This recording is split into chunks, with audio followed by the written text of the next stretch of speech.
Dora Seward's diary continued. When we arrived at the Berkeley Hotel, Van Helsing found a telegram waiting for him. Am coming up by train. Jonathan at Whitby. Important news. Mina Harker. The professor was delighted. Ah, that wonderful Madam Mina, he said. Pearl among women. She arrive, but I cannot stay. She must go to your house, friend John. You must meet her at the station. Telegraph her en route, so that she may be prepared. When the wire was dispatched, he had a cup of tea. Over it he told me of a diary kept by Jonathan Harker when abroad, and gave me a typewritten copy of it, as also of Mrs. Harker's diary at Whitby. Take these, he said, and study them well. When I have returned you will be master of all the facts, and we can then better enter on our inquisition. Keep them safe, for there is in them much of treasure. You will need all your faith, even you who have had such an experience as that of today. What is here told? He laid his hand heavily and gravely on the packet of papers as he spoke. May be the beginning of the end to you and me and many another. Or it may sound the knell of the undead who walk the earth. Read all, I pray you, with the open mind, and if you can add in any way to the story here told, do so, for it is all important. You have kept diary of all these so strange things, is it not so? Yes. Then we shall go through all these together when we meet. He then made ready for his departure, and shortly after, drove off to Liverpool Street. I took my way to Paddington, where I arrived about 15 minutes before the train came in. The crowd melted away, after the bustling fashion common to arrival platforms, and I was beginning to feel uneasy, lest I might miss my guest, when a sweet-faced, dainty-looking girl stepped up to me, and, after a quick glance, said, "Dr. Seward, is it not?" "And you are Mrs. Harker?" I answered at once, whereupon she held out her hand. "I knew you from the description of poor dear Lucy, but—" She stopped suddenly, and a quick blush overspread her face. The blush that rose to my own cheeks somehow set us both at ease, for it was a tacit answer to her own. I got her luggage, which included a typewriter, and we took the Underground to Fenchurch Street, after I had sent a wire to my housekeeper to have a sitting room and bedroom prepared at once for Mrs. Harker. In due time we arrived. She knew, of course, that the place was a lunatic asylum, but I could see that she was unable to repress a shudder when we entered. She told me that, if she might, she would come presently to my study, as she had much to say. So here I am finishing my entry in my phonograph diary whilst I await her. As yet I have not had the chance of looking at the papers which Van Helsing left with me, though they lie open before me. I must get her interested in something, so that I may have an opportunity of reading them. She does not know how precious time is, or what a task we have in hand. I must be careful not to frighten her. Here she is. Mina Harker's journal. 29 September. After I had tidied myself, I went down to Dr. Seward's study. At the door I paused a moment, for I thought I heard him talking with someone. As, however, he had pressed me to be quick, I knocked at the door, and on his calling out, "Come in," I entered. To my intense surprise, there was no one with him. He was quite alone, and on the table opposite him was what I knew at once from the description to be a phonograph. I had never seen one, and was much interested. "I hope I did not keep you waiting," I said, "but I stayed at the door as I heard you talking, and thought there was someone with you." "Oh," he replied with a smile, "I was only entering my diary." "Your diary?" I asked him in surprise. "I keep it in this." As he spoke, he laid his hand on the phonograph. I felt quite excited over it, and blurted out, "Why, this beats even shorthand. May I hear it say something?" "Certainly," he replied with alacrity, and stood up to put it in train for speaking. Then he paused, and a troubled look overspread his face. "The fact is," he began awkwardly, "I only keep my diary in it, and as it is entirely, almost entirely about my cases, it may be awkward. That is, I mean—" He stopped, and I tried to help him out of his embarrassment.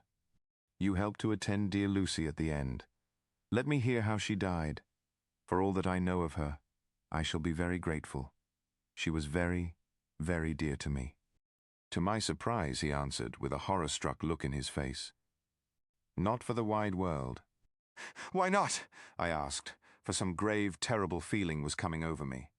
Again he paused, and I could see that he was trying to invent an excuse. At length he stammered out, "You see, I do not know how to pick out any particular part of the diary." Even while he was speaking, an idea dawned upon him, and he said with unconscious simplicity, in a different voice, and with the naivete of a child, "That's quite true, upon my honor, honest Indian."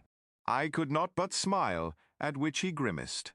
"I gave myself away that time," he said. "But do you know that, although I have kept the diary for months past, it never once struck me how I was going to find any particular part of it in case I wanted to look it up. By this time my mind was made up that the diary of a doctor who attended Lucy might have something to add to the sum of our knowledge of that terrible being. And I said boldly, "Then, Dr. Seward, you had better let me copy it out for you on my typewriter."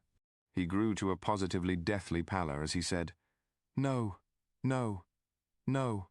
For all the world, I wouldn't let you know that terrible story. Then it was terrible. My intuition was right." For a moment I thought, and as my eyes ranged the room, unconsciously looking for something or some opportunity to aid me, they lit on a great batch of typewriting on the table. His eyes caught the look in mine, and, without his thinking, followed their direction. As they saw the parcel, he realized my meaning.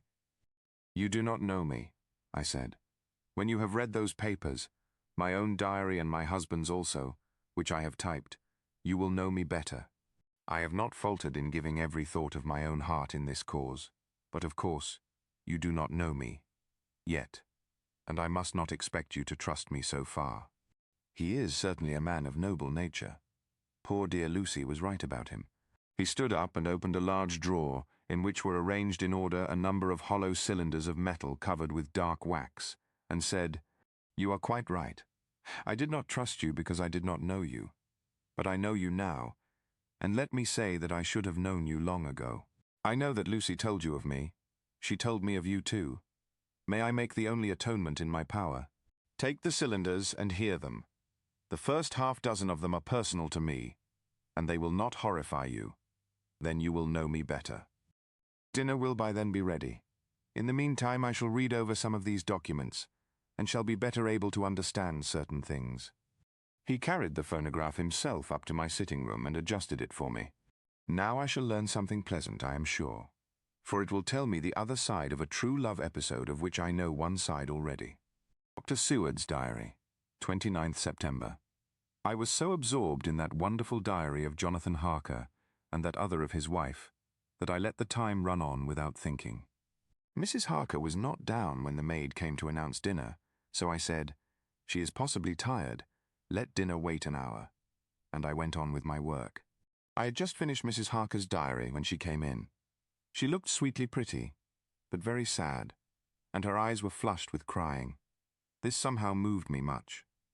Of late I have had cause for tears, God knows, but the relief of them was denied me, and now the sight of those sweet eyes, brightened with recent tears, went straight to my heart. So I said as gently as I could, "I greatly fear I have distressed you." "Oh no, not distressed me," she replied, "but I have been more touched than I can say by your grief." "That is a wonderful machine, but it is cruelly true." He told me, in its very tones, the anguish of your heart. It was like a soul crying out to Almighty God. No one must hear them spoken ever again. See, I have tried to be useful. I have copied out the words on my typewriter, and none other need now hear your heart beat, as I did. No one need ever know, shall ever know, I said in a low voice. She laid her hand on mine and said very gravely, "Ah, but they must." "Must? But why?" I asked. "Because it is a part of the terrible story, a part of poor dear Lucy's death and all that led to it. Because in the struggle which we have before us to rid the earth of this terrible monster, we must have all the knowledge and all the help which we can get. I think that the cylinders which you gave me contained more than you intended me to know, but I can see that there are in your record many lights to this dark mystery. You will let me help, will you not? I know all up to a certain point, And I see already, though your diary only took me to 7 September, how poor Lucy was beset, and how her terrible doom was being wrought out. Jonathan and I have been working day and night since Professor Van Helsing saw us. He has gone to Whitby to get more information, and he will be here tomorrow to help us. We need have no secrets amongst us. Working together and with absolute trust, we can surely be stronger than if some of us were in the dark. She looked at me so appealingly, and at the same time manifested such courage and resolution in her bearing, that I gave in at once to her wishes. "You shall," I said. "Do as you like in the matter. God forgive me if I do wrong. There are terrible things yet to learn of, but if you have so far travelled on the road to poor Lucy's death, you will not be content, I know, to remain in the dark. Nay, the end, the very end, may give you a gleam of peace. Come, there is dinner. We must keep one another strong for what is before us. We have a cruel and dreadful task. When you have eaten, you shall learn the rest, and I shall answer any questions you ask, if there be anything which you do not understand, though it was apparent to us who were present." Mina Harker's Journal. 29 September. After dinner, I came with Dr. Seward to his study. He brought back the phonograph from my room, and I took my typewriter. He placed me in a comfortable chair, and arranged the phonograph so that I could touch it without getting up, and showed me how to stop it in case I should want to pause. Then he very thoughtfully took a chair, with his back to me, so that I might be as free as possible, and began to read. Put the forked metal to my ears and listened. When the terrible story of Lucy's death and all that followed was done, I lay back in my chair powerless. Fortunately, I am not of a fainting disposition. When Dr. Seward saw me, he jumped up with a horrified exclamation, and hurriedly taking a case bottle from a cupboard, gave me some brandy, which in a few minutes somewhat restored me. My brain was all in a whirl, and only that there came through all the multitude of horrors the holy ray of light that my dear, dear Lucy was at last at peace. I do not think I could have borne it without making a scene. It is all so wild and mysterious and strange that if I had not known Jonathan's experience in Transylvania, I could not have believed. As it was, I didn't know what to believe, and so got out of my difficulty by attending to something else. I took the cover off my typewriter and said to Dr. Seward, "Let me write this all out now. We must be ready for Dr. Van Helsing when he comes. I have sent a telegram to Jonathan to come on here when he arrives in London from Whitby. In this matter dates are everything, and I think that if we get all our material ready and have every item put in chronological order, we shall have done much. You tell me that Lord Godalming and Mr. Morris are coming too. Let us be able to tell him when they come." He accordingly set the phonograph at a slow pace, and I began to typewrite from the beginning of the 7th cylinder. I used manifold, and so took 3 copies of the diary, just as I had done with all the rest. It was late when I got through, but Dr. Seward went about his work of going his round of the patients. When he had finished, he came back and sat near me, reading, so that I did not feel too lonely whilst I worked. How good and thoughtful he is! The world seems full of good men, even if there are monsters in it. Before I left him, I remembered what Jonathan put in his diary of the professor's perturbation at reading something in an evening paper at the station at Exeter. So, seeing that Dr. Seward keeps his newspapers, I borrowed the files of the Westminster Gazette and the Pall Mall Gazette and took them to my room. I remember how much the Daily Graph and the Whitby Gazette, of which I had made cuttings, helped us to understand the terrible events at Whitby when Count Dracula landed. So I shall look through the evening papers since then, and perhaps I shall get some new light. I am not sleepy, and the work will help to keep me quiet. Dr. Seward's Diary, 30 September. Mr. Harker arrived at 9 o'clock. He had got his wife's wire just before starting. He is uncommonly clever, if one can judge from his face, and full of energy. If this journal be true, and judging by one's own wonderful experiences it must be, he is also a man of great nerve. That going down to the vault a second time was a remarkable piece of daring. After reading his account of it, I was prepared to meet a good specimen of manhood, but hardly the quiet, businesslike gentleman who came here today. Later, after lunch, Harker and his wife went back to their own room, and as I passed a while ago, I heard the click of the typewriter. They are hard at it. Mrs. Harker says that they are knitting together in chronological order every scrap of evidence they have. Harker has got the letters between the consignee of the boxes at Whitby and the carriers in London who took charge of them. He is now reading his wife's typescript of my diary. I wonder what they make out of it. Here it is. Strange that it never struck me that the very next house might be the Count's hiding place. Goodness knows that we had enough clues from the conduct of the patient Renfield. The bundle of letters relating to the purchase of the house were with the typescript. Oh, if we had only had them earlier, we might have saved poor Lucy. Stop. That way madness lies. Harker has gone back, and is again collating his material. He says that by dinner time, they will be able to show a whole connected narrative. He thinks that in the meantime I should see Renfield, as hitherto he has been a sort of index to the coming and going of the Count. I hardly see this yet, but when I get at the dates I suppose I shall. What a good thing that Mrs. Harker put my cylinders into type. We never could have found the dates otherwise. I found Renfield sitting placidly in his room with his hands folded, smiling benignly. At the moment he seemed as sane as anyone I ever saw. I sat down and talked with him on a lot of subjects, all of which he treated naturally. He then, of his own accord, spoke of going home, a subject he has never mentioned to my knowledge during his sojourn here. In fact, he spoke quite confidently of getting his discharge at once. I believe that, had I not had the chat with Harker and read the letters and the dates of his outbursts, I should have been prepared to sign for him after a brief time of observation. As it is, I am darkly suspicious. All those outbreaks were in some way linked with the proximity of the Count. What then does this absolute content mean? Can it be that his instinct is satisfied as to the vampire's ultimate triumph? Stay. He is himself zoophagous. And in his wild ravings outside the chapel door of the deserted house he always spoke of master. This all seems confirmation of our idea. However, after a while I came away.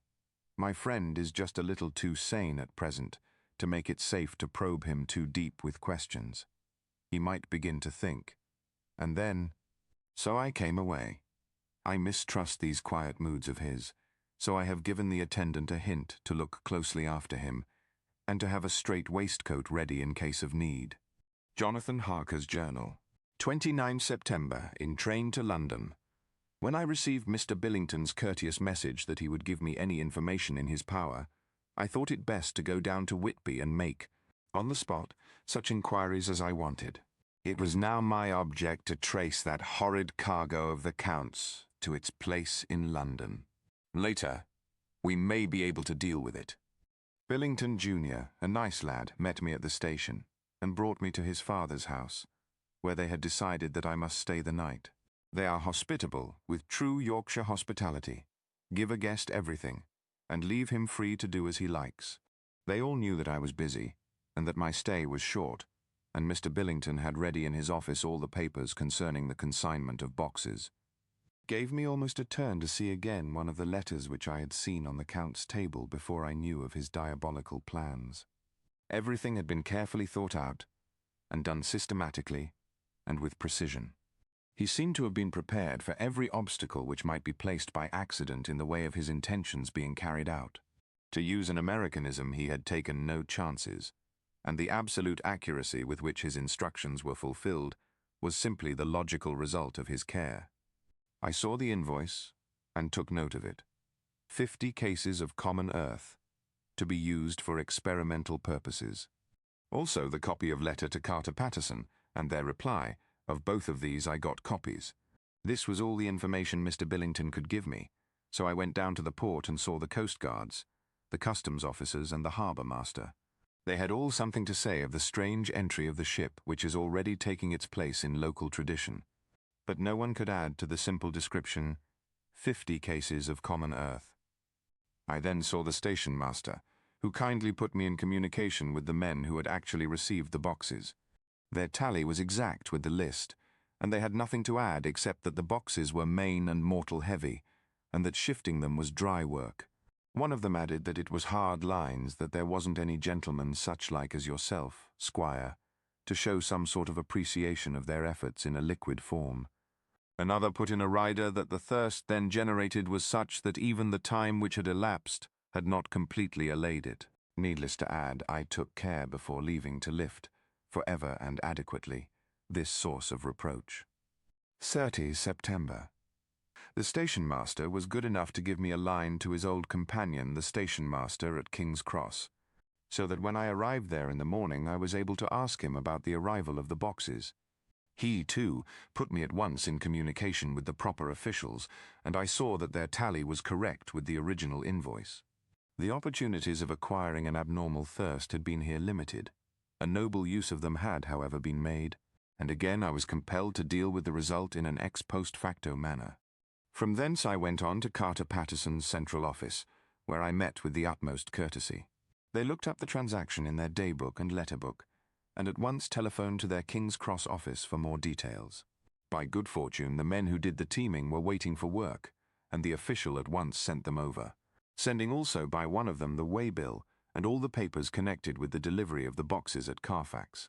Here again I found the tally agreeing exactly. The carrier's men were able to supplement the paucity of the written words with a few details. These were, I shortly found, connected almost solely with the dusty nature of the job, and of the consequent thirst engendered in the operators. On my affording an opportunity, through the medium of the currency of the realm, of the allaying, at a later period, this beneficial evil, one of the men remarked, "That 'ouse, governor, is the rummiest I ever was in. Blime, but it ain't been touched since 100 years. There was dust that thick in the place that you might have slept on it without 'urtin' of your bones, and the place was that neglected that you might have smelled old Jerusalem in it. But the old chapel that took the psych, that did. Me and my mate, we thought we wouldn't never get out quick enough. Law, I wouldn't take less nor a quid a moment to stay there arter dark." Having been in the house, I could well believe him. But if he knew what I know, he would, I think, have raised his terms. Of one thing I am now satisfied, that all the boxes which arrived at Whitby from Varna in the Demeter were safely deposited in the old chapel at Carfax. There should be 50 of them there, unless any have since been removed. As from Dr. Seward's diary, I fear. I shall try to see the carter who took away the boxes from Carfax when Renfield attacked them. By following up this clue, we may learn a good deal. Later, Mina and I have worked all day, and we have put all the papers into order. Mina Harker's journal, 30 September. I am so glad that I hardly know how to contain myself. It is, I suppose, the reaction from the haunting fear which I have had that this terrible affair and the reopening of his old wound might act detrimentally on Jonathan. I saw him leave for Whitby with as brave a face as I could, but I was sick with apprehension. The effort has, however, done him good. He was never so resolute, never so strong, never so full of volcanic energy as at present. It is just as that dear, good Professor Van Helsing said, he is true grit, and he improves under strain that would kill a weaker nature. He came back full of life and hope and determination. We have got everything in order for tonight. I feel myself quite wild with excitement. I suppose one ought to pity anything so hunted as is the Count. That is just it. This thing is not human, not even beast. To read Dr. Seward's account of poor Lucy's death, and what followed, is enough to dry up the springs of pity in one's heart. How, later, Lord Godalming and Mr. Morris arrived earlier than we expected. Dr. Seward was out on business, and had taken Jonathan with him, so I had to see them. It was to me a painful meeting, for it brought back all poor dear Lucy's hopes of only a few months ago. Of course they had heard Lucy speak of me, and it seemed that Dr. Van Helsing too has been quite blowing my trumpet, as Mr. Morris expressed it. Poor fellows, neither of them is aware that I know all about the proposals they made to Lucy. They did not quite know what to say or do, as they were ignorant of the amount of my knowledge, so they had to keep on neutral subjects. However, I thought the matter over, and came to the conclusion that the best thing I could do would be to post them in affairs right up to date. I knew from Dr. Seward's diary that they had been at Lucy's death, her real death, and that I need not fear to betray any secret before the time. So I told them, as well as I could, that I had read all the papers and diaries, and that my husband and I, having typewritten them, had just finished putting them in order. I gave them each a copy to read in the library. When Lord Godalming got his and turned it over, "It does make a pretty good pile," he said. "Did you write all this, Mrs. Harker?" I nodded, and he went on. "I don't quite see the drift of it. But you people are all so good and kind, and have been working so earnestly and so energetically, that all I can do is to accept your ideas blindfold and try to help you. I have had one lesson already in accepting facts that should make a man humble to the last hour of his life. Besides, I know you loved my poor Lucy." Here he turned away and covered his face with his hands. I could hear the tears in his voice. Mr. Morris, with instinctive delicacy, just laid a hand for a moment on his shoulder, and then walked quietly out of the room. I suppose there is something in woman's nature that makes a man free to break down before her and express his feelings on the tender or emotional side without feeling it derogatory to his manhood. For when Lord Godalming found himself alone with me, he sat down on the sofa and gave way utterly and openly. I sat down beside him and took his hand. I hope he didn't think it forward of me, and that if he ever thinks of it afterwards, he never will have such a thought. There I wrong him. I know he never will. He is too true a gentleman. I said to him, for I could see that his heart was breaking, I loved dear Lucy, and I know what she was to you, and what you were to her. She and I were like sisters, and now she is gone. Will you not let me be like a sister to you in your trouble?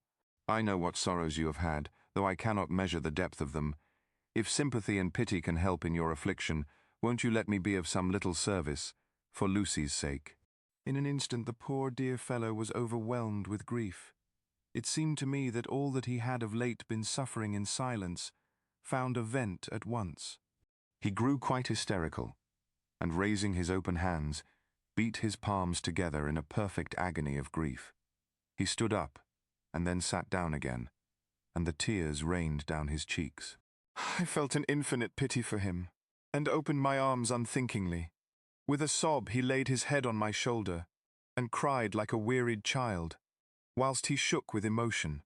We women have something of the mother in us that makes us rise above smaller matters when the mother spirit is invoked.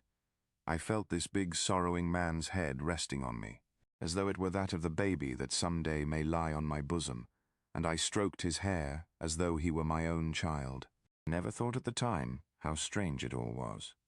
After a little bit his sobs ceased, and he raised himself with an apology, though he made no disguise of his emotion.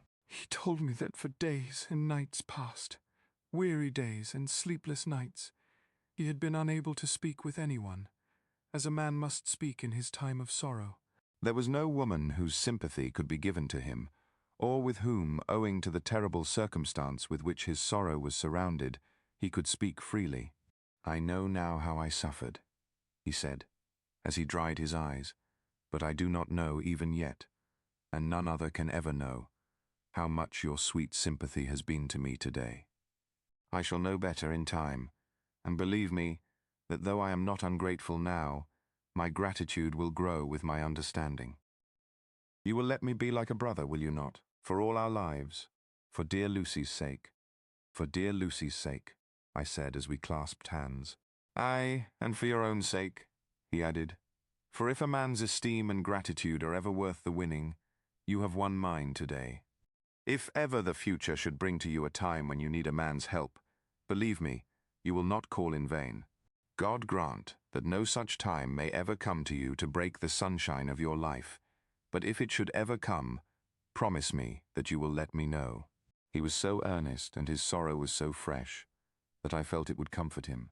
So I said, I promise.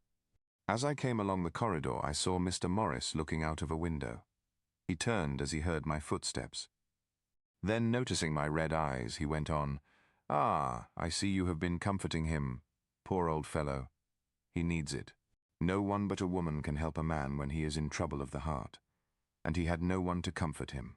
He bore his own troubles so bravely that my heart bled for him.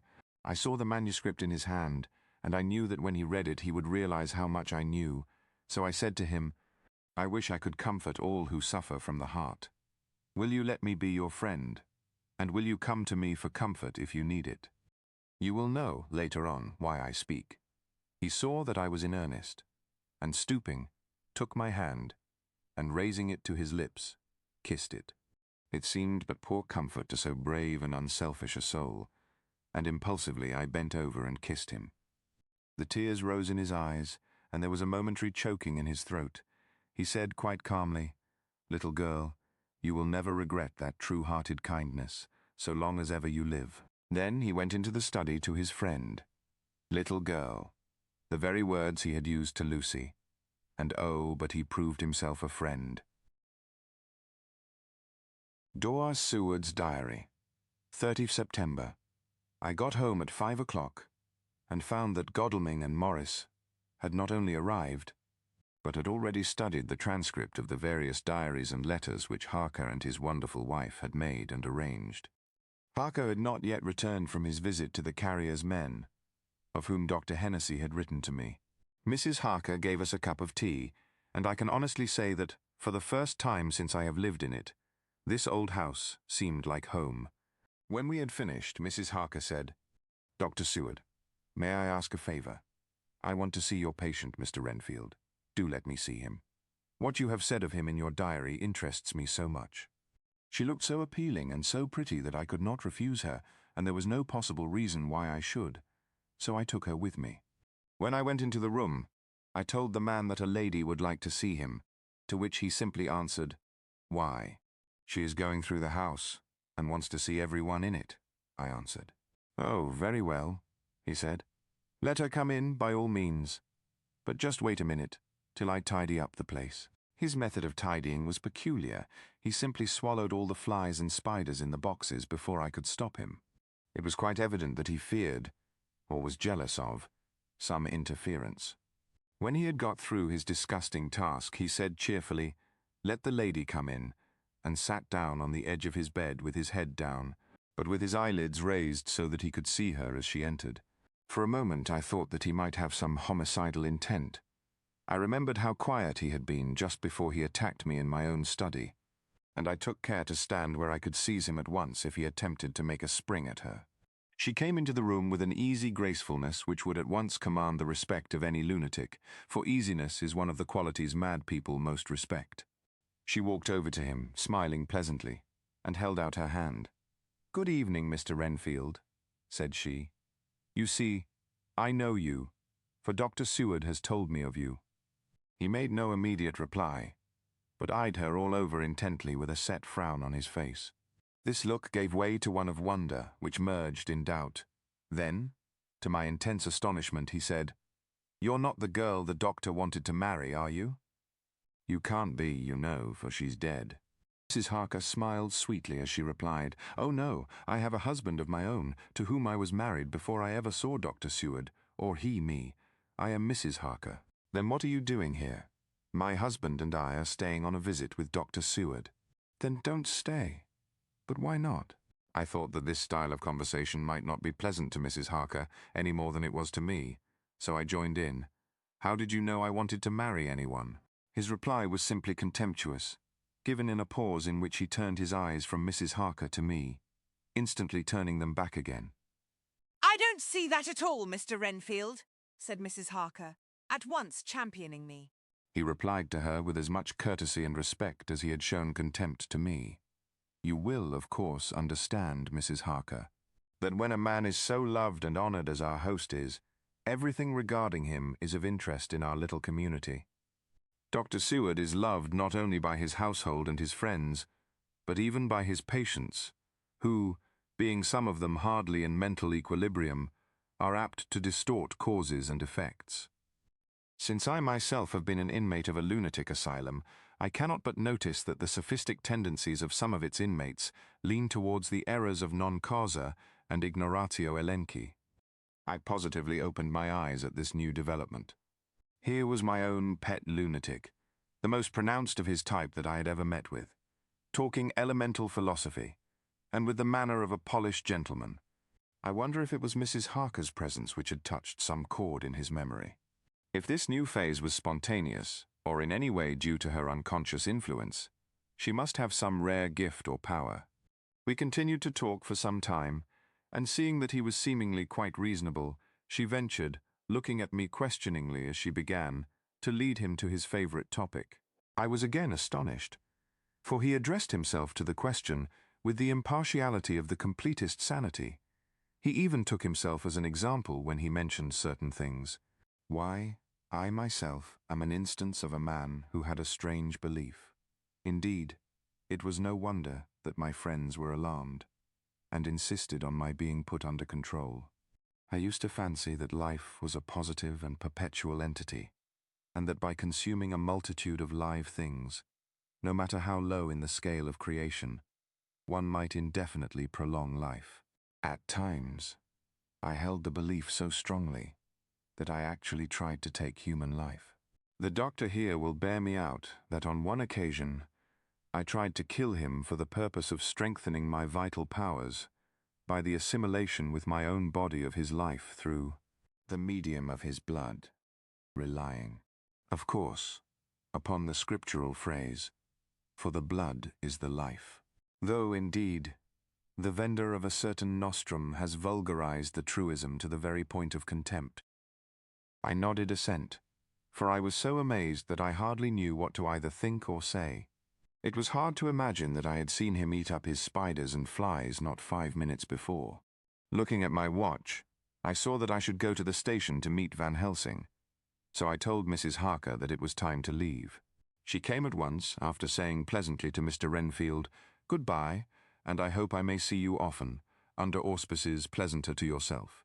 To which, to my astonishment, he replied, "Goodbye, my dear. I pray God I may never see your sweet face again. May he bless and keep you."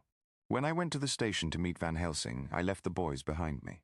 Poor Art seemed more cheerful than he has been since Lucy first took ill, and Quincy is more like his own bright self than he has been for many a long day. Van Helsing stepped from the carriage with the eager nimbleness of a boy. He saw me at once and rushed up to me, saying, "Ah, friend John, how goes all? Well? So? I have been busy, for I come here to stay if need be. All affairs are settled with me, and I have much to tell." "Yes, and her so fine husband? And Arthur and my friend Quincy, they are with you too? Good." As I drove to the house, I told him of what had passed, and of how my own diary had come to be of some use through Mrs. Harker's suggestion, at which the professor interrupted me. "Ah, that wonderful Madam Mina. She has man's brain, a brain that a man should have were he much gifted, and a woman's heart. The good God fashioned her for a purpose, believe me, when he made that so good combination. Friend John, up to now fortune has made that woman of help to us. After tonight she must not have to do with this so terrible affair. It is not good that she run a risk so great. We men are determined, nay, are we not pledged, to destroy this monster, but it is no part for a woman. Even if she be not harmed, her heart may fail her in so much and so many horrors, and hereafter she may suffer, both in waking, from her nerves, and in sleep, from her dreams. And, besides, she is a young woman and not so long married. There may be other things to think of sometime, if not now. You tell me she has wrote all, then she must consult with us. But tomorrow she say goodbye to this work, and we go alone." I agreed heartily with him, and then I told him what we had found in his absence, that the house which Dracula had bought was the very next one to my own. He was amazed, and a great concern seemed to come on him. "Oh, that we had known it before," he said, "for then we might have reached him in time to save poor Lucy. However, the milk that is spilt cries not out afterwards, as you say. We shall not think of that, but go on our way to the end." Then he fell into a silence that lasted till we entered my own gateway. Before we went to prepare for dinner, he said to Mrs. Harker, "I am told, Madam Mina, by my friend John, that you and your husband have put up in exact order all things that have been, up to this moment." "Not up to this moment, Professor," she said impulsively, "but up to this morning." "But why not up to now? We have seen hitherto how good light all the little things have made. We have told our secrets, and yet no one who has told is the worse for it." Mrs. Harker began to blush, and taking a paper from her pockets, she said, "Dr. Van Helsing, will you read this, and tell me if it must go in? It is my record of today. I too have seen the need of putting down at present everything, however trivial, but there is little in this except what is personal. Must it go in?" The professor read it over gravely and handed it back, saying, "It need not go in if you do not wish it, but I pray that it may. It can but make your husband love you the more, and all us, your friends, more honor you, as well as more esteem and love." She took it back with another blush and a bright smile. "And so now, up to this very hour, All the records we have are complete and in order. The professor took away one copy to study after dinner, and before our meeting, which is fixed for 9 o'clock. The rest of us have already read everything, so when we meet in the study we shall all be informed as to facts, and can arrange our plan of battle with this terrible and mysterious enemy. Mina Harker's Journal. 30th September. When we met in Dr. Seward's study 2 hours after dinner, which had been at 6 o'clock, we unconsciously formed a sort of board or committee. Professor Van Helsing took the head of the table, to which Dr. Seward motioned him as he came into the room. He made me sit next to him on his right and asked me to act as secretary. Jonathan sat next to me. Opposite us were Lord Godalming, Dr. Seward, and Mr. Morris, Lord Godalming being next the professor, and Dr. Seward in the centre. The professor said, "I may, I suppose, take it that we are all acquainted with the facts that are in these papers." We all expressed assent, and he went on. "Then it were, I think, good that I tell you something of the kind of enemy with which we have to deal. I shall then make known to you something of the history of this man, which has been ascertained for me. So we then can discuss how we shall act, and can take our measure according. There are such beings as vampires. Some of us have evidence that they exist. Even had we not the proof of our own unhappy experience, the teachings and the records of the past give proof enough for sane peoples. I admit that at the first I was skeptic. Were it not that through long years I have trained myself to keep an open mind, I could not have believed until such time as that fact thunder on my ear. See, I prove. Had I known at the first what now I know, nay, had I even guessed at him, one so precious life had been spared to many of us who did love her. But that is gone, and we must so work that other poor souls perish not whilst we can save. The Nosferatu do not die like the bee when he sting once. He is only stronger, and being stronger, have yet more power to work evil. This vampire which is amongst us is of himself so strong in person as 20 men. He is of cunning more than mortal, for his cunning be the growth of ages. He have still the aids of necromancy, which is, as his etymology imply, the divination by the dead, and all the dead that he can come nigh to are for him at command. He is brute, and more than brute. He is devil in callous, and the heart of him is not. He can, within limitations, appear at will when and where, and in any of the forms that are to him. He can, within his range, direct the elements, the storm, the fog, the thunder. He can command all the meaner things, the rat, and the owl, and the bat, the moth, and the fox, and the wolf. He can grow and become small, and he can at times vanish and come unknown. How then are we to begin our strike to destroy him? How shall we find his where, and having found it, how can we destroy? My friends, this is much. It is a terrible task that we undertake, and there may be consequence to make the brave shudder.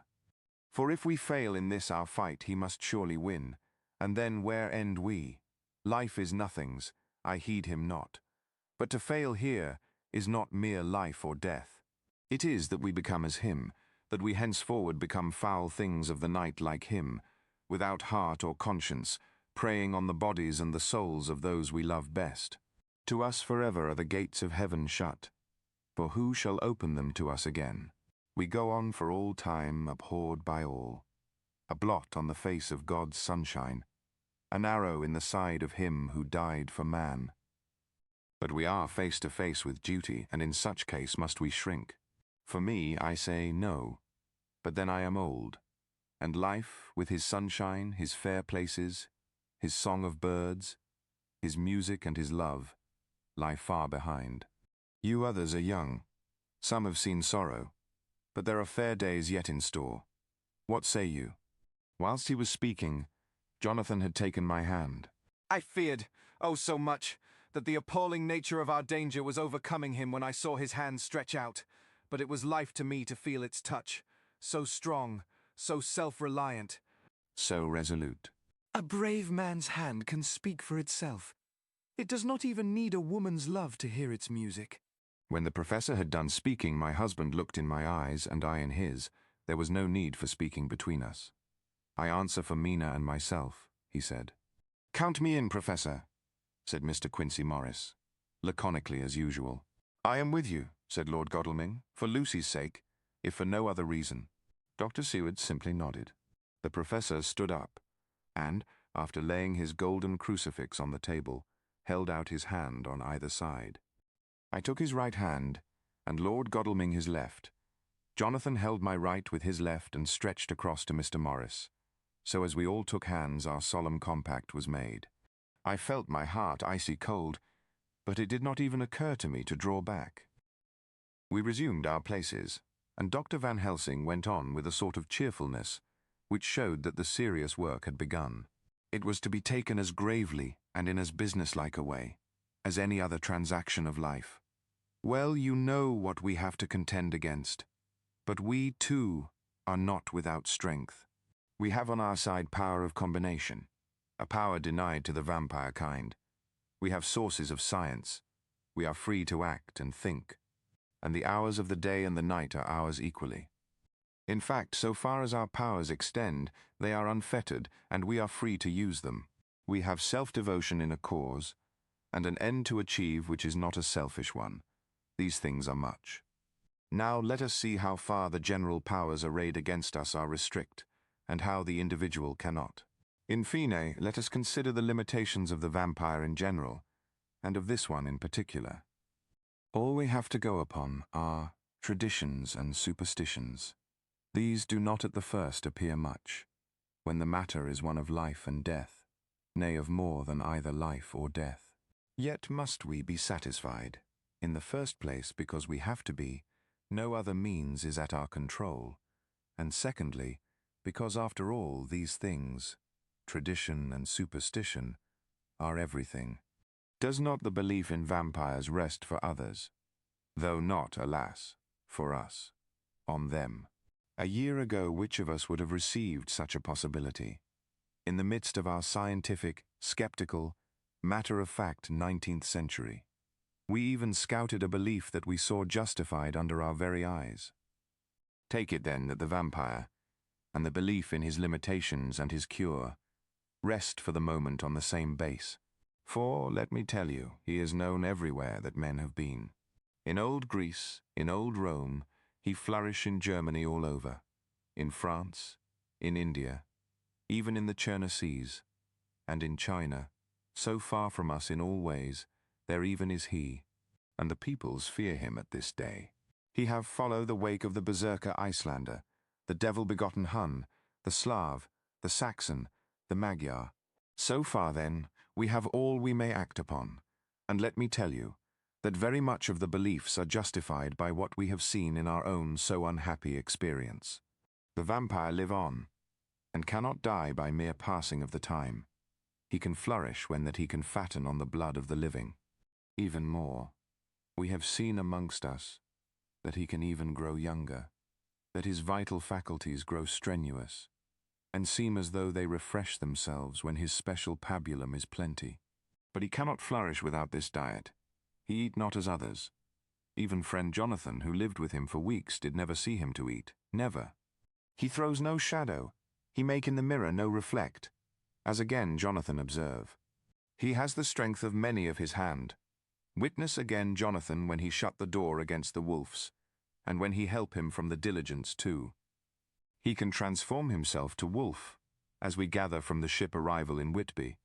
When he tear open the dog, he can be as bat, as Madam Mina saw him on the window at Whitby, and as friend John saw him fly from this so near house, and as my friend Quincy saw him at the window of Miss Lucy. He can come in mist which he create. That noble ship's captain proved him of this, but from what we know, the distance he can make this mist is limited, and it can only be round himself. He come on moonlight rays as elemental dust, as again Jonathan saw those sisters in the castle of Dracula. He become so small. We ourselves saw Miss Lucy, ere she was at peace, slip through a hairbreadth space at the tomb door. He can, when once he find his way, come out from anything or into anything, no matter how close it be bound or even fused up with fire, solder you call it. He can see in the dark. No small power this, in a world which is one half shut from the light.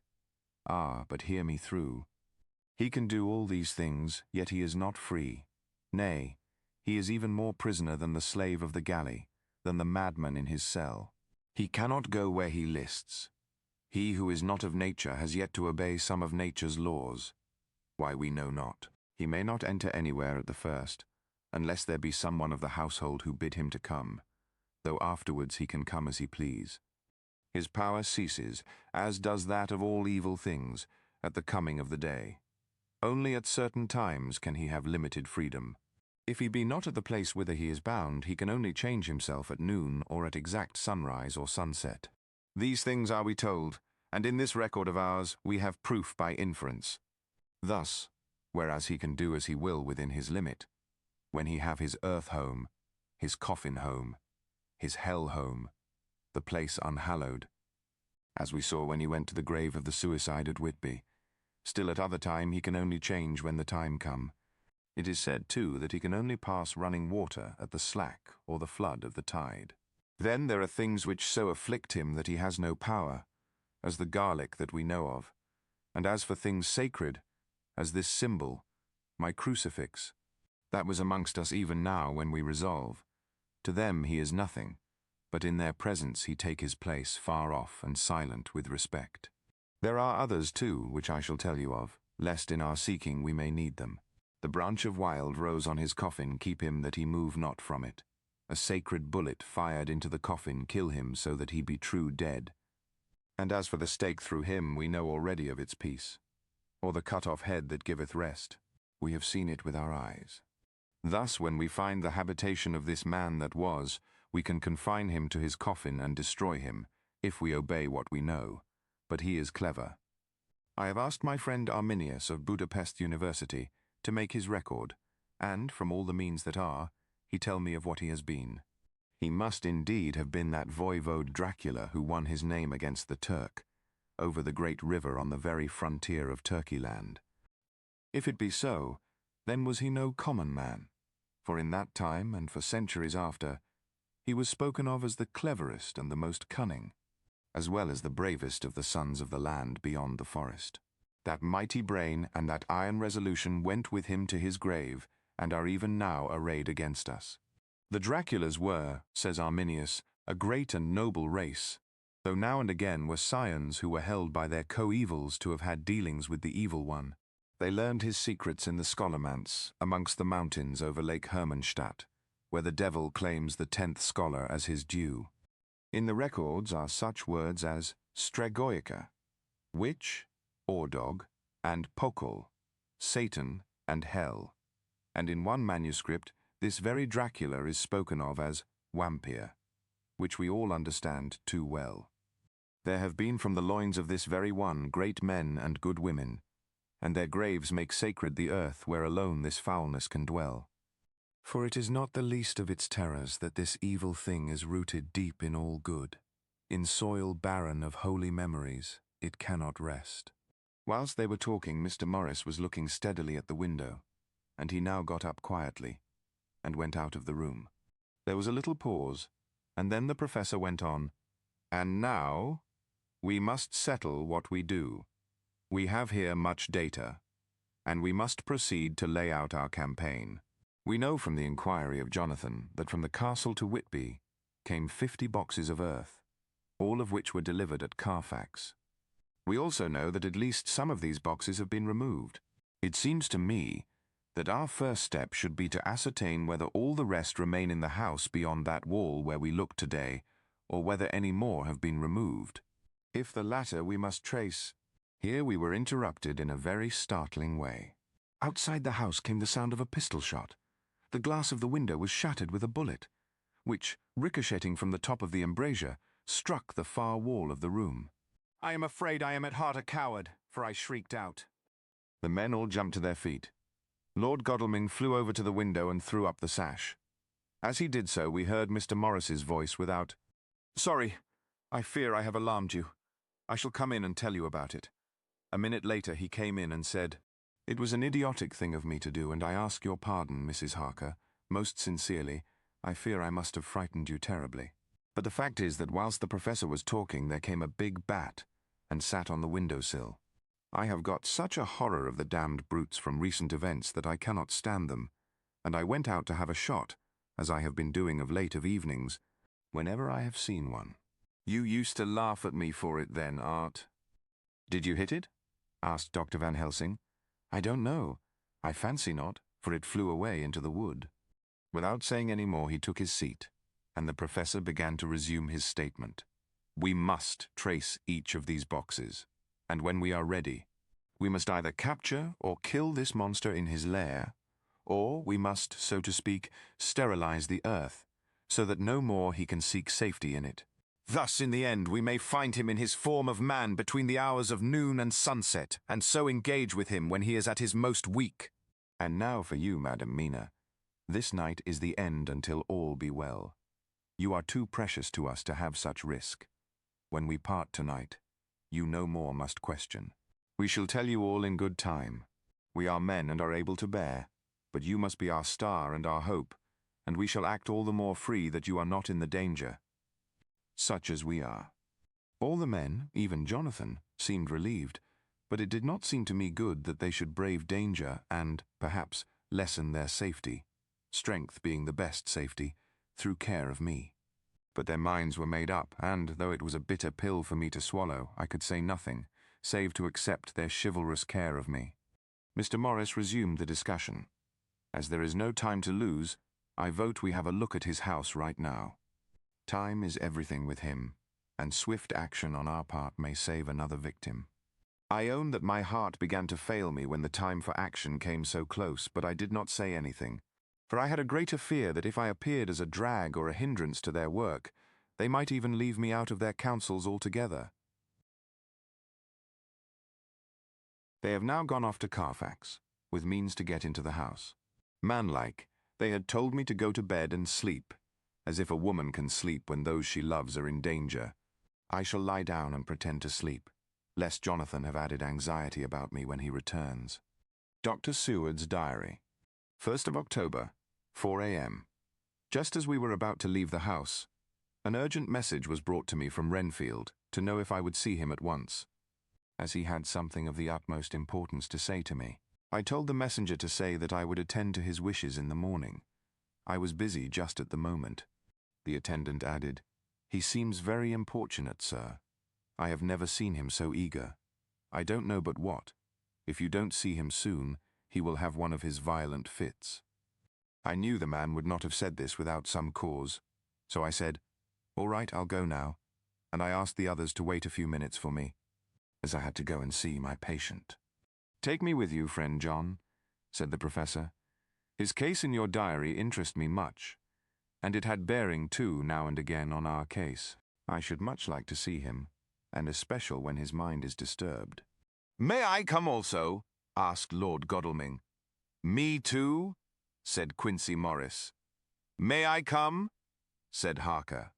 I nodded, and we all went down the passage together. We found him in a state of considerable excitement, but far more rational in his speech and manner than I had ever seen him. There was an unusual understanding of himself, which was unlike anything I had ever met with in a lunatic, and he took it for granted that his reasons would prevail with others entirely sane. We all four went into the room, but none of the others at first said anything.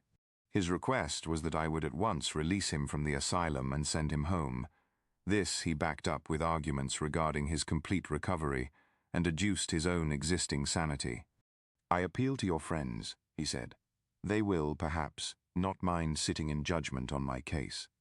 By the way, you have not introduced me." I was so much astonished that the oddness of introducing a madman in an asylum did not strike me at the moment.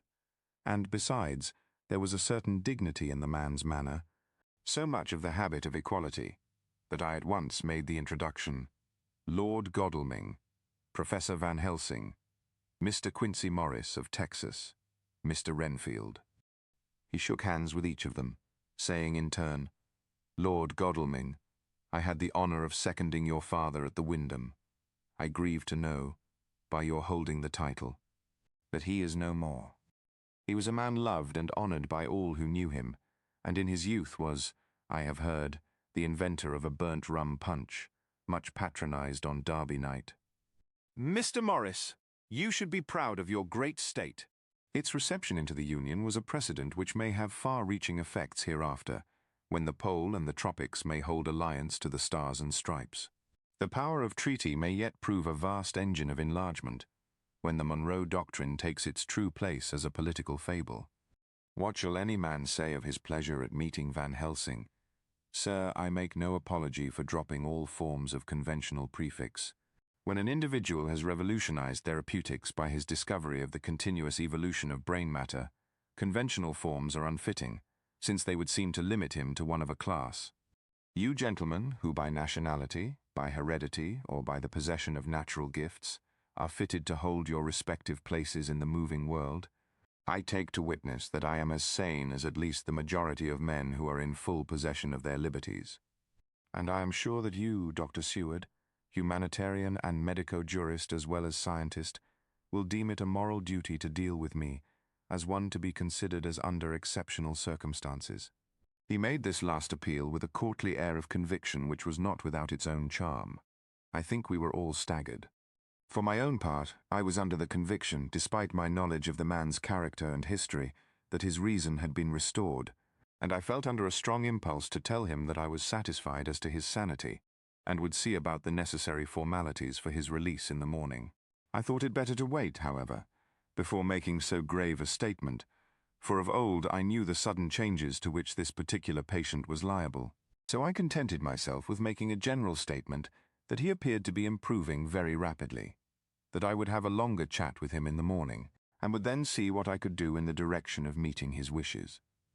This did not at all satisfy him, for he said quickly, "But I fear, Dr. Seward, that you hardly apprehend my wish. I desire to go at once, here, now, this very hour, this very moment, if I may. Time presses, and in our implied agreement with the old scytheman, it is of the essence of the contract. I am sure it is only necessary to put before so admirable a practitioner as Dr. Seward so simple, yet so momentous a wish, to ensure its fulfillment." He looked at me keenly, and seeing the negative in my face, turned to the others and scrutinized them closely. Not meeting any sufficient response, he went on, "Is it possible that I have erred in my supposition?" "You have," I said frankly, but at the same time, as I felt, brutally. There was a considerable pause, and then he said slowly, "Then I suppose I must only shift my ground of request. Let me ask for this concession, boon, privilege, what you will. I am content to implore in such a case, not on personal grounds, but for the sake of others. I am not at liberty to give you the whole of my reasons, but you may, I assure you, take it from me that they are good ones, sound and unselfish, and spring from the highest sense of duty. Could you look, sir, into my heart, you would approve to the full the sentiments which animate me. Nay, more, you would count me amongst the best and truest of your friends." Again he looked at us all keenly. I had a growing conviction that this sudden change of his entire intellectual method was but yet another form or phase of his madness, and so determined to let him go on a little longer, knowing from experience that he would, like all lunatics, give himself away in the end. Van Helsing was gazing at him with a look of utmost intensity, his bushy eyebrows almost meeting with the fixed concentration of his look. He said to Renfield in a tone which did not surprise me at the time, but only when I thought of it afterwards, for it was as of one addressing an equal, "Can you not tell frankly your real reason for wishing to be free tonight?" "I will undertake that if you will satisfy even me, a stranger, without prejudice, and with the habit of keeping an open mind. Seward will give you, at his own risk, and on his own responsibility, the privilege you seek." He shook his head sadly, and with a look of poignant regret on his face. The professor went on, "Come, sir, bethink yourself. You claim the privilege of reason in the highest degree, since you seek to impress us with your complete reasonableness. You do this, whose sanity we have reason to doubt, since you are not yet released from medical treatment for this very defect. If you will not help us in our effort to choose the wisest course, how can we perform the duty which you yourself put upon us? Be wise, and help us, and if we can, we shall aid you to achieve your wish." He still shook his head as he said, "Dr. Van Helsing, I have nothing to say. Your argument is complete, and if I were free to speak, I should not hesitate a moment. but I am not my own master in the matter. I can only ask you to trust me. If I am refused, the responsibility does not rest with me." I thought it was now time to end the scene, which was becoming too comically grave, so I went towards the door, simply saying, "Come, my friends, we have work to do. Good night." As, however, I got near the door, a new change came over the patient. He moved towards me so quickly that for the moment I feared that he was about to make another homicidal attack. My fears, however, were groundless, for he held up his two hands imploringly and made his petition in a moving manner. As he saw that the very excess of his emotion was militating against him, by restoring us more to our old relations, he became still more demonstrative. I glanced at Van Helsing and saw my conviction reflected in his eyes, so I became a little more fixed in my manner, if not more stern, and motioned to him that his efforts were unavailing. I had previously seen something of the same constantly growing excitement in him when he had to make some request of which at the time he had thought much, such, for instance, as when he wanted a cat, and I was prepared to see the collapse into the same sullen acquiescence on this occasion. My expectation was not realized, for, when he found that his appeal would not be successful, he got into quite a frantic condition. He threw himself on his knees and held up his hands, wringing them in plaintive supplication, and poured forth a torrent of entreaty, with the tears rolling down his cheeks, and his whole face and form expressive of the deepest emotion. "Let me entreat you, Dr. Seward, oh, let me implore you, to let me out of this house at once. Send me away how you will and where you will. Send keepers with me with whips and chains. Let them take me in a strait waistcoat, manacled and leg-ironed, even to a gale. But let me go out of this. You don't know what you do by keeping me here. I am speaking from the depths of my heart, of my very soul. You don't know whom you wrong or how, and I may not tell. Woe is me, I may not tell. By all you hold sacred, by all you hold dear, by your love that is lost, by your hope that lives, for the sake of the Almighty, take me out of this and save my soul from guilt. Can't you hear me, man? Can't you understand? Don't you know that I am sane and earnest now, that I am no lunatic in a mad fit, but a sane man fighting for his soul? Oh, hear me, hear me. Let me go! Let me go! Let me go! I thought that the longer this went on, the wilder he would get, and so would bring on a fit, so I took him by the hand and raised him up. "Come," I said sternly. "No more of this. We have had quite enough already. Get to your bed and try to behave more discreetly." He suddenly stopped and looked at me intently for several moments. Then, without a word, he rose, and moving over, sat down on the side of the bed. The collapse had come, as on former occasion, just as I had expected. When I was leaving the room, last of our party, he said to me in a quiet, well-bred voice, "You will, I trust, Dr. Seward, do me the justice to bear in mind, later on, that I did what I could to convince you tonight." Jonathan Harker's Journal. 1st of October, 5 a.m. I went with the party to the search with an easy mind, for I think I never saw Mina so absolutely strong and well. I am so glad that she consented to hold back and let us men do the work. Somehow, it was a dread to me that she was in this fearful business at all. But now that her work is done, and that it is due to her energy and brains and foresight that the whole story is put together in such a way that every point tells, she may well feel that her part is finished, and that she can henceforth leave the rest to us. We were, I think, all a little upset by the scene with Mr. Renfield. When we came away from his room, we were silent till we got back to the study. Then Mr. Morris said to Dr. Seward, "Say, Jack, if that man wasn't attempting a bluff, he is about the sanest lunatic I ever saw. I'm not sure, but I believe that he had some serious purpose, and if he had, it was pretty rough on him not to get a chance." Lord Godalming and I were silent, but Dr. Van Helsing added, "Friend John, you know more of lunatics than I do, and I'm glad of it. For I fear that if it had been to me to decide, I would, before that last hysterical outburst, have given him free. But we live and learn, and in our present task we must take no chance. As my friend Quincy would say, all is best as they are." Dr. Seward seemed to answer them both in a dreamy kind of way. "I don't know but that I agree with you." If that man had been an ordinary lunatic, I would have taken my chance of trusting him. But he seems so mixed up with the Count in an indexy kind of way that I am afraid of doing anything wrong by helping his fads. I can't forget how he prayed with almost equal fervor for a cat, and then tried to tear my throat out with his teeth. Besides, he called the Count Lord and Master, and he may want to get out to help him in some diabolical way. That horrid thing has the wolves and the rats and his own kind to help him, so I suppose he isn't above trying to use a respectable lunatic. He certainly did seem earnest, though. I only hope we have done what is best. These things, in conjunction with the wild work we have in hand, help to unnerve a man. The professor stepped over, and laying his hand on his shoulder, said in his grave, kindly way, "Friend John, have no fear. We are trying to do our duty in a very sad and terrible case. We can only do as we deem best. What else have we to hope for, except the pity of the good God?" Lord Godalming had slipped away for a few minutes, but now he returned.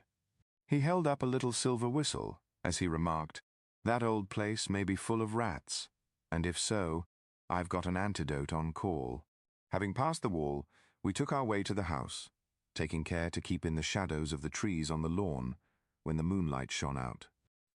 When we got to the porch, the professor opened his bag and took out a lot of things, which he laid on the step, sorting them into 4 little groups, evidently one for each. Then he spoke. "My friends, we are going into a terrible danger, and we need arms of many kinds. Our enemy is not merely spiritual.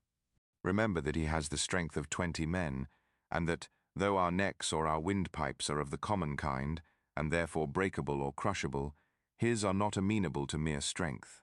A stronger man, or a body of men more strong in all than him, can at certain times hold him, but they cannot hurt him as we can be hurt by him. We must therefore guard ourselves from his touch. Keep this near your heart." As he spoke, he lifted a little silver crucifix and held it out to me. "I, being nearest to him, put these flowers round your neck." Here he handed to me a wreath of withered garlic blossoms, for other enemies more mundane, this revolver and this knife, and for aid in all, these so small electric lamps, which you can fasten to your breast, and for all, and above all at the last, this, which we must not desecrate needless. This was a portion of sacred wafer, which he put in an envelope and handed to me. Each of the others was similarly equipped. "Now," he said, "Friend John, where are the skeleton keys? If so that we can open the door. We need not break house by the window, as before at Miss Lucy's." Dr. Seward tried 1 or 2 skeleton keys, his mechanical dexterity as a surgeon standing him in good stead. Presently he got one to suit. After a little play back and forward, the bolt yielded, and, with a rusty clang, shot back. We pressed on the door, the rusty hinges creaked, and it slowly opened. It was startlingly like the image conveyed to me in Dr. Seward's diary of the opening of Miss Westenra's tomb. I fancy that the same idea seemed to strike the others, for with one accord they shrank back. The professor was the first to move forward, and stepped into the open door. "In manus tuas, Domine," he said, crossing himself as he passed over the threshold. We closed the door behind us, lest when we should have lit our lamps we should possibly attract attention from the road. The professor carefully tried the lock, lest we might not be able to open it from within should we be in a hurry making our exit. Then we all lit our lamps and proceeded on our search. The light from the tiny lamps fell in all sorts of odd forms, as the rays crossed each other, or the opacity of our bodies threw great shadows. I could not for my life get away from the feeling that there was someone else amongst us. I suppose it was the recollection, so powerfully brought home to me by the grim surroundings, of that terrible experience in Transylvania.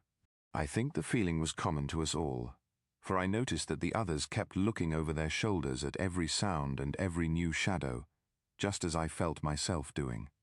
The whole place was thick with dust. The floor was seemingly inches deep, except where there were recent footsteps, in which, on holding down my lamp, I could see marks of hobnails where the dust was cracked. The walls were fluffy and heavy with dust, and in the corners were masses of spiders' webs, whereon the dust had gathered till they looked like old tattered rags as the weight had torn them partly down. On a table in the hall was a great bunch of keys, with a time-yellowed label on each. They had been used several times, for on the table were several similar rents in the blanket of dust, similar to that exposed when the professor lifted them. He turned to me and said, "You know this place, Jonathan. You have copied maps of it, and you know it at least more than we do. Which is the way to the chapel?" I had an idea of its direction, though on my former visit I had not been able to get admission to it, so I led the way, and after a few wrong turnings found myself opposite a low, arched oaken door, ribbed with iron bands. "This is the spot," said the professor, as he turned his lamp on a small map of the house, copied from the file of my original correspondence regarding the purchase. With a little trouble we found the key on the bunch and opened the door. We were prepared for some unpleasantness, for as we were opening the door a faint, malodorous air seemed to exhale through the gaps, but none of us ever expected such an odor as we encountered.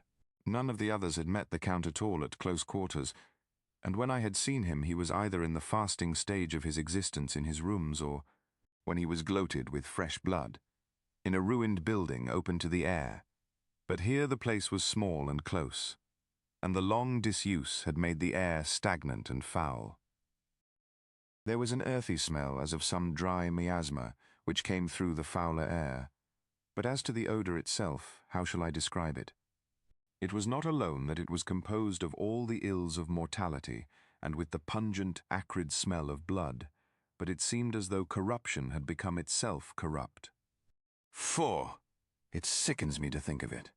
Every breath exhaled by that monster seemed to have clung to the place and intensified its loathsomeness. Under ordinary circumstances, such a stench would have brought our enterprise to an end, but this was no ordinary case. The high and terrible purpose in which we were involved gave us a strength which rose above merely physical considerations. After the involuntary shrinking consequent on the first nauseous whiff, we one and all set about our work as though that loathsome place were a garden of roses. We made an accurate examination of the place, the professor saying as we began, "The first thing is to see how many of the boxes are left. We must then examine every hole and corner and cranny and see if we cannot get some clue as to what has become of the rest." A glance was sufficient to show how many remained, for the great earth chests were bulky, and there was no mistaking them. There were only 29 left out of the 50. Once I got a fright, for, seeing Lord Godalming suddenly turn and look out of the vaulted door into the dark passage beyond, I looked too, and for an instant my heart stood still. Somewhere, looking out from the shadow, I seemed to see the high lights of the Count's evil face, the ridge of the nose, the red eyes, the red lips, the awful pallor. It was only for a moment, for, as Lord Godalming said, I thought I saw a face, but it was only the shadows, and resumed his inquiry. I turned my lamp in the direction, and stepped into the passage. There was no sign of anyone, and as there were no corners, no doors, no aperture of any kind, but only the solid walls of the passage, there could be no hiding place even for him. I took it that fear had helped imagination, and said nothing. A few minutes later I saw Morris step suddenly back from a corner, which he was examining. We all followed his movements with our eyes, for undoubtedly some nervousness was growing on us, and we saw a whole mass of phosphorescence, which twinkled like stars. We all instinctively drew back. The whole place was becoming alive with rats. For a moment or two we stood appalled, all save Lord Godalming, who was seemingly prepared for such an emergency. Rushing over to the great iron-bound oaken door, which Dr. Seward had described from the outside, and which I had seen myself, he turned the key in the lock, drew the huge bolts, and swung the door open. Then, taking his little silver whistle from his pocket, he blew a low, shrill call. It was answered from behind Dr. Seward's house by the yelping of dogs, and after about a minute 3 terriers came dashing round the corner of the house. Unconsciously we had all moved towards the door, and as we moved I noticed that the dust had been much disturbed. The boxes which had been taken out had been brought this way. But even in the minute that had elapsed the number of the rats had vastly increased. They seemed to swarm over the place all at once, till the lamplight, shining on their moving dark bodies and glittering baleful eyes, made the place look like a bank of earth set with fireflies. The dogs dashed on, but at the threshold suddenly stopped and snarled, and then, simultaneously lifting their noses, began to howl in most lugubrious fashion. The rats were multiplying in thousands, and we moved out. Lord Godalming lifted one of the dogs, and carrying him in, placed him on the floor. The instant his feet touched the ground, he seemed to recover his courage, and rushed at his natural enemies. They fled before him so fast that before he had shaken the life out of a score, the other dogs, who had by now been lifted in the same manner, had but small prey ere the whole mass had vanished. With their going, it seemed as if some evil presence had departed, for the dogs frisked about and barked merrily as they made sudden darts at their prostrate foes, and turned them over and tossed them in the air with vicious shakes. We all seemed to find our spirits rise. Whether it was the purifying of the deadly atmosphere by the opening of the chapel door, or the relief which we experienced by finding ourselves in the open, I know not. But most certainly, the shadow of dread seemed to slip from us like a robe, and the occasion of our coming lost something of its grim significance, though we did not slacken a whit in our resolution. We closed the outer door and barred and locked it, and bringing the dogs with us, began our search of the house.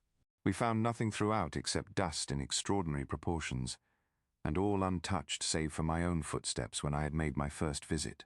Never once did the dogs exhibit any symptom of uneasiness, and even when we returned to the chapel they frisked about as though they had been rabbit hunting in a summer wood. The morning was quickening in the east when we emerged from the front. Dr. Van Helsing had taken the key of the hall door from the bunch and locked the door in orthodox fashion, putting the key into his pocket when he had done. "So far," he said, "our night has been eminently successful. No harm has come to us such as I feared might be, and yet we have ascertained how many boxes are missing. More than all do I rejoice that this, our first, and perhaps our most difficult and dangerous step, has been accomplished without the bringing thereinto our most sweet Madam Mina, or troubling her waking or sleeping thoughts, with sights and sounds and smells of horror, which she might never forget. One lesson, too, we have learned, if it be allowable to argue a particulari, that the brute beasts which are to the Count's command are yet themselves not amenable to his spiritual power. For look, these rats that would come to his call, just as from his castle top he summoned the wolves to your going, and to that poor mother's cry, though they come to him, they run pell-mell from the so little dogs of my friend Arthur. We have other matters before us, other dangers, other fears, and that monster, he has not used his power over the brute world for the only or the last time tonight. So be it that he has gone elsewhere. Good, it has given us opportunity to cry check in some ways in this chess game, which we play for the stake of human souls. And now let us go home. The dawn is close at hand, and we have reason to be content with our first night's work. It may be ordained that we have many nights and days to follow if full of peril, but we must go on, and from no danger shall we shrink. The house was silent when we got back, save for some poor creature who was screaming away in one of the distant wards, and a low, moaning sound from Renfield's room. The poor wretch was doubtless torturing himself, after the manner of the insane, with needless thoughts of pain. I came tiptoe into our own room, and found Mina asleep, breathing so softly that I had to put my ear down to hear it. She looks paler than usual. I hope the meeting tonight has not upset her. I am truly thankful that she is to be left out of our future work, and even of our deliberations. It is too great a strain for a woman to bear. I did not think so at first, but I know better now. Therefore I am glad that it is settled. There may be things which would frighten her to hear, and yet to conceal them from her might be worse than to tell her if once she suspected that there was any concealment. Henceforth our work is to be a sealed book to her, till at least such time as we can tell her that all is finished, and the earth free from a monster of the netherworld. I dare say it will be difficult to begin to keep silence after such confidence as ours, but I must be resolute, and tomorrow I shall keep dark over tonight's doings, and shall refuse to speak of anything that has happened. I rest on the sofa, so as not to disturb her. 1st of October, later. I suppose it was natural that we should have all overslept ourselves, for the day was a busy one, and the night had no rest at all. Even Mina must have felt its exhaustion, for though I slept till the sun was high, I was awake before her, and had to call 2 or 3 times before she awoke. Indeed, she was so sound asleep that for a few seconds she did not recognize me, but looked at me with a sort of blank terror, as one looks who has been waked out of a bad dream. She complained a little of being tired, and I let her rest till later in the day. We now know of 21 boxes having been removed, and if it be that several were taken in any of these removals, we may be able to trace them all. Such will, of course, immensely simplify our labour, and the sooner the matter is attended to, the better. I shall look up Thomas Snelling today. Dr. Seward's diary. 1st of October. It was towards noon when I was awakened by the professor walking into my room. He was more jolly and cheerful than usual, and it is quite evident that last night's work has helped to take some of the brooding weight off his mind. After going over the adventure of the night, he suddenly said, "Your patient interests me much. May it be that with you I visit him this morning. Or if that you are to occupy, I can go alone if it may be." It is a new experience to me to find a lunatic who talk philosophy, and reason so sound. I had some work to do which pressed, so I told him that if he would go alone I would be glad, as then I should not have to keep him waiting. So I called an attendant and gave him the necessary instructions. Before the professor left the room, I cautioned him against getting any false impression from my patient. "But," he answered, "I want him to talk of himself and of his delusion as to consuming live things. He said to Madam Mina, as I see in your diary of yesterday, that he had once had such a belief. Why do you smile, friend John?" "Excuse me," I said, "but the answer is here." I laid my hand on the typewritten matter. When our sane and learned lunatic made that very statement of how he used to consume life, his mouth was actually nauseous with the flies and spiders which he had eaten just before Mrs. Harker entered the room. Van Helsing smiled in turn. "Good," he said. "Your memory is true, friend John. I should have remembered, and yet it is this very obliquity of thought and memory which makes mental disease such a fascinating study. Perhaps I may gain more knowledge out of the folly of this madman than I shall from the teaching of the most wise. Who knows?" I went on with my work, and before long was through that in hand. It seemed that the time had been very short indeed, but there was Van Helsing back in the study. "Do I interrupt?" he asked politely as he stood at the door. "Not at all," I answered. "Come in, my work is finished and I am free. I can go with you now, if you like." "It is needless. I have seen him." "Well?" "I fear that he does not appraise me at much." Our interview was short. When I entered his room, he was sitting on a stool in the centre, with his elbows on his knees, and his face was the picture of sullen discontent. I spoke to him as cheerfully as I could, and with such a measure of respect as I could assume. He made no reply whatever. His answer was not reassuring. "I know you well enough. You are the old fool Van Helsing. I wish you would take yourself and your idiotic brain theories somewhere else. Damn all thick-headed Dutchmen." Not a word more would he say, but sat in his implacable sullenness, as indifferent to me as though I had not been in the room at all. "Thus departed for this time my chance of much learning from this so clever lunatic. So I shall go, if I may, and cheer myself with a few happy words with that sweet soul, Madam Mina. Friend John, it does rejoice me unspeakable that she is no more to be pained, no more to be worried with our terrible things. Though we shall much miss her help, it is better so." "I agree with you with all my heart," I answered earnestly, for I did not want him to weaken in this matter. "Mrs. Harker is better out of it. Things are quite bad enough for us, all men of the world, and who have been in many tight places in our time. But it is no place for a woman. And if she had remained in touch with the affair, it would in time infallibly have wrecked her. So Van Helsing has gone to confer with Mrs. Harker and Harker. Quincy and Art are all out following up the clues as to the earth boxes. I shall finish my round of work and we shall meet tonight. Mina Harker's Journal. 1st of October. It is strange to me to be kept in the dark as I am today, after Jonathan's full confidence for so many years, to see him manifestly avoid certain matters, and those the most vital of all. This morning I slept late after the fatigues of yesterday, and though Jonathan was late too, he was the earlier. He spoke to me before he went out, never more sweetly or tenderly, but he never mentioned a word of what had happened in the visit to the Count's house. And yet he must have known how terribly anxious I was. Poor dear fellow. I suppose it must have distressed him even more than it did me. They all agreed that it was best that I should not be drawn further into this awful work, and I acquiesced. But to think that he keeps anything from me. And now I am crying like a silly fool, when I know it comes from my husband's great love, and from the good wishes of those other strong men. That has done me good. Well, some day Jonathan will tell me all, and lest it should ever be that he should think for a moment that I kept anything from him, I still keep my journal as usual. Then if he has feared of my trust, I shall show it to him, with every thought of my heart put down for his dear eyes to read.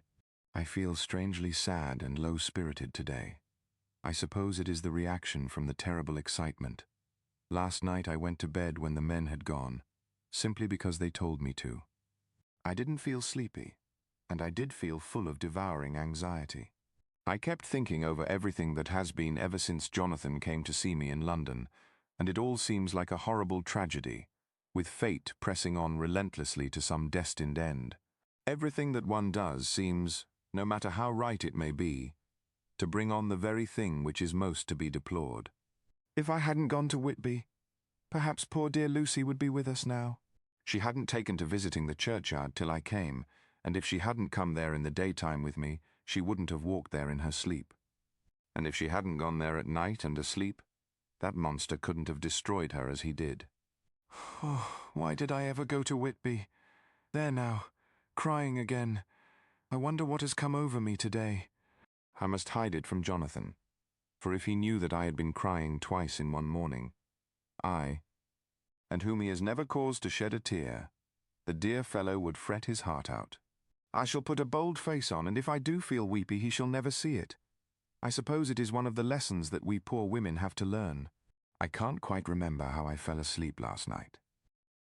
I remember hearing the sudden barking of the dogs and a lot of queer sounds, like praying on a very tumultuous scale, from Mr. Renfield's room, which is somewhere under this. And then there was silence over everything. Silence so profound that it startled me, and I got up and looked out of the window. All was dark and silent, the black shadows thrown by the moonlight seeming full of a silent mystery of their own. Not a thing seemed to be stirring, but all to be grim and fixed as death or fate, so that a thin streak of white mist, that crept with almost imperceptible slowness across the grass towards the house, seemed to have a sentience and a vitality of its own. I think that the digression of my thoughts must have done me good, for when I got back to bed I found a lethargy creeping over me. I lay a while, but could not quite sleep, so I got out and looked out of the window again. The mist was spreading, and was now close up to the house, so that I could see it lying thick against the wall, as though it was stealing up to the windows. The poor man was more loud than ever, and though I could not distinguish a word he said, I could in some way recognize in his tones some passionate entreaty on his part. Then there was the sound of a struggle, and I knew that the attendants were dealing with him. I was so frightened that I crept into bed and pulled the clothes over my head, putting my fingers in my ears. I was not then a bit sleepy, at least so I thought, but I must have fallen asleep, for except dreams I do not remember anything until the morning, when Jonathan woke me. I think that it took me an effort, and a little time to realize where I was, and that it was Jonathan who was bending over me. My dream was very peculiar, and was almost typical of the way that waking thoughts become merged in, or continued in, dreams.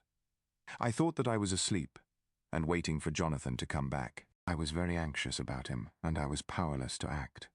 My feet, and my hands, and my brain were weighted, so that nothing could proceed at the usual pace. And so I slept uneasily, and thought. Then it began to dawn upon me that the air was heavy, and dank, and cold. I put back the clothes from my face, and found, to my surprise, that all was dim around.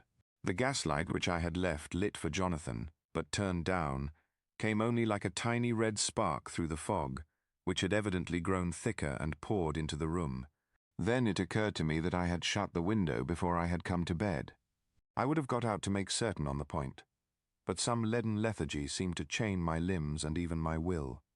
I lay still and endured. That was all. I closed my eyes, but could still see through my eyelids.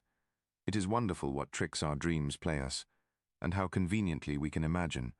The mist grew thicker and thicker, and I could see now how it came in, for I could see it like smoke, or with the white energy of boiling water, pouring in, not through the window, but through the joinings of the door. It got thicker and thicker, till it seemed as if it became concentrated into a sort of pillar of cloud in the room, through the top of which I could see the light of the gas shining like a red eye. Things began to whirl through my brain, just as the cloudy column was now whirling in the room, and through it all came the scriptural words, "A pillar of cloud by day, and of fire by night." Was it indeed some such spiritual guidance that was coming to me in my sleep? But the pillar was composed of both the day and the night guiding, for the fire was in the red eye, which at the thought got a new fascination for me, till as I looked, the fire divided, and seemed to shine on me through the fog like two red eyes, such as Lucy told me of in her momentary mental wandering when, on the cliff, the dying sunlight struck the windows of St. Mary's Church. Suddenly the horror burst upon me that it was thus that Jonathan had seen those awful women growing into reality through the whirling mist in the moonlight, and in my dream I must have fainted. For all became black darkness. The last conscious effort which imagination made was to show me a livid white face bending over me out of the mist. I must be careful of such dreams, for they would unseat one's reason if there were too much of them. I would get Dr. Van Helsing or Dr. Seward to prescribe something for me which would make me sleep, only that I fear to alarm them. Such a dream at the present time would become woven into their fears for me. Tonight I shall strive hard to sleep naturally. If I do not, I shall tomorrow night get them to give me a dose of chloral. That cannot hurt me for once, and it will give me a good night's sleep. Last night tired me more than if I had not slept at all. The 2 October 10 p.m. Last night I slept but did not dream. I must have slept soundly, for I was not waked by Jonathan coming to bed, but the sleep has not refreshed me, for today I feel terribly weak and spiritless. I spent all yesterday trying to read, or lying down dozing. In the afternoon, Mr. Renfield asked if he might see me. Poor man, he was very gentle, and when I came away he kissed my hand and bade God bless me. Some way it affected me much. I am crying when I think of him. This is a new weakness, of which I must be careful. Jonathan would be miserable if he knew I had been crying. He and the others were out till dinner time, and they all came in tired. I did what I could to brighten them up, and I suppose that the effort did me good, for I forgot how tired I was. After dinner they sent me to bed, and all went off to smoke together, as they said, but I knew that they wanted to tell each other of what had occurred to each during the day. I could see from Jonathan's manner that he had something important to communicate. I was not so sleepy as I should have been, so before they went I asked Dr. Seward to give me a little opiate of some kind, as I had not slept well the night before. He very kindly made me up a sleeping draught, which he gave to me, telling me that it would do me no harm, as it was very mild. I have taken it, and am waiting for sleep, which still keeps aloof. I hope I have not done wrong, for as sleep begins to flirt with me, a new fear comes, that I may have been foolish in thus depriving myself of the power of waking. I might want it. Here comes sleep. Good night. Jonathan Harker's Journal. 1st of October. Evening. I found Thomas Snelling in his house at Bethnal Green, but unhappily he was not in a condition to remember anything. The very prospect of beer which my expected coming had opened to him had proved too much, and he had begun too early on his expected debauch. I learned, however, from his wife, who seemed a decent poor soul, that he was only the assistant to Smollett, who of the two mates was the responsible person. So off I drove to Walworth, and found Mr. Joseph Smollett at home and in his shirt-sleeves, taking a late tea out of a saucer. He is a decent, intelligent fellow, distinctly a good, reliable type of workman, and with a headpiece of his own. He remembered all about the incident of the boxes, and, from a wonderful dog's-eared notebook, which he produced from some mysterious receptacle about the seat of his trousers, and which had hieroglyphical entries in thick, half-obliterated pencil, he gave me the destinations of the boxes.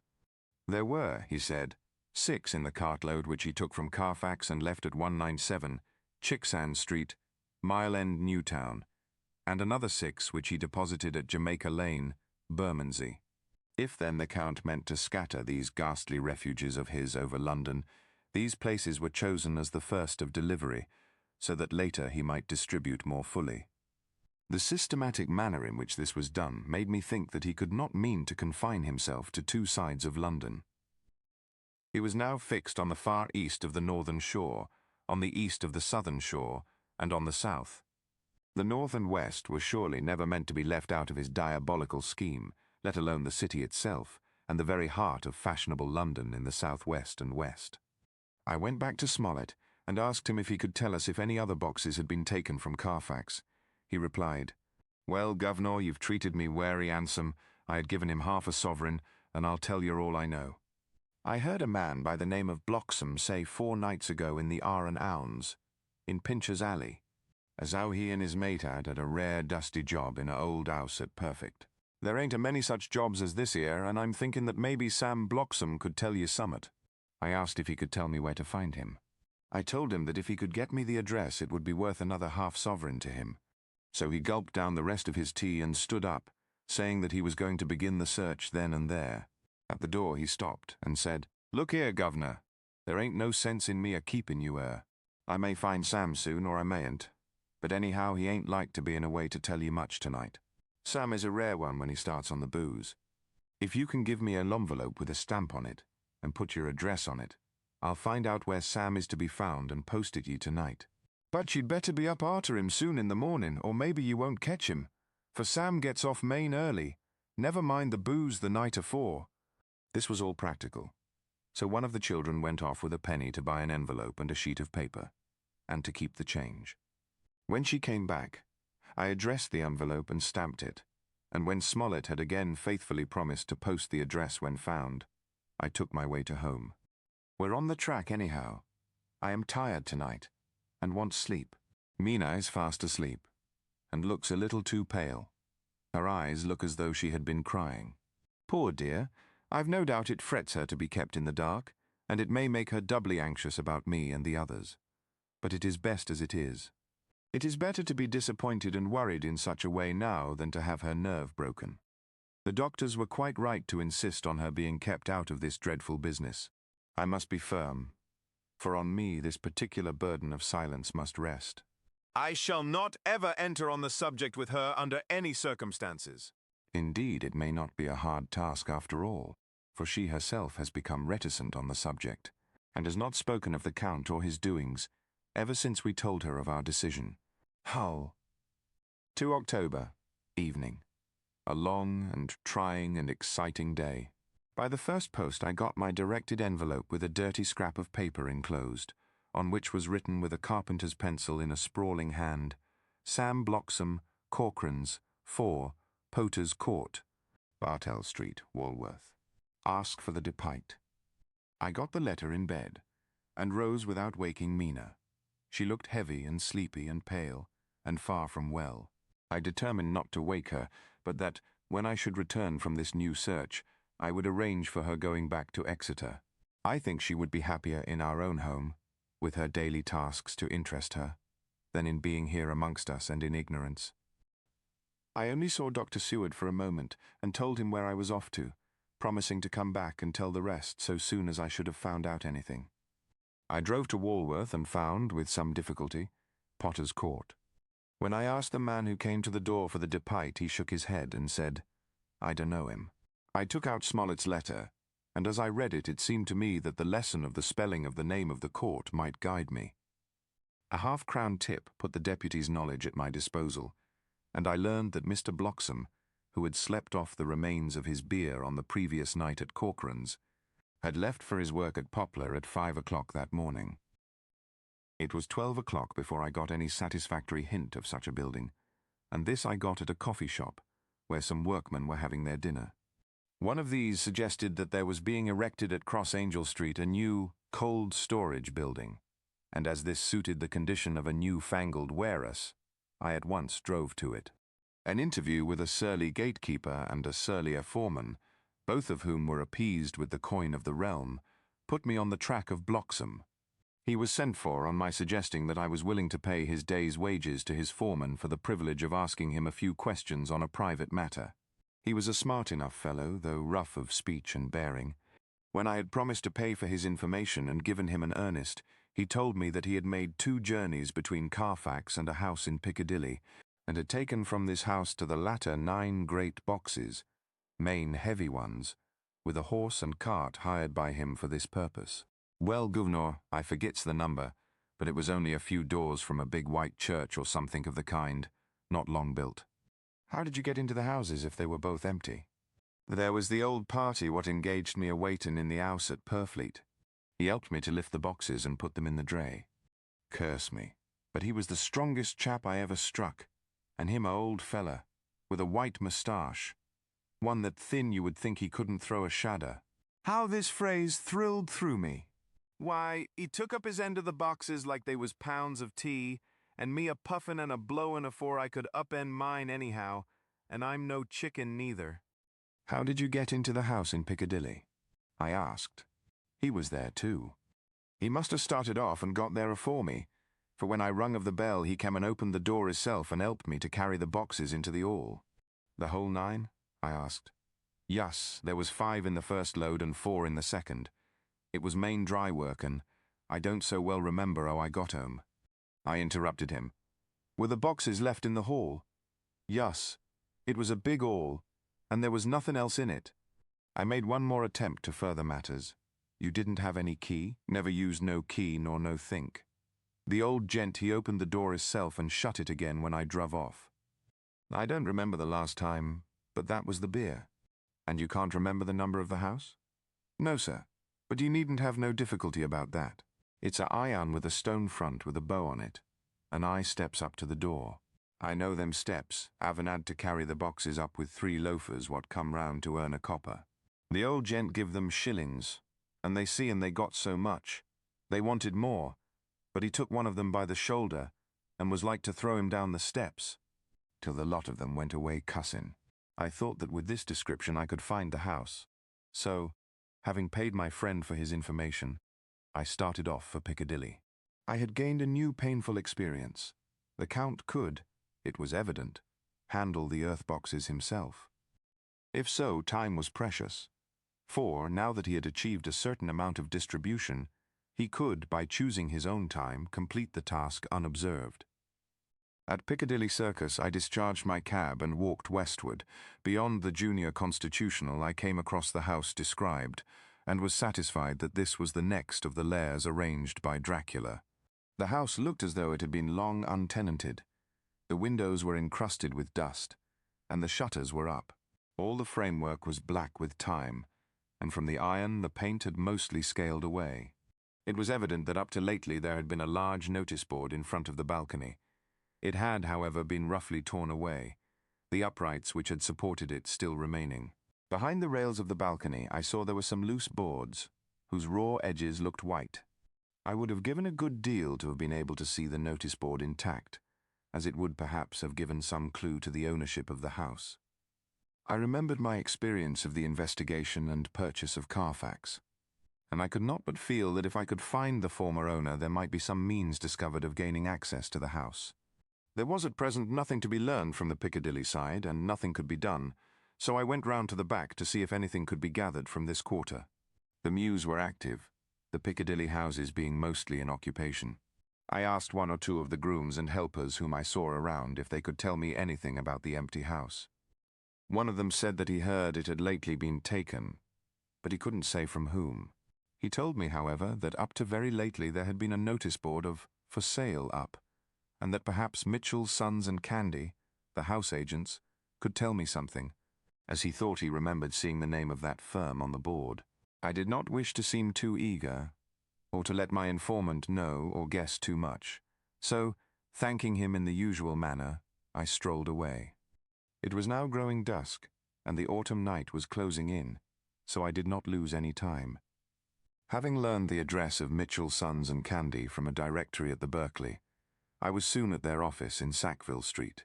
The gentleman who saw me was particularly suave in manner, but uncommunicative in equal proportion.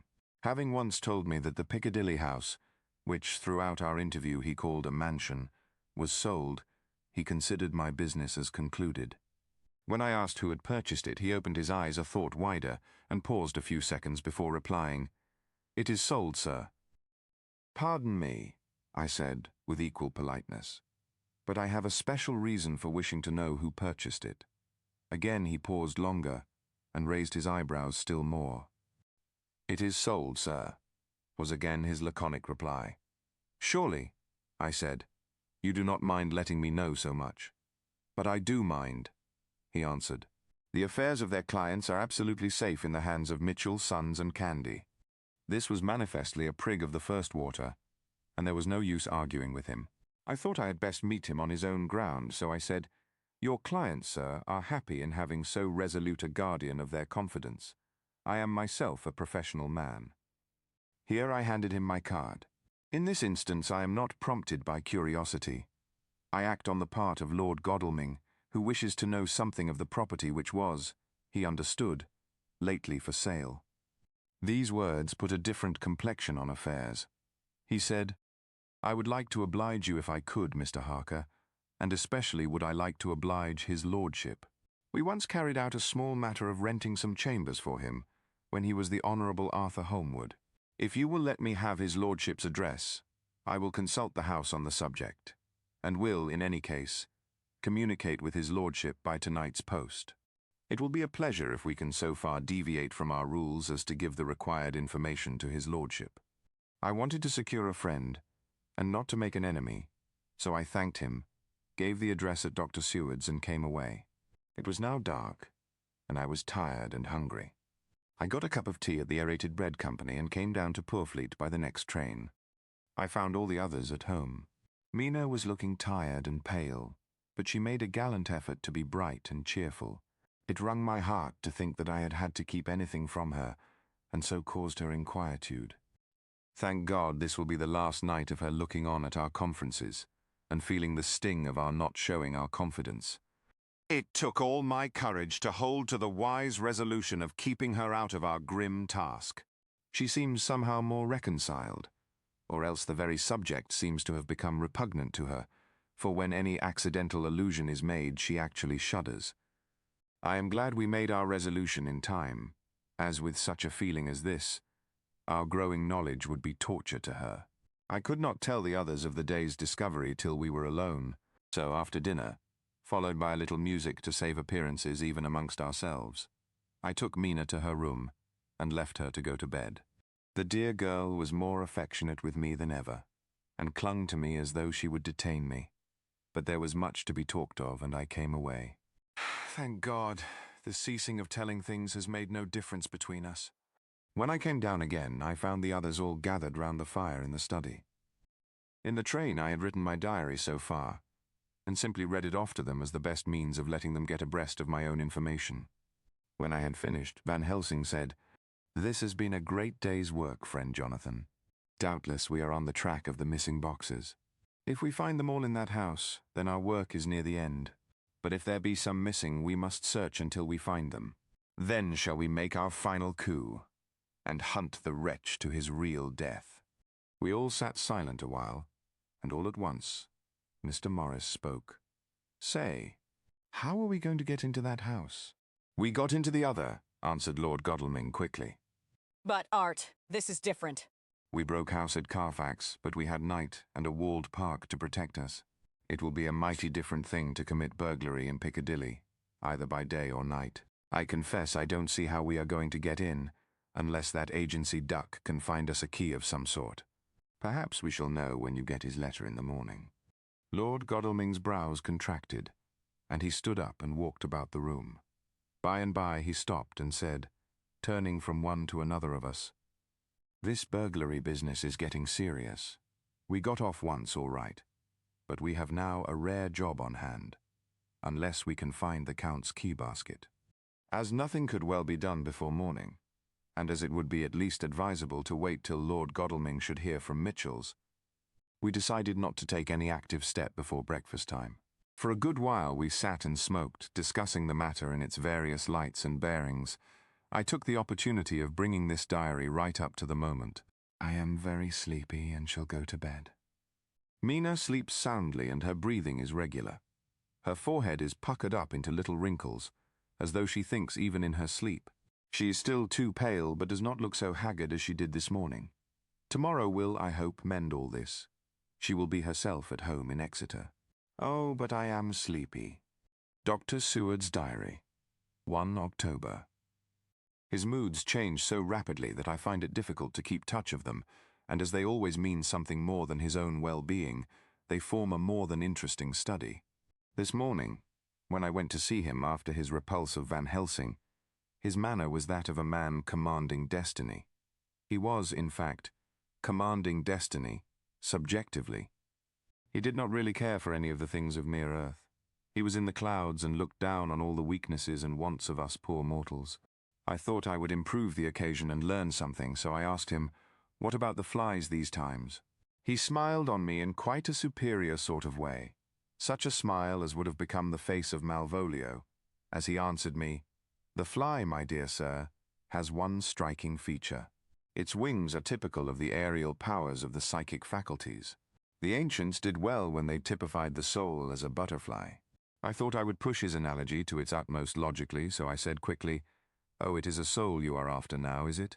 His madness foiled his reason, and a puzzled look spread over his face as, shaking his head with a decision which I had but seldom seen in him, he said, oh no, I want no souls. Life is all I want."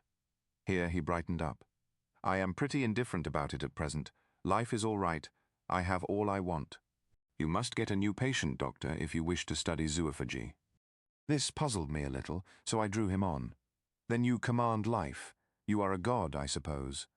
He smiled with an ineffably benign superiority. "Oh no.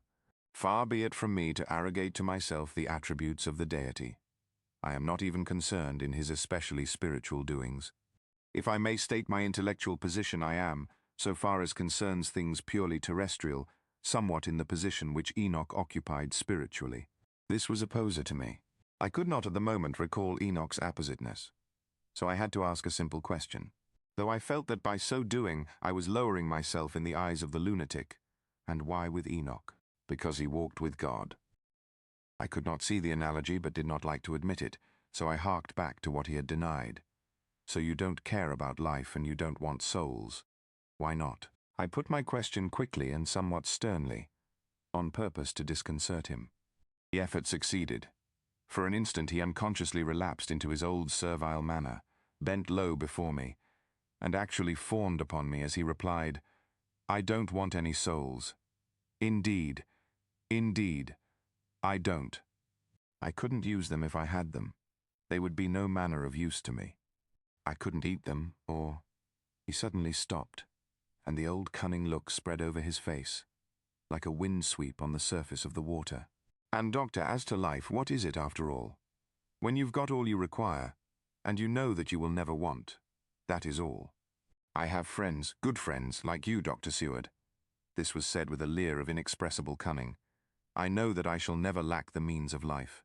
I think that through the cloudiness of his insanity he saw some antagonism in me, for he at once fell back on the last refuge of such as he, a dogged silence. After a short time I saw that for the present it was useless to speak to him.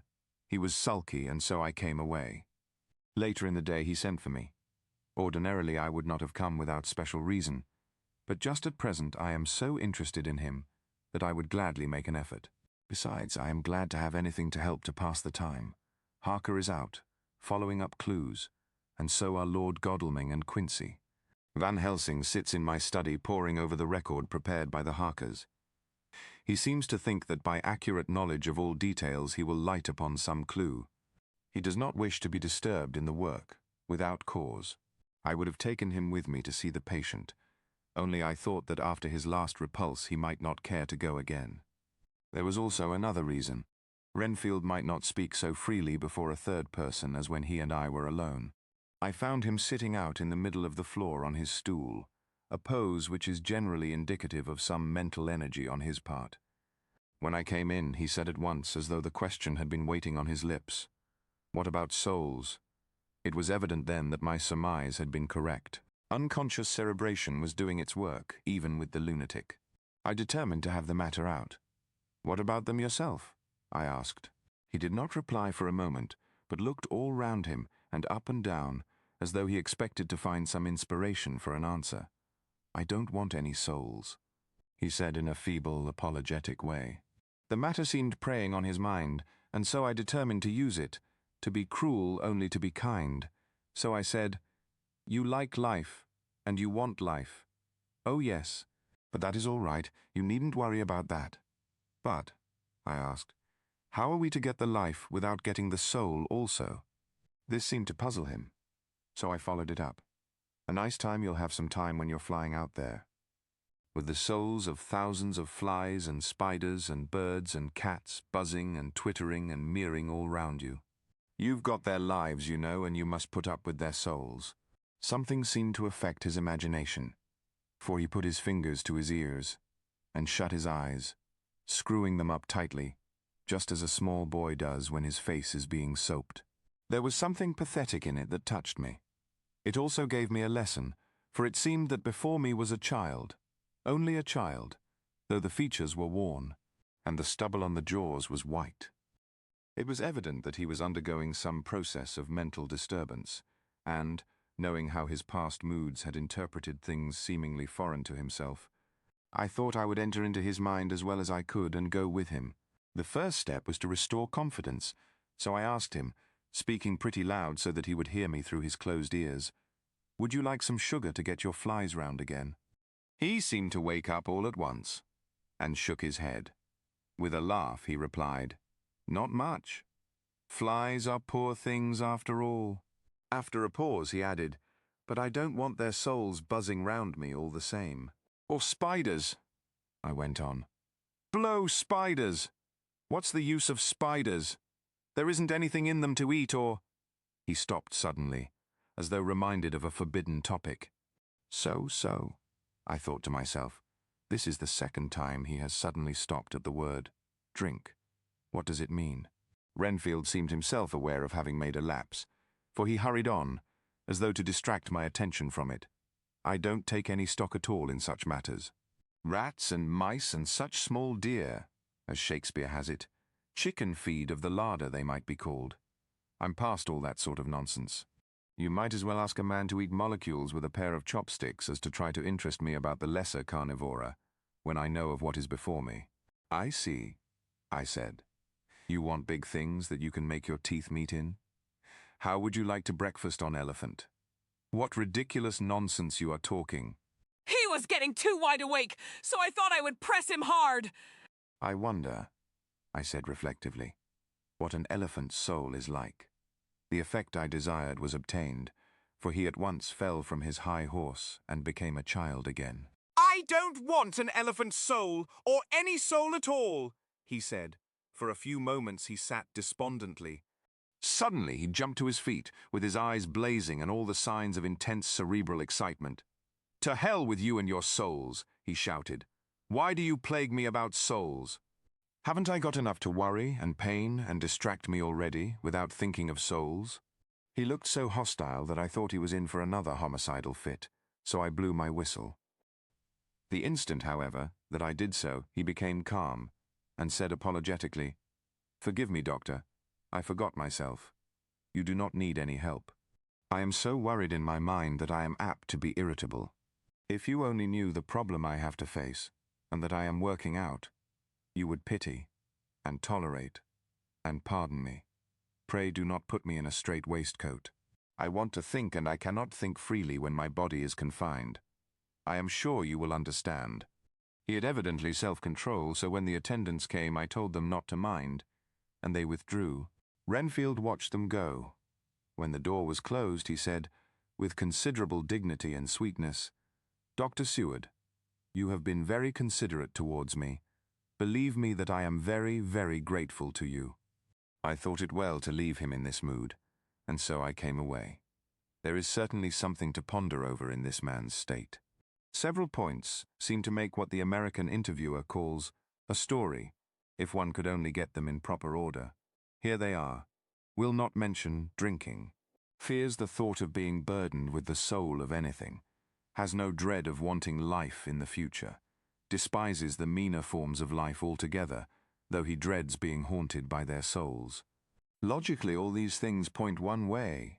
He has assurance of some kind that he will acquire some higher life. He dreads the consequence, the burden of a soul.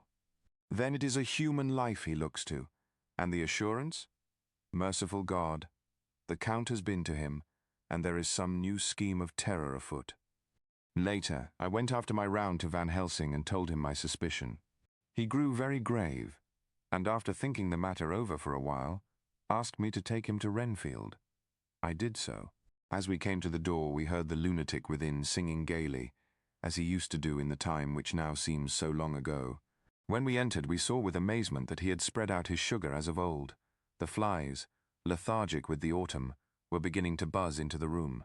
We tried to make him talk of the subject of our previous conversation, but he would not attend.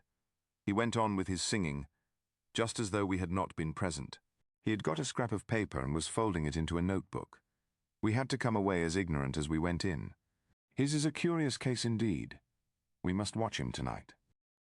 Letter Mitchell, Sons and Candy to Lord Godalming. 1 October. My Lord, we are at all times only too happy to meet your wishes. We beg, with regard to the desire of your lordship, expressed by Mr. Harker on your behalf, to supply the following information concerning the sale and purchase of number 347, Piccadilly. The original vendors are the executors of the late Mr. Archibald Winter Suffield.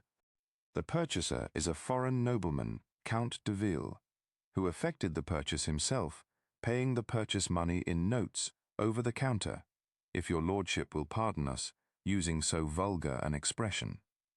Beyond this we know nothing whatever of him. We are, my lord, your lordship's humble servants, Mitchell, Sons and Candy. Dr. Seward's Diary, 2 October.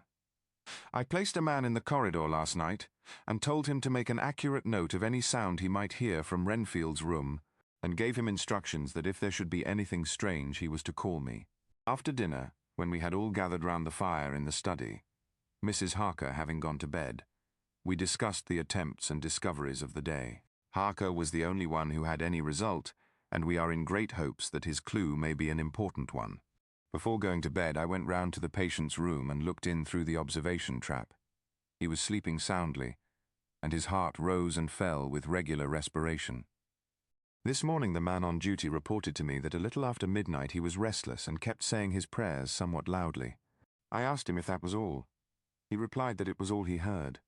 There was something about his manner so suspicious that I asked him point blank if he had been asleep. He denied sleep, but admitted to having dozed for a while. It is too bad that men cannot be trusted unless they are watched. Today Harker is out following up his clue, and Art and Quincy are looking after horses. Godalming thinks that it will be well to have horses always in readiness, for when we get the information which we seek, there will be no time to lose. We must sterilize all the imported earth between sunrise and sunset. We shall thus catch the Count at his weakest, and without a refuge to fly to. Van Helsing is off to the British Museum looking up some authorities on ancient medicine. The old physicians took account of things which their followers do not accept, and the professor is searching for witch and demon cures which may be useful to us later. I sometimes think we must be all mad, and that we shall wake to sanity in strait waistcoats. Later, we have met again. We seem at last to be on the track, and our work of tomorrow may be the beginning of the end. I wonder if Renfield's quiet has anything to do with this. His moods have so followed the doings of the Count that the coming destruction of the monster may be carried to him in some subtle way. If we could only get some hint as to what passed in his mind between the time of my argument with him today and his resumption of fly-catching, it might afford us a valuable clue. He is now seemingly quiet for a spell. Is he? That wild yell seemed to come from his room. The attendant came bursting into my room and told me that Renfield had somehow met with some accident. He had heard him yell, and when he went to him, found him lying on his face on the floor, all covered with blood. I must go at once. Dor Seward's Diary, 3 October. Let me put down with exactness all that happened, as well as I can remember it, since last I made an entry. Not a detail that I can recall must be forgotten. In all calmness, I must proceed. When I came to Renfield's room, I found him lying on the floor on his left side in a glittering pool of blood. When I went to move him, it became at once apparent that he had received some terrible injuries. There seemed none of that unity of purpose between the parts of the body which marks even lethargic sanity.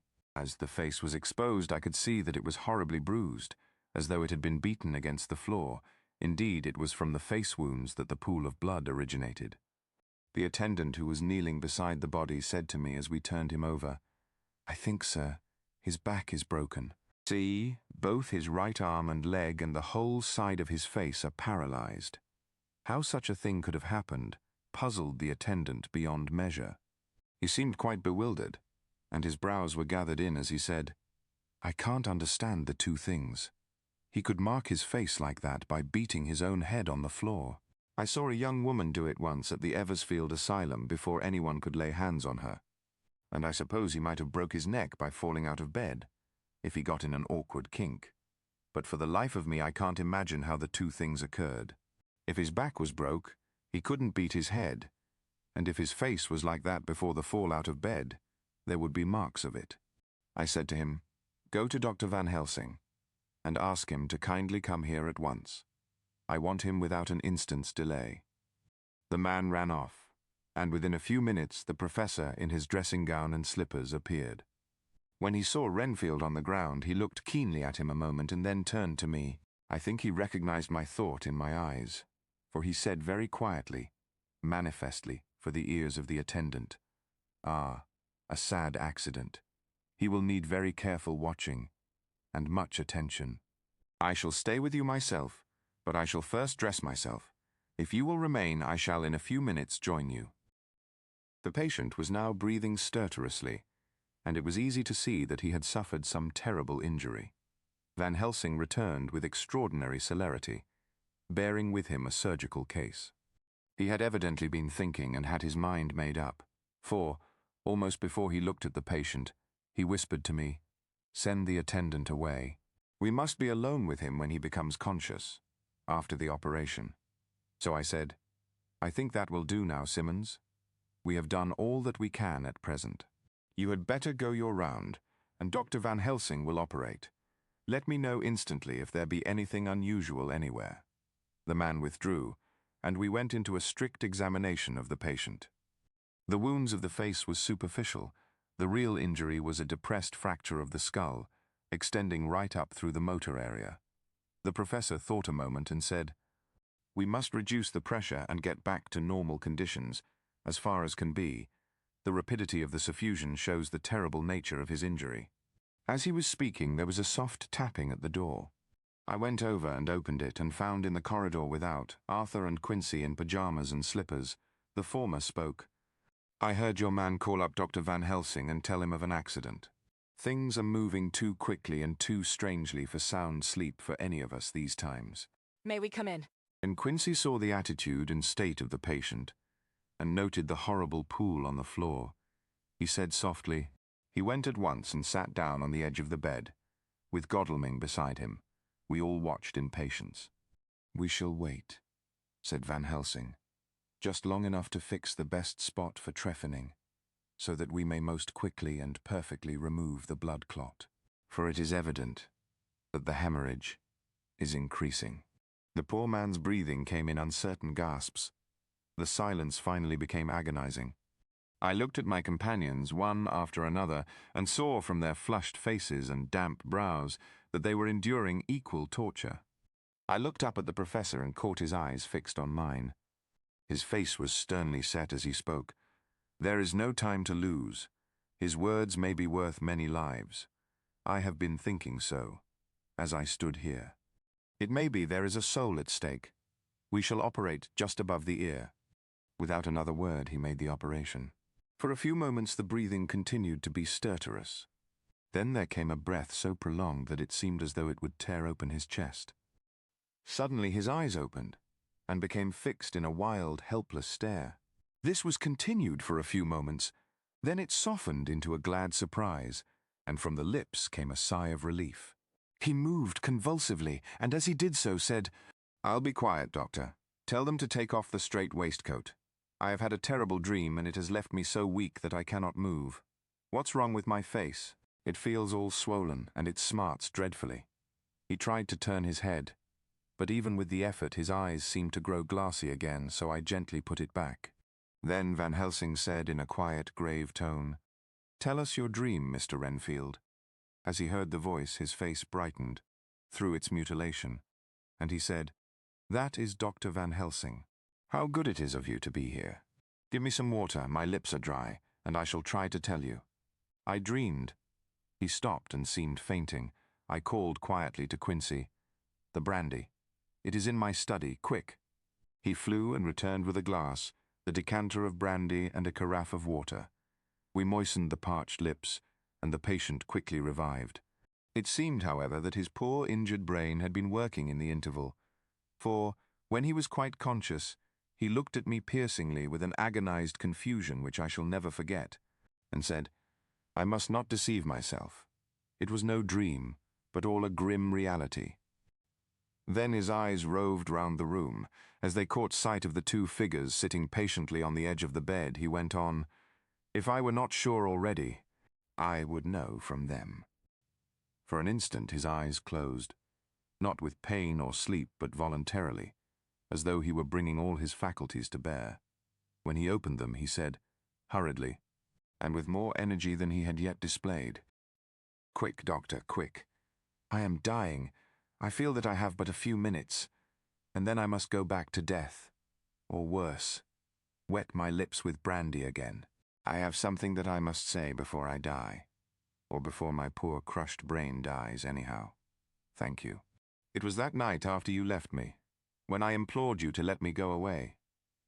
I couldn't speak then, for I felt my tongue was tied, but I was as sane then, except in that way, as I am now. I was in an agony of despair for a long time after you left me. It seemed hours. Then there came a sudden peace to me. My brain seemed to become cool again, and I realized where I was. I heard the dogs bark behind our house, but not where he was." As he spoke, Van Helsing's eyes never blinked, but his hand came out and met mine and gripped it hard. He did not, however, betray himself. He nodded slightly and said, "Go on," in a low voice. Renfield proceeded. He came up to the window in the mist, as I had seen him often before, but he was solid then, not a ghost, and his eyes were fierce like a man's when angry. He was laughing with his red mouth. The sharp white teeth glinted in the moonlight when he turned to look back over the belt of trees, to where the dogs were barking. I wouldn't ask him to come in at first, though I knew he wanted to, just as he had wanted all along. Then he began promising me things, not in words, but by doing them. He was interrupted by a word from the professor. How? By making them happen, just as he used to send in the flies when the sun was shining. Great big fat ones with steel and sapphire on their wings, and big moths, in the night, with skull and crossbones on their backs. Van Helsing nodded to him, as he whispered to me unconsciously, "The Acherontia itotropos of the Sphinges, what you call the death's head moth." The patient went on without stopping. Then he began to whisper, "Rats, rats, rats. Hundreds, thousands, millions of them, and every one a life, and dogs to eat them, and cats too. All lives, all red blood with years of life in it, and not merely buzzing flies." I laughed at him, for I wanted to see what he could do. Then the dogs howled, away beyond the dark trees in his house. He beckoned me to the window. I got up and looked out, and he raised his hands, and seemed to call out without using any words. A dark mass spread over the grass, coming on like the shape of a flame of fire, and then he moved the mist to the right and left, and I could see that there were thousands of rats with their eyes blazing red, like his, only smaller. He held up his hand, and they all stopped, and I thought he seemed to be saying, "All these lives will I give you, I, and many more and greater, through countless ages, if you will fall down and worship me." And then a red cloud, like the color of blood, seemed to close over my eyes, and before I knew what I was doing, I found myself opening the sash and saying to him, "Come in, Lord and Master." The rats were all gone, but he slid into the room through the sash, though it was only open an inch wide, just as the moon herself has often come in through the tiniest crack and has stood before me in all her size and splendor. His voice was weaker, so I moistened his lips with the brandy again, and he continued. But it seemed as though his memory had gone on working in the interval, for his story was further advanced. I was about to call him back to the point, but Van Helsing whispered to me, "Let him go on. Do not interrupt him. He cannot go back, and maybe could not proceed at all if once he lost the thread of his thought." He proceeded. "All day I waited to hear from him, but he did not send me anything, not even a blowfly, and when the moon got up I was pretty angry with him. When he slid in through the window, though it was shut, and did not even knock, I got mad with him. He sneered at me, and his white face looked out of the mist with his red eyes gleaming, and he went on as though he owned the whole place, and I was no one. He didn't even smell the same as he went by me. I couldn't hold him. I thought that, somehow, Mrs. Harker had come into the room." The two men sitting on the bed stood up and came over, standing behind him so that he could not see them, but where they could hear better. They were both silent, but the professor started and quivered. His face, however, grew grimmer and sterner still. Renfield went on without noticing.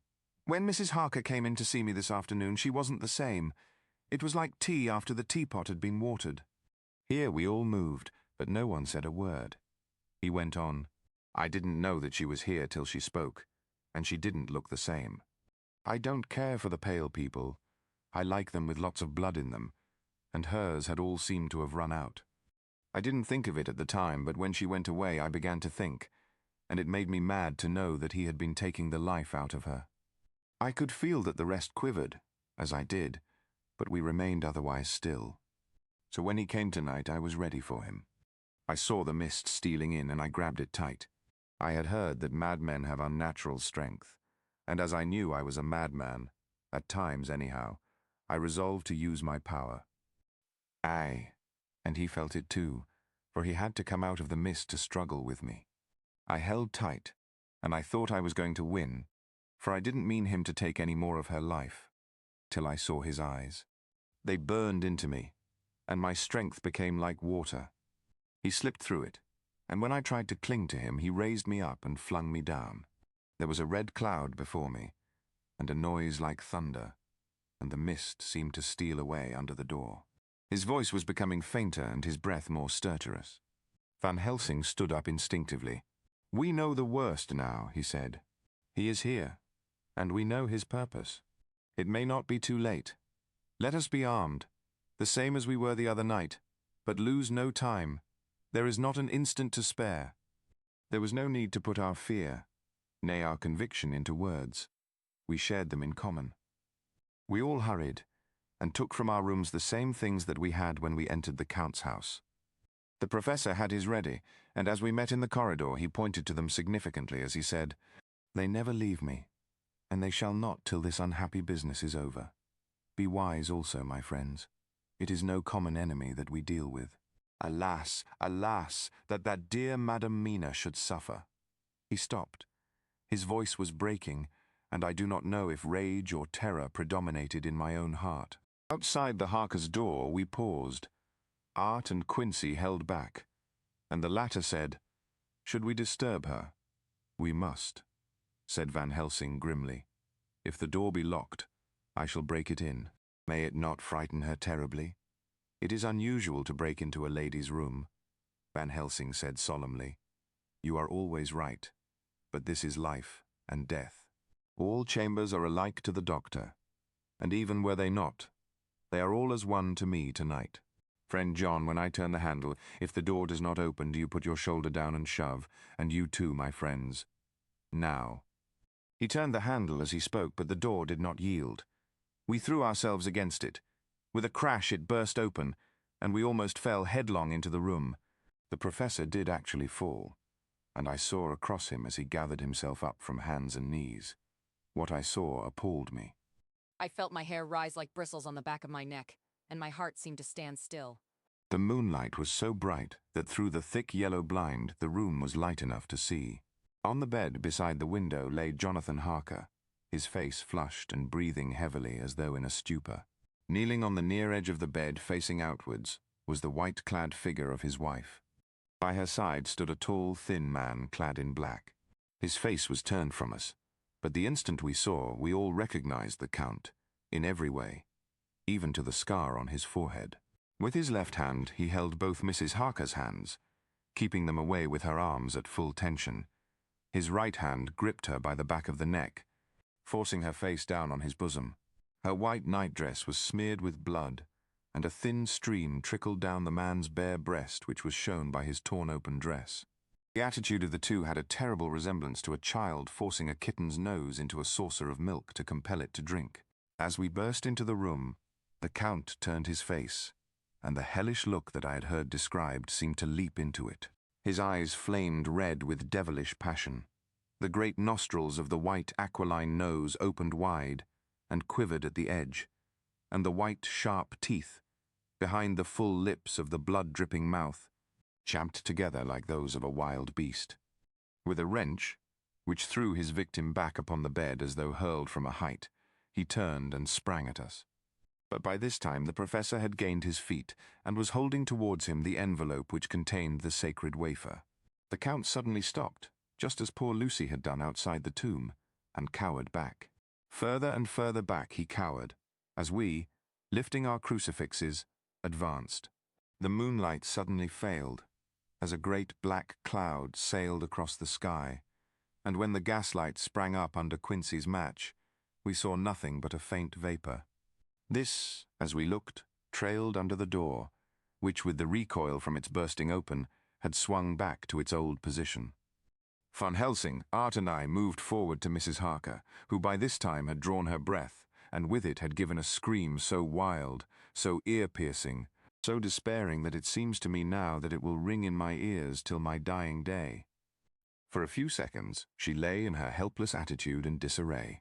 Her face was ghastly, with a pallor which was accentuated by the blood which smeared her lips and cheeks and chin. From her throat trickled a thin stream of blood. Her eyes were mad with terror.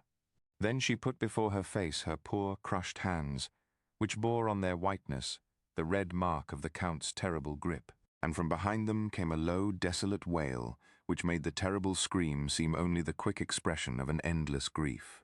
Van Helsing stepped forward and drew the coverlet gently over her body, whilst Art, after looking at her face for an instant despairingly, ran out of the room. Van Helsing whispered to me, "Jonathan is in a stupor such as we know the vampire can produce. We can do nothing with poor Madame Mina for a few moments till she recovers herself. I must wake him." He dipped the end of a towel in cold water and with it began to flick him on the face. His wife all the while holding her face between her hands and sobbing in a way that was heartbreaking to hear. I raised the blind and looked out of the window. There was much moonshine, and as I looked I could see Quincy Morris run across the lawn and hide himself in the shadow of a great yew tree. It puzzled me to think why he was doing this, but at the instant I heard Harker's quick exclamation as he woke to partial consciousness and turned to the bed. On his face, as there might well be, was a look of wild amazement. He seemed dazed for a few seconds, and then full consciousness seemed to burst upon him all at once, and he started up. His wife was aroused by the quick movement, and turned to him with her arms stretched out, as though to embrace him. Instantly, however, she drew them in again, and putting her elbows together, held her hands before her face, and shuddered till the bed beneath her shook. "In God's name, what does this mean?" Harker cried out. "Dr. Seward, Dr. Van Helsing, what is it? What has happened? What is wrong?" Mina, dear, what is it? "What does that blood mean? My God, has it come to this?" And raising himself to his knees, he beat his hands wildly together. "Good God, help us. Help her. Oh, help her." With a quick movement, he jumped from bed and began to pull on his clothes, all the man in him awake at the need for instant exertion. "What has happened?" "Tell me all about it," he cried without pausing. "Dr. Van Helsing, you love Mina, I know. Oh, do something to save her. It cannot have gone too far yet. Guard her while I look for him."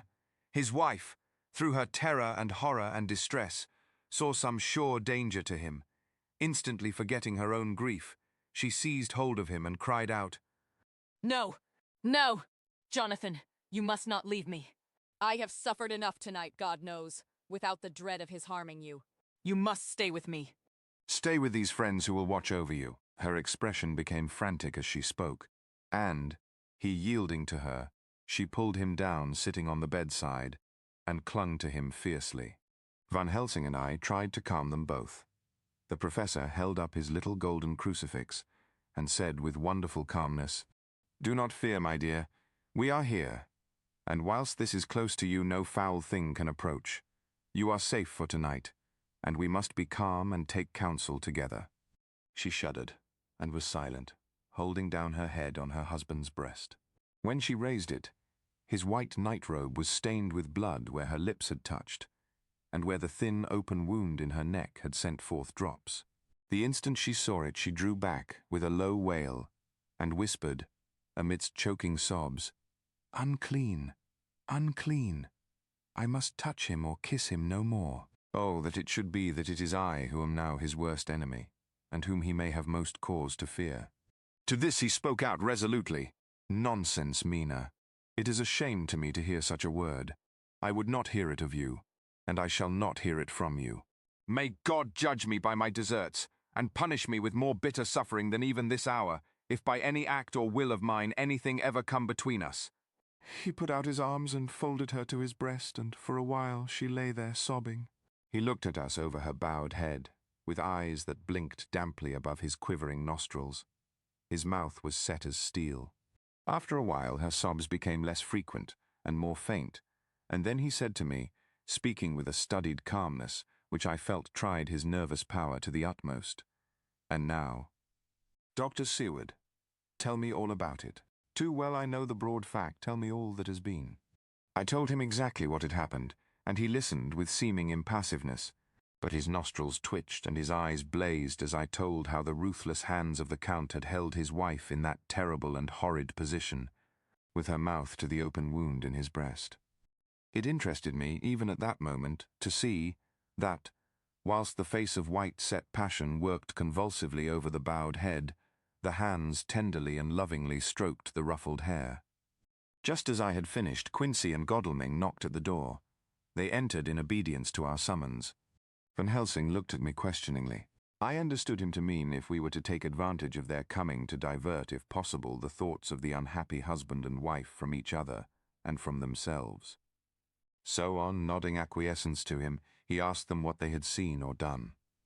To which Lord Godalming answered, "I could not see him anywhere in the passage, or in any of our rooms. I looked in the study, but, though he had been there, he had gone. He had, however." He stopped suddenly, looking at the poor drooping figure on the bed. Van Helsing said gravely, "Go on, friend Arthur. We want here no more concealments. Our hope now is in knowing all. Tell freely." So Art went on. He had been there, and though it could only have been for a few seconds, he made rare hay of the place. All the manuscript had been burned, and the blue flames were flickering amongst the white ashes. The cylinders of your phonograph, too, were thrown on the fire, and the wax had helped the flames. Here I interrupted. "Thank God there is the other copy in the safe." His face lit for a moment, but fell again as he went on. "I ran downstairs then, but could see no sign of him. I looked into Renfield's room, but there was no trace there except—" Again he paused. "Go on," said Harker hoarsely. So he bowed his head, and moistening his lips with his tongue, added, "Except that the poor fellow is dead." Mrs. Harker raised her head. Looking from one to the other of us, she said solemnly, "God's will be done." I could not but feel that Art was keeping back something, but as I took it that it was with a purpose, I said nothing. Van Helsing turned to Morris and asked, "And you, friend Quincy, have you any to tell?" "A little," he answered.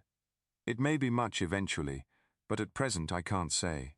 I thought it well to know, if possible, where the Count would go when he left the house.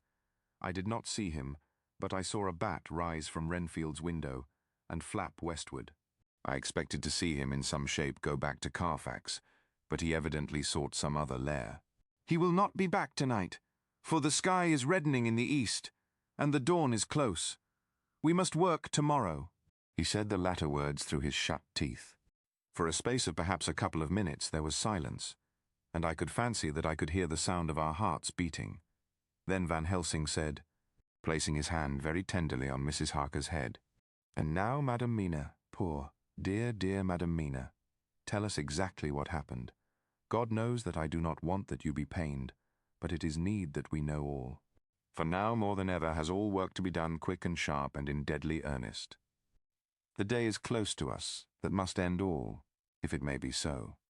And now is the chance that we may live and learn." Poor dear lady shivered, and I could see the tension of her nerves as she clasped her husband closer to her and bent her head lower and lower still on his breast. Then she raised her head proudly and held out one hand to Van Helsing, who took it in his, and, after stooping and kissing it reverently, held it fast. The other hand was locked in that of her husband, who held his other arm thrown round her protectingly. After a pause in which she was evidently ordering her thoughts, she began, "I took the sleeping draught which you had so kindly given me, but for a long time it did not act. I seemed to become more wakeful, and myriads of horrible fancies began to crowd in upon my mind, all of them connected with death and vampires, with blood and pain and trouble." Her husband involuntarily groaned as she turned to him and said lovingly, "Do not fret, dear. You must be brave and strong, and help me through the horrible task. If you only knew what an effort it is to me to tell of this fearful thing at all, you would understand how much I need your help." Well, I saw I must try to help the medicine to its work with my will, if it was to do me any good, so I resolutely set myself to sleep. Sure enough, sleep must soon have come to me, for I remember no more. Jonathan coming in had not waked me, for he lay by my side when next I remember. There was in the room the same thin white mist that I had before noticed, but I forget now if you know of this. You will find it in my diary, which I shall show you later. I felt the same vague terror which had come to me before, and the same sense of some presence. I turned to wake Jonathan, but found that he slept so soundly that it seemed as if it was he who had taken the sleeping draught, and not I. I tried, but I could not wake him. This caused me a great fear, and I looked around terrified. Then indeed my heart sank within me. Beside the bed, as if he had stepped out of the mist, or rather as if the mist had turned into his figure, for it had entirely disappeared, stood a tall, thin man, all in black. I knew him at once from the description of the others. The waxen face, the high aquiline nose, on which the light fell in a thin white line, the parted red lips, with the sharp white teeth showing between, and the red eyes that I had seemed to see in the sunset on the windows of St. Mary's Church at Whitby. I knew, too, the red scar on his forehead where Jonathan had struck him. For an instant my heart stood still, and I would have screamed out, only that I was paralyzed. In the pause he spoke in a sort of keen, cutting whisper, pointing as he spoke to Jonathan. "Silence. If you make a sound, I shall take him and dash his brains out before your very eyes." I was appalled and was too bewildered to do or say anything. With a mocking smile, he placed one hand upon my shoulder, and holding me tight, bared my throat with the other, saying as he did so, "First, a little refreshment to reward my exertions. You may as well be quiet. It is not the first time, or the second, that your veins have appeased my thirst." I was bewildered, and, strangely enough, I did not want to hinder him. I suppose it is a part of the horrible curse that such is, when his touch is on his victim. And oh my God, pity me. He placed his reeking lips upon my throat. Her husband groaned again. She clasped his hand harder and looked at him pityingly, as if he were the injured one, and went on, "I felt my strength fading away, and I was in a half-swoon. How long this horrible thing lasted I know not, but it seemed that a long time must have passed before he took his foul, awful, sneering mouth away. I saw it drip with the fresh blood. The remembrance seemed for a while to overpower her, and she drooped and would have sunk down but for her husband's sustaining arm. With a great effort she recovered herself and went on. Then he spoke to me mockingly. "And so you, like the others, would play your brains against mine. You would help these men to hunt me and frustrate me in my designs. You know now, and they know in part already, and will know in full before long, what it is to cross my path. They should have kept their energies for use closer to home, whilst they played wits against me. against me who commanded nations, and intrigued for them, and fought for them. Hundreds of years before they were born, I was countermining them. And you, their best beloved one, are now to me flesh of my flesh, blood of my blood, kin of my kin, my bountiful winepress for a while, and shall be later on my companion and my helper. You shall be avenged in turn, for not one of them but shall minister to your needs. But as yet you are to be punished for what you have done. You have aided in thwarting me. Now you shall come to my call. When my brain says, "Come," to you, you shall cross land or sea to do my bidding, and to that end this. With that he pulled open his shirt, and with his long, sharp nails opened a vein in his breast. When the blood began to spurt out, he took my hands in one of his, holding them tight, and with the other seized my neck and pressed my mouth to the wound, so that I must either suffocate or swallow some of the... Oh, my God, what have I done? What have I done to deserve such a fate? I who have tried to walk in meekness and righteousness all my days. God pity me. Look down on a poor soul in worse than mortal peril, and in mercy pity those to whom she is dear. Then she began to rub her lips as though to cleanse them from pollution.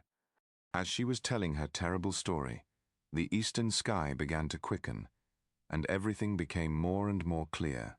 Harker was still and quiet, but over his face, as the awful narrative went on, came a grey look which deepened and deepened in the morning light, till when the first red streak of the coming dawn shot up, the flesh stood darkly out against the whitening hair. We have arranged that one of us is to stay within call of the unhappy pair till we can meet together and arrange about taking action. Of this I am sure. The sun rises today on no more miserable house in all the great round of its daily course. Jonathan Harker's Journal, 3 October. As I must do something or go mad, I write this diary. It is now 6 o'clock, and we are to meet in the study in half an hour and take something to eat. For Dr. Van Helsing and Dr. Seward are agreed that if we do not eat, we cannot work our best. Our best will be, God knows, required today. I must keep writing at every chance, for I dare not stop to think. All big and little must go down.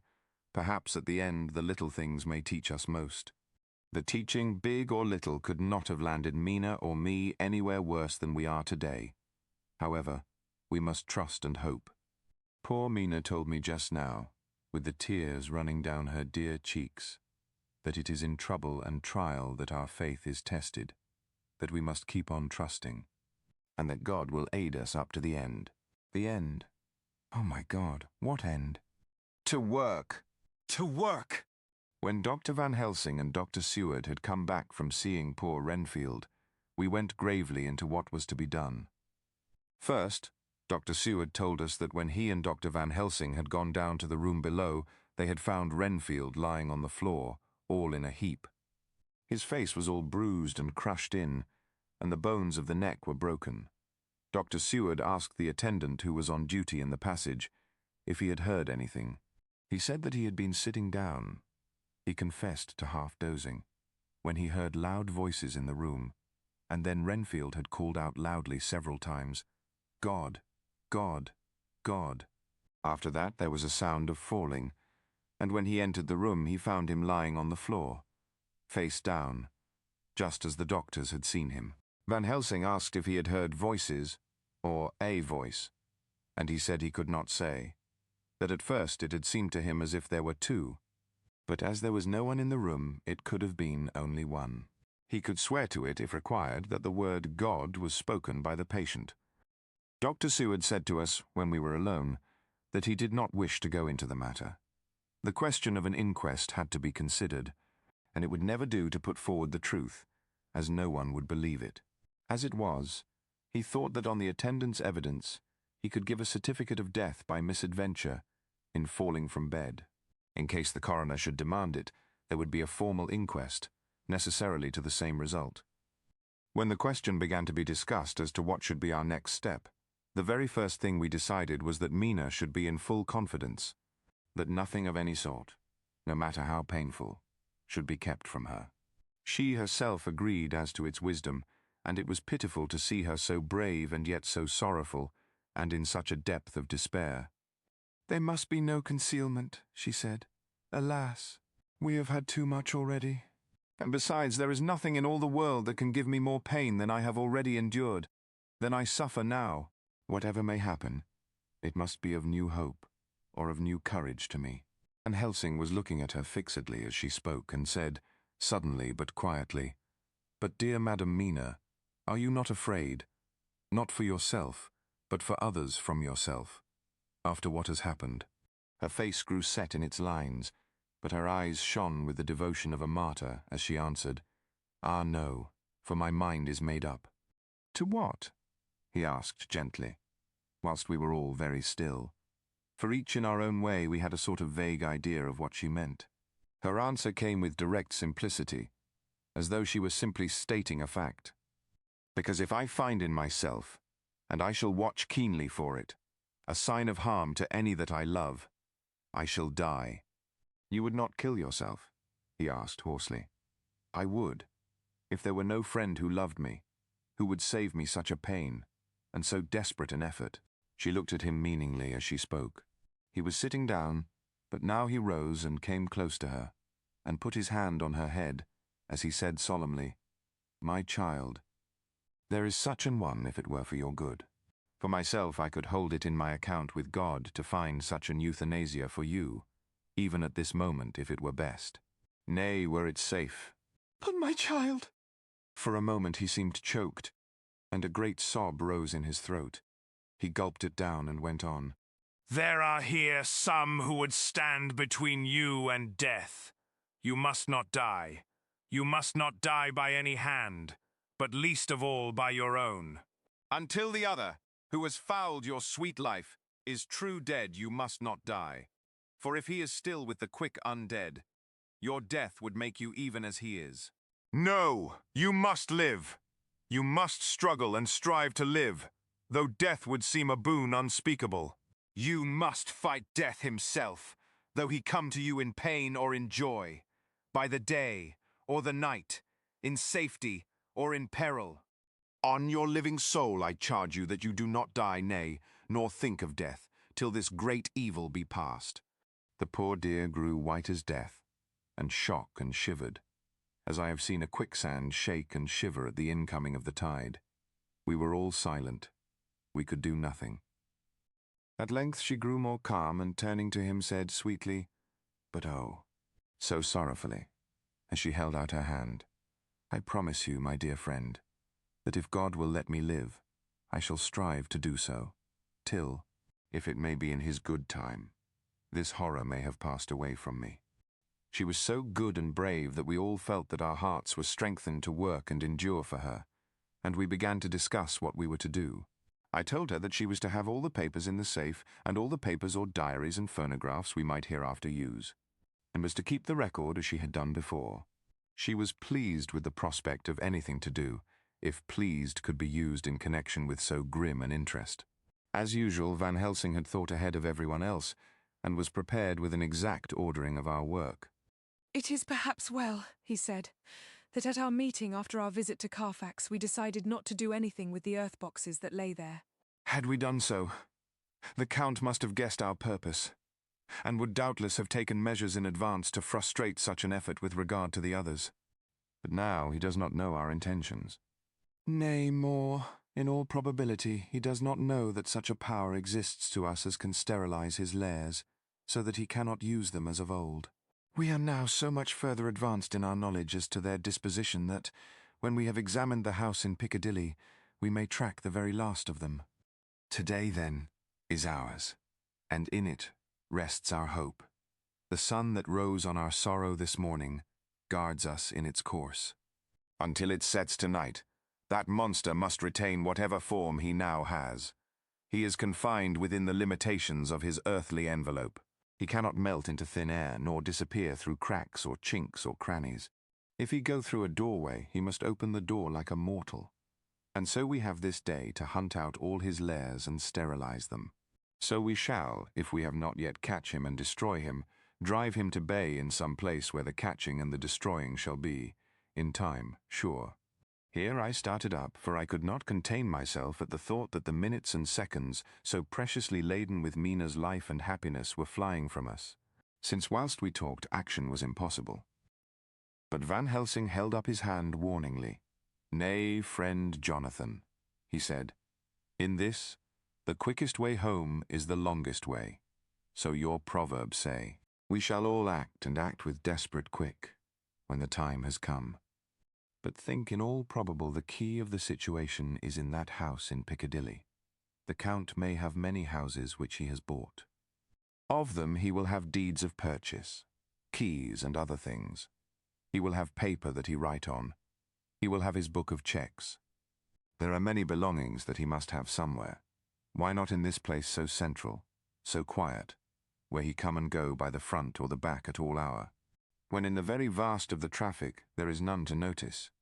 We shall go there and search that house, and when we learn what it holds, then we do what our friend Arthur call, in his phrases of hunt, stop the earths, and so we run down our old fox.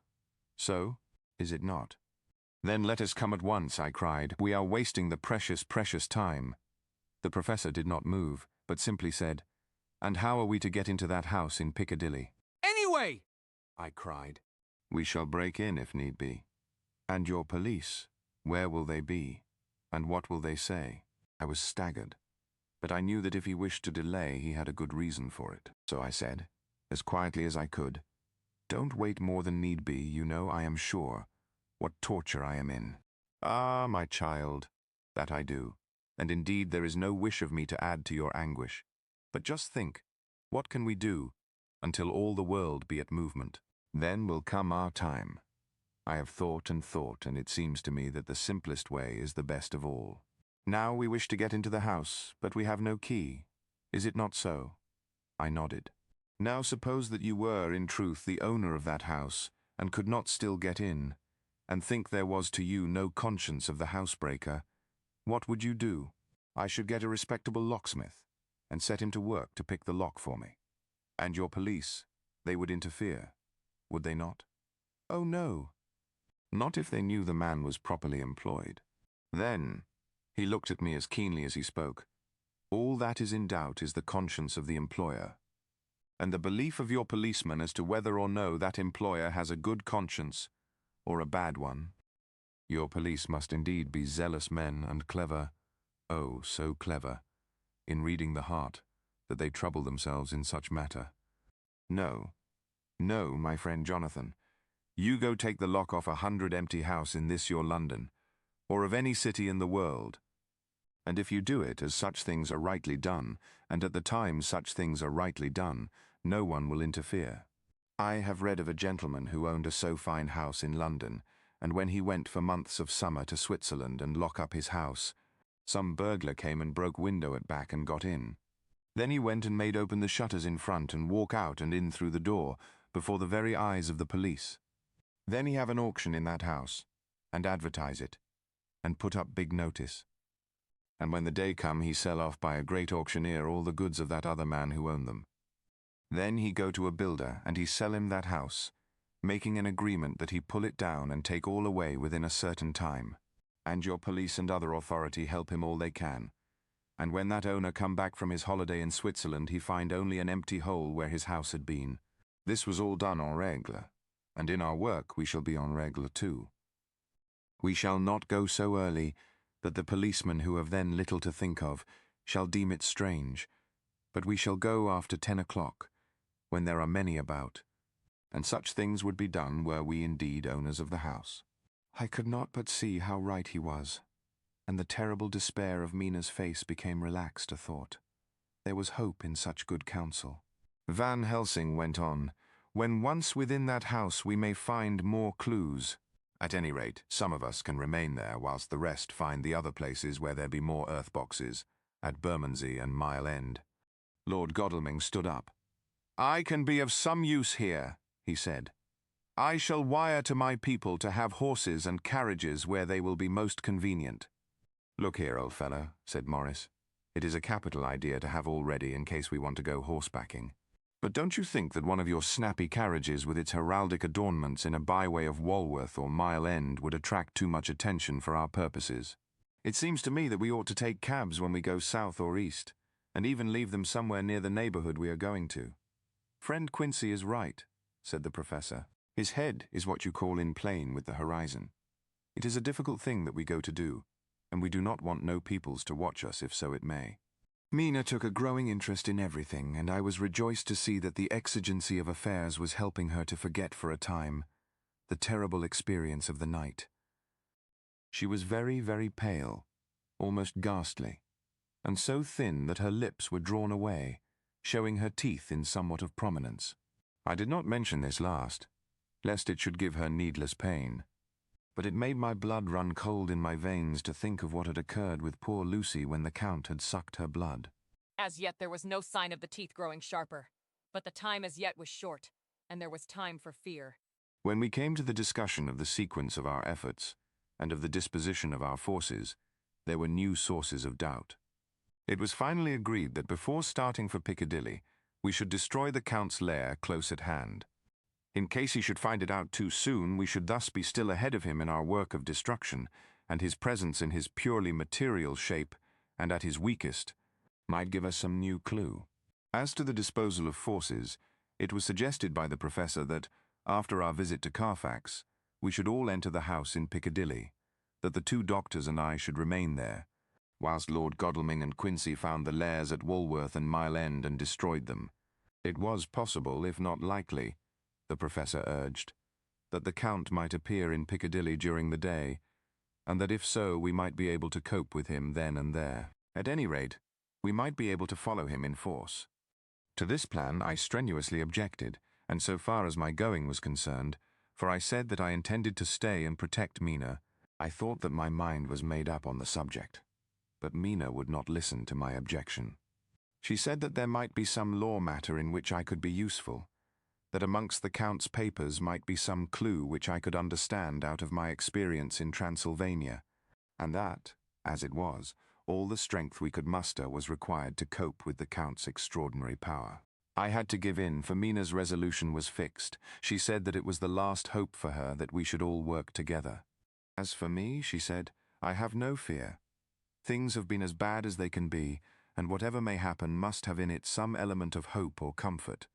Go, my husband. God can, if he wishes it, guard me as well alone as with anyone present. So I started up crying out, Then in God's name let us come at once, for we are losing time. The Count may come to Piccadilly earlier than we think. Not so, said Van Helsing, holding up his hand. But why? I asked. Do you forget, he said, with actually a smile, that last night he banqueted heavily, and will sleep late?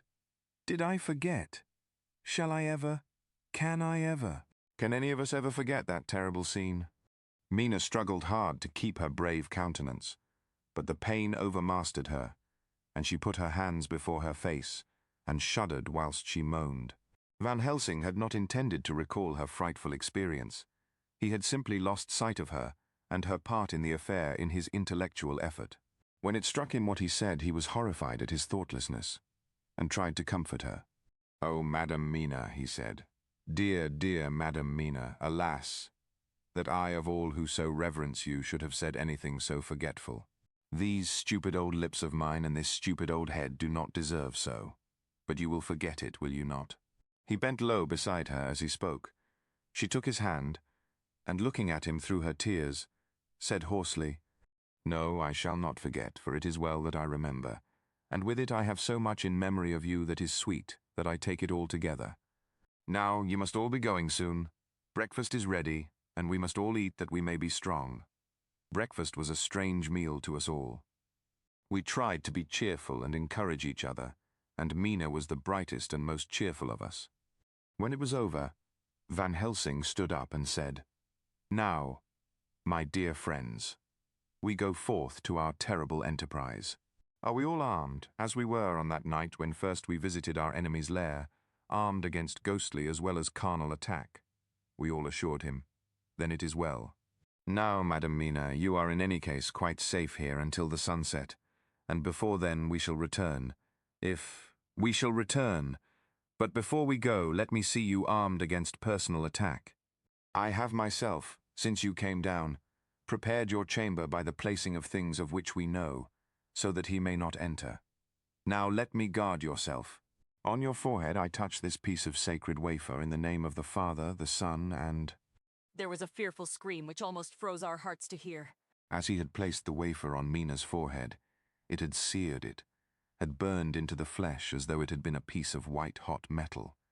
My poor darling's brain had told her the significance of the fact as quickly as her nerves received the pain of it, and the two so overwhelmed her that her overwrought nature had its voice in that dreadful scream. But the words to her thought came quickly. The echo of the scream had not ceased to ring on the air when there came the reaction, and she sank on her knees on the floor in an agony of abasement. Pulling her beautiful hair over her face, as the leper of old his mantle, she wailed out, "Unclean! Unclean! Even the Almighty shuns my polluted flesh. I must bear this mark of shame upon my forehead until the judgment day." They all paused. I had thrown myself beside her in an agony of helpless grief, and putting my arms around held her tight. For a few minutes our sorrowful hearts beat together, whilst the friends around us turned away their eyes that ran tears silently. Then Van Helsing turned and said gravely, so gravely that I could not help feeling that he was in some way inspired, and was stating things outside himself. "It may be that you may have to bear that mark till God himself see fit, as he most surely shall, on the judgment day, to redress all wrongs of the earth and of his children that he has placed thereon. And oh, Madam Mina, my dear, may we who love you be there to see, when that red scar, the sign of God's knowledge of what has been, shall pass away, and leave your forehead as pure as the heart we know. For so surely as we live, that scar shall pass away, when God sees right to lift the burden that is hard upon us. Till then we bear our cross, as his Son did in obedience to his will. It may be that we are chosen instruments of his good pleasure, and that we ascend to his bidding as that other, through stripes and shame, through tears and blood, through doubts and fears, and all that makes the difference between God and man. There was hope in his words, and comfort, and they made for resignation. Mina and I both felt so, and simultaneously we each took one of the old man's hands, and bent over, and kissed it. Then without a word we all knelt down together, and, all holding hands, swore to be true to each other. We men pledged ourselves to raise the veil of sorrow from the head of her whom, each in his own way, we loved. And we prayed for help and guidance in the terrible task which lay before us. It was then time to start, so I said farewell to Mina, a parting which neither of us shall forget to our dying day, and we set out. To one thing I have made up my mind. If we find out that Mina must be a vampire in the end, then she shall not go into that unknown and terrible land alone. I suppose it is thus that in old times one vampire meant many, just as their hideous bodies could only rest in sacred earth. So the holiest love was the recruiting sergeant for their ghastly ranks. We entered Carfax without trouble and found all things the same as on the first occasion. It was hard to believe that amongst so prosaic surroundings of neglect and dust and decay there was any ground for such fear as already we knew. Had not our minds been made up, and had there not been terrible memories to spur us on, we could hardly have proceeded with our task. We found no papers, or any sign of use in the house, and in the old chapel the great boxes looked just as we had seen them last. Dr. Van Helsing said to us solemnly as we stood before them, "And now, my friends, we must sterilize this earth, so sacred of holy memories, that he has brought from a far distant land for such fell use. He has chosen this earth, because it has been holy. Thus we defeat him with his own weapon, for we make it more holy still. It was sanctified to such use of man, now we sanctify it to God." As he spoke, he took from his bag a screwdriver and a wrench, and very soon the top of one of the cases was thrown open. The earth smelled musty and close, but we did not somehow seem to mind, for our attention was concentrated on the professor. Taking from his box a piece of the sacred wafer, he laid it reverently on the earth, and then shutting down the lid began to screw it home, we aiding him as he worked. One by one we treated in the same way each of the great boxes and left them as we had found them to all appearance, but in each was a portion of the host. When we closed the door behind us, the professor said solemnly, "So much is already done. If it may be that with all the others we can be so successful, then the sunset of this evening may shine on Madame Mina's forehead all white as ivory and with no stain." As we passed across the lawn on our way to the station to catch our train, we could see the front of the asylum. I looked eagerly, and in the window of my own room saw Mina.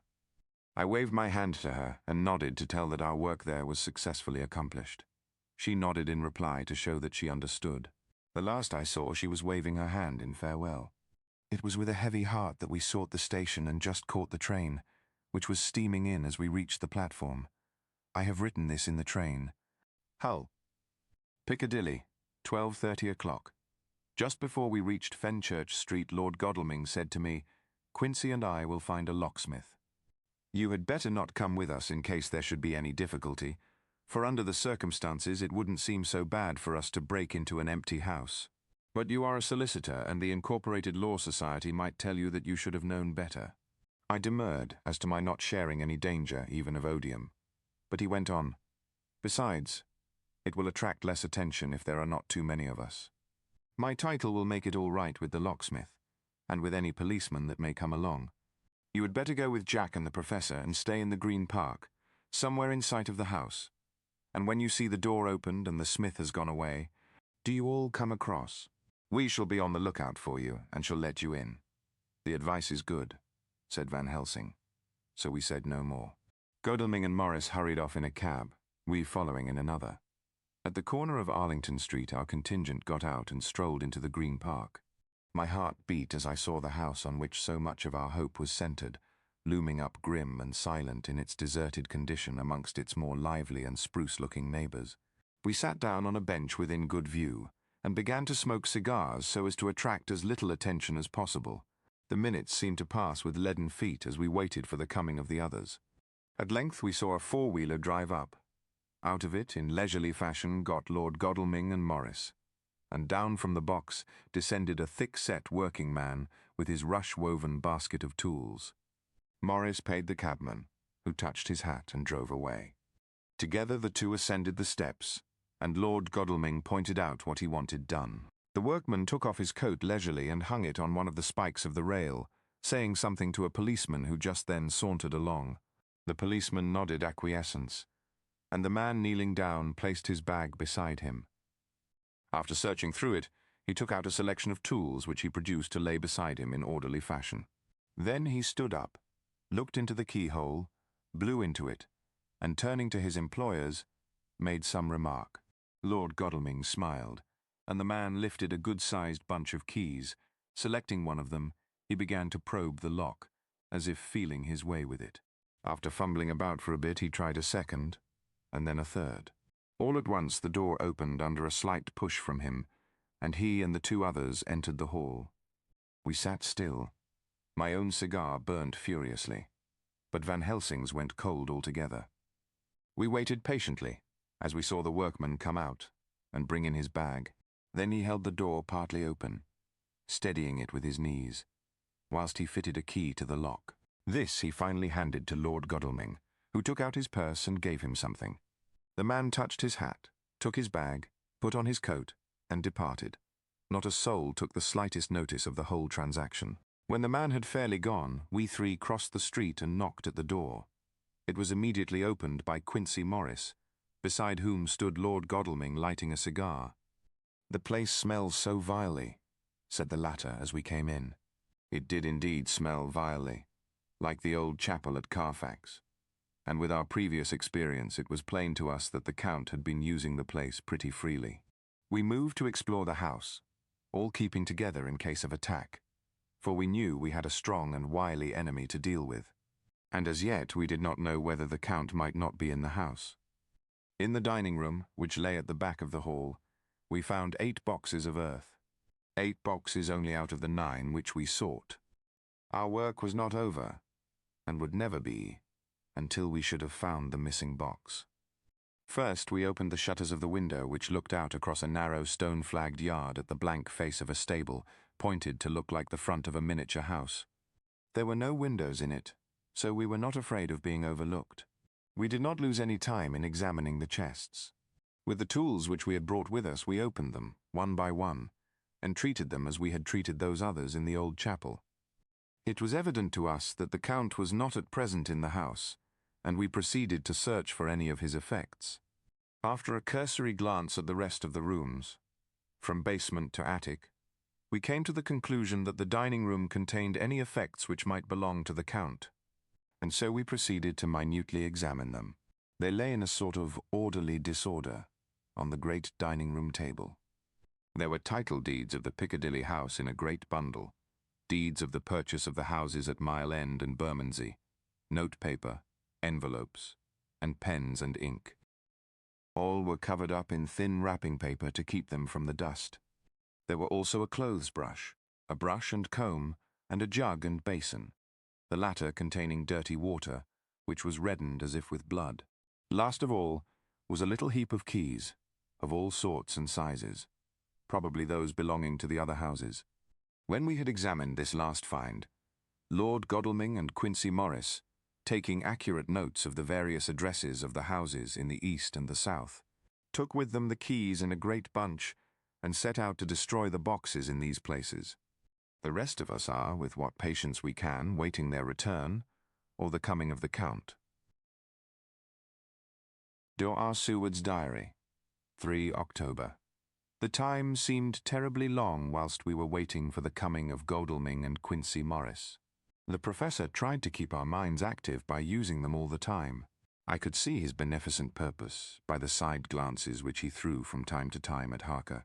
The poor fellow is overwhelmed in a misery that is appalling to see. Last night he was a frank, happy-looking man, with strong, youthful face, full of energy, and with dark brown hair. Today he is a drawn, haggard old man, whose white hair matches well with the hollow, burning eyes and grief-written lines of his face. His energy is still intact. In fact, he is like a living flame. This may yet be his salvation, for, if all go well, it will tide him over the despairing period. He will then, in a kind of way, wake again to the realities of life. Poor fellow, I thought my own trouble was bad enough, but his... The Professor knows this well enough, and is doing his best to keep his mind active. What he has been saying was, under the circumstances, of absorbing interest. So well as I can remember, here it is. I have studied, over and over again since they came into my hands, all the papers relating to this monster, and the more I have studied, the greater seems the necessity to utterly stamp him out. All through there are signs of his advance, not only of his power, but of his knowledge of it. As I learned from the researches of my friend Arminus of Budapest, he was in life a most wonderful man, soldier, statesman, and alchemist, which latter was the highest development of the science knowledge of his time.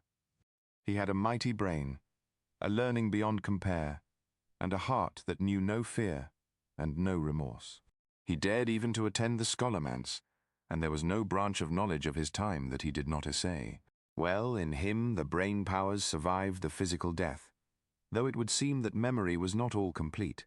In some faculties of mind he has been, and is, only a child, but he is growing, and some things that were childish at the first are now of man's stature. He is experimenting and doing it well, and if it had not been that we have crossed his path, he may be yet if we fail, the father, or furtherer, of a new order of beings, whose road must lead through death, not life. Harker groaned and said, "And this is all arrayed against my darling, but how is he experimenting? The knowledge may help us to defeat him." "He has all along, since his coming, been trying his power, slowly but surely. That big child brain of his is working. Well, for us, it is, as yet, a child brain. For had he dared, at the first, to attempt certain things, he would long ago have been beyond our power. However, he means to succeed, and a man who has centuries before him can afford to wait and to go slow. Festina lente may well be his motto. I fail to understand, said Harker wearily. Oh, do be more plain to me. Perhaps grief and trouble are dulling my brain. The professor laid his hand tenderly on his shoulder as he spoke. Ah, my child, I will be plain. Do you not see how of late this monster has been creeping into knowledge experimentally? How he has been making use of the zoophagous patient to effect his entry into friend John's home. For your vampire, though in all afterwards he can come when and how he will, must at the first make entry only when asked thereto by an inmate. But these are not his most important experiments. Do we not see how at the first all these so great boxes were moved by others? He knew not then but that must be so. But all the time that so great child brain of his was growing, and he began to consider whether he might not himself move the box. So he began to help, and then, when he found that this be all right, he tried to move them all alone. And so he progress, and he scatter these graves of him, and none but he know where they are hidden. He may have intend to bury them deep in the ground, so that he only use them in the night, or at such time as he can change his form, they do him equal well, and none may know these are his hiding place. But, my child, do not despair. This knowledge come to him just too late. Already all of his lairs but one be sterilized as for him, and before the sunset, this shall be so. Then he have no place where he can move and hide. I delayed this morning that so we might be sure. Is there not more at stake for us than for him? Then why we not be even more careful than him? By my clock it is 1 hour, and already, if all be well, friend Arthur and Quincy are on their way to us. Today is our day, and we must go sure, if slow, and lose no chance. See, there are 5 of us when those absent ones return. Whilst he was speaking, we were startled by a knock at the hall door, the double postman's knock of the telegraph boy. We all moved out to the hall with one impulse, and Van Helsing, holding up his hand to us to keep silence, stepped to the door and opened it. The boy handed in a dispatch. The professor closed the door again, and, after looking at the direction, opened it and read aloud. Look out for D. He has just now, 12:45, come from Carfax hurriedly and hastened towards the south. He seems to be going the round and may want to see you. Mina. There was a pause, broken by Jonathan Harker's voice. Now, God be thanked, we shall soon meet. Van Helsing turned to him quickly and said, God will act in his own way in time. Do not fear, and do not rejoice as yet, for what we wish for at the moment may be our undoings. I care for nothing now, he answered hotly, except to wipe out this brute from the face of creation. I would sell my soul to do it. Oh, hush, hush, my child, said Van Helsing. God does not purchase souls in this wise, and the devil, though he may purchase, does not keep faith. But God is merciful and just, and knows your pain and your devotion to that dear Madam Mina. Think you how her pain would be doubled did she but hear your wild words? Do not fear any of us. We are all devoted to this cause, and today shall see the end. The time is coming for action. Today this vampire is limit to the powers of man, and till sunset he may not change. It will take him time to arrive here. See, it is 20 minutes past 1, and there are yet some times before he can hither come, be he never so quick. What we must hope for is that my Lord Arthur and Quincy arrive first. About half an hour after we had received Mrs. Harker's telegram, there came a quiet, resolute knock at the hall door. It was just an ordinary knock, such as is given hourly by thousands of gentlemen, but it made the professor's heart and mine beat loudly.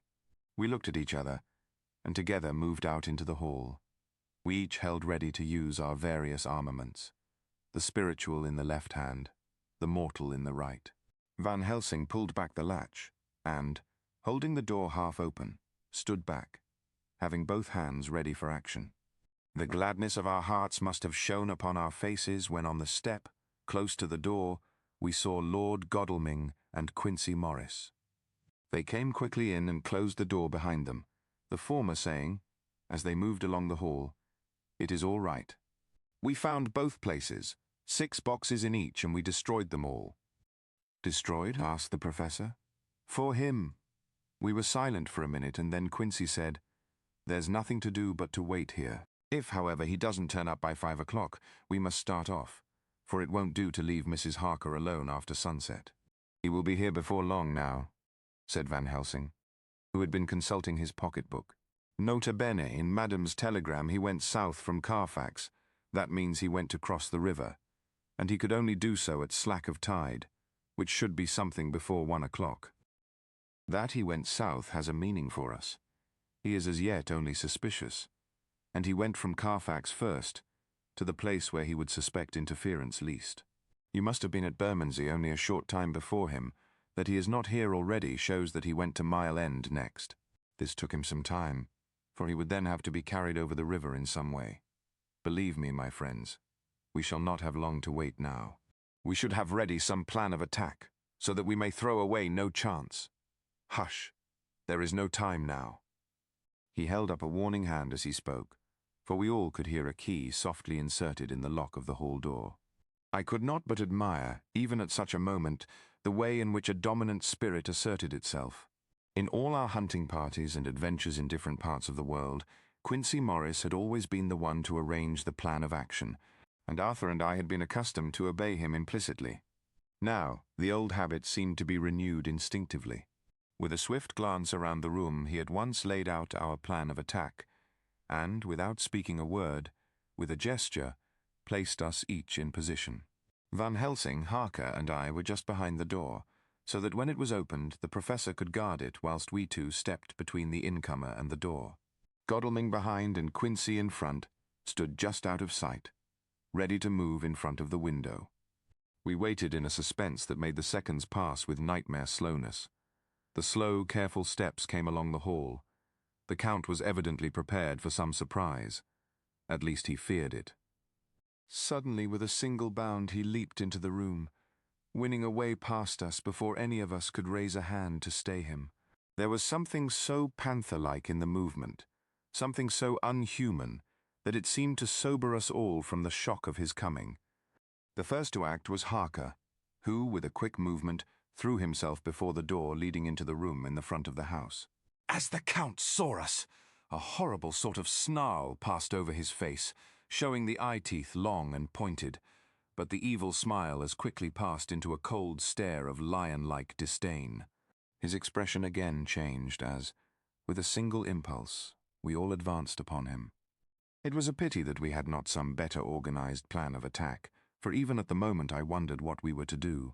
I did not myself know whether our lethal weapons would avail us anything. Harker evidently meant to try the matter, for he had ready his great kukri knife, and made a fierce and sudden cut at him. The blow was a powerful one. Only the diabolical quickness of the Count's leap back saved him.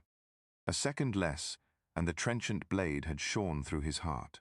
As it was, the point just cut the cloth of his coat, making a wide gap whence a bundle of banknotes and a stream of gold fell out. The expression of the Count's face was so hellish that for a moment I feared for Harker, though I saw him throw the terrible knife aloft again for another stroke. Instinctively I moved forward with a protective impulse, holding the crucifix and wafer in my left hand. I felt a mighty power fly along my arm, and it was without surprise that I saw the monster cower back before a similar movement made spontaneously by each one of us. It would be impossible to describe the expression of hate and baffled malignity, of anger and hellish rage, which came over the Count's face. His waxen hue became greenish-yellow by the contrast of his burning eyes, and the red scar on the forehead showed on the pallid skin like a palpitating wound. The next instant, with a sinuous dive, he swept under Harker's arm, ere his blow could fall, and grasping a handful of the money from the floor, dashed across the room, threw himself at the window. Amid the crash and glitter of the falling glass, he tumbled into the flagged area below. Through the sound of the shivering glass, I could hear the ting of the gold, as some of the sovereigns fell on the flagging. We ran over and saw him spring unhurt from the ground. He, rushing up the steps, crossed the flagged yard and pushed open the stable door. There he turned and spoke to us. "You think to baffle me, you? With your pale faces all in a row, like sheep in a butcher's. You shall be sorry yet, each one of you. You think you have left me without a place to rest, but I have more. My revenge is just begun. I spread it over centuries, and time is on my side. Your girls that you all love are mine already, and through them you and others shall yet be mine, my creatures, to do my bidding and to be my jackals when I want to feed. Bah! With a contemptuous sneer, he passed quickly through the door, and we heard the rusty bolt creak as he fastened it behind him. A door beyond opened and shut. The first of us to speak was the professor, as, realizing the difficulty of following him through the stable, we moved toward the hall. Notwithstanding his brave words, he fears us, he fear time, he fear want. For if not, why he hurry so? His very tone betray him, or my ears deceive. Why take that money? You follow quick, you are hunters of wild beast, and understand it so. For me, I make sure that nothing here may be of use to him, if so that he return. As he spoke, he put the money remaining into his pocket, took the title deeds in the bundle as Harker had left them, and swept the remaining things into the open fireplace, where he set fire to them with a match. Godalming and Morris had rushed out into the yard, and Harker had lowered himself from the window to follow the Count. He had, however, bolted the stable door, and by the time they had forced it open, there was no sign of him. Van Helsing and I tried to make inquiry at the back of the house, but the mews was deserted and no one had seen him depart. It was now late in the afternoon, and sunset was not far off. We had to recognize that our game was up. With heavy hearts we agreed with the professor when he said, "Let us go back to Madam Mina. Poor, poor dear Madam Mina. All we can do just now is done, and we can there, at least, protect her. But we need not despair. There is but one more earth box, and we must try to find it. When that is done, all may yet be well." I could see that he spoke as bravely as he could to comfort Harker. The poor fellow was quite broken down. Now and again he gave a low groan which he could not suppress. He was thinking of his wife. With sad hearts we came back to my house, where we found Mrs. Harker waiting us, with an appearance of cheerfulness which did honor to her bravery and unselfishness.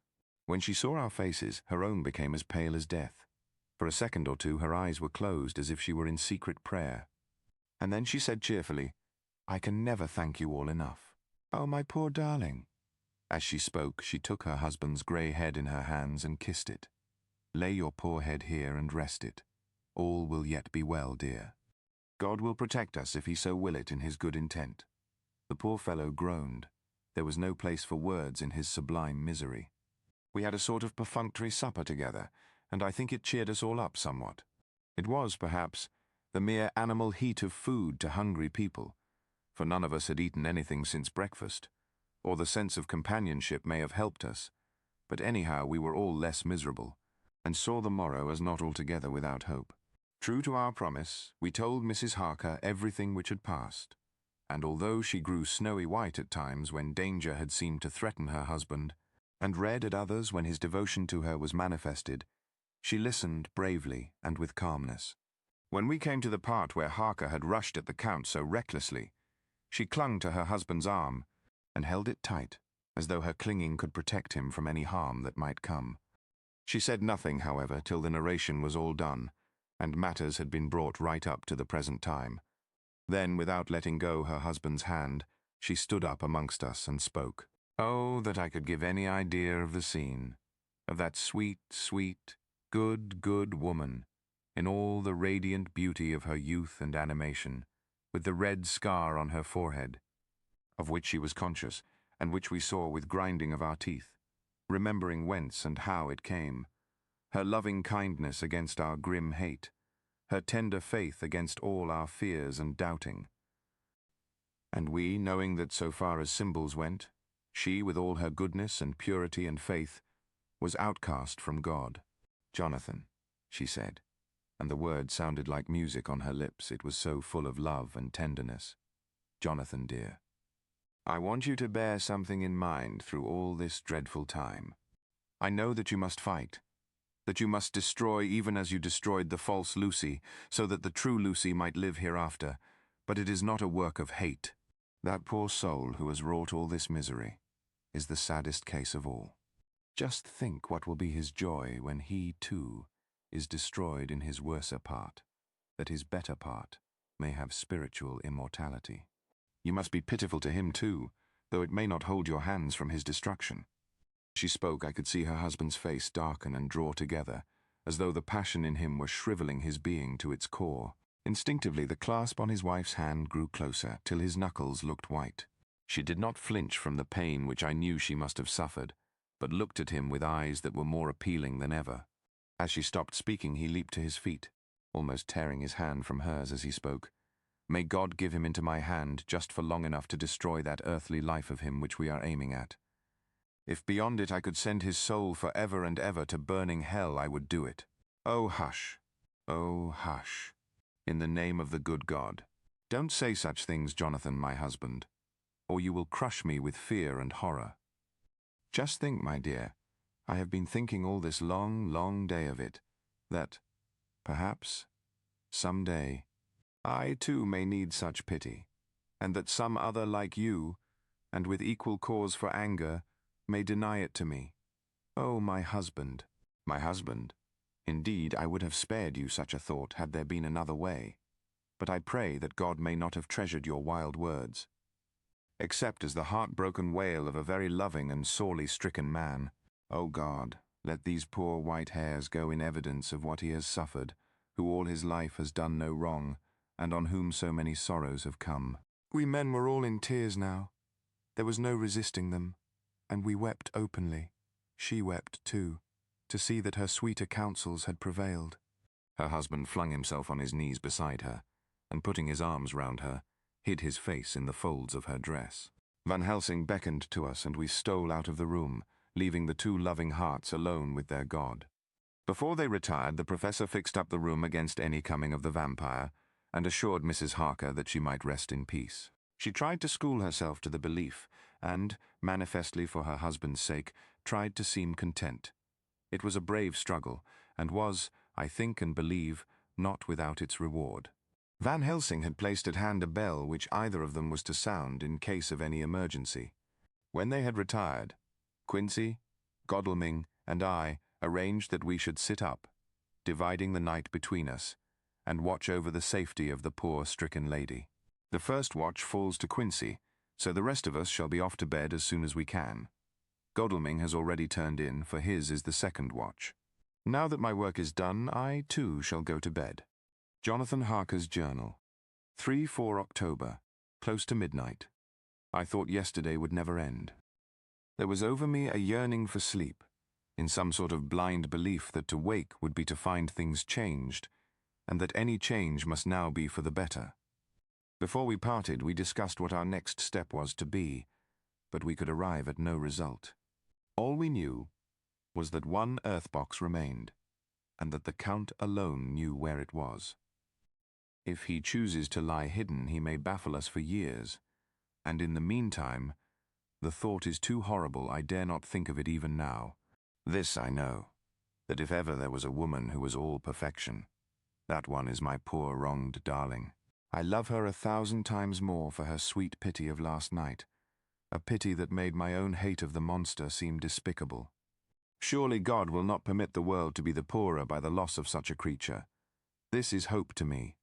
We are all drifting reefwards now, and faith is our only anchor. Thank God, Mina is sleeping, and sleeping without dreams. I fear what her dreams might be like, with such terrible memories to ground them in. She has not been so calm, within my seeing, since the sunset. Then, for a while, there came over her face a repose which was like spring after the blasts of March. I thought at the time that it was the softness of the red sunset on her face, but somehow now I think it has a deeper meaning. I am not sleepy myself, though I am weary to death. However, I must try to sleep, for there is tomorrow to think of, and there is no rest for me until... later. I must have fallen asleep, for I was awaked by Mina, who was sitting up in bed, with a startled look on her face. I could see easily, for we did not leave the room in darkness. She had placed a warning hand over my mouth, and now she whispered in my ear, "Hush. There is someone in the corridor." I got up softly, and crossing the room, gently opened the door. Just outside, stretched on a mattress, lay Mr. Morris, wide awake.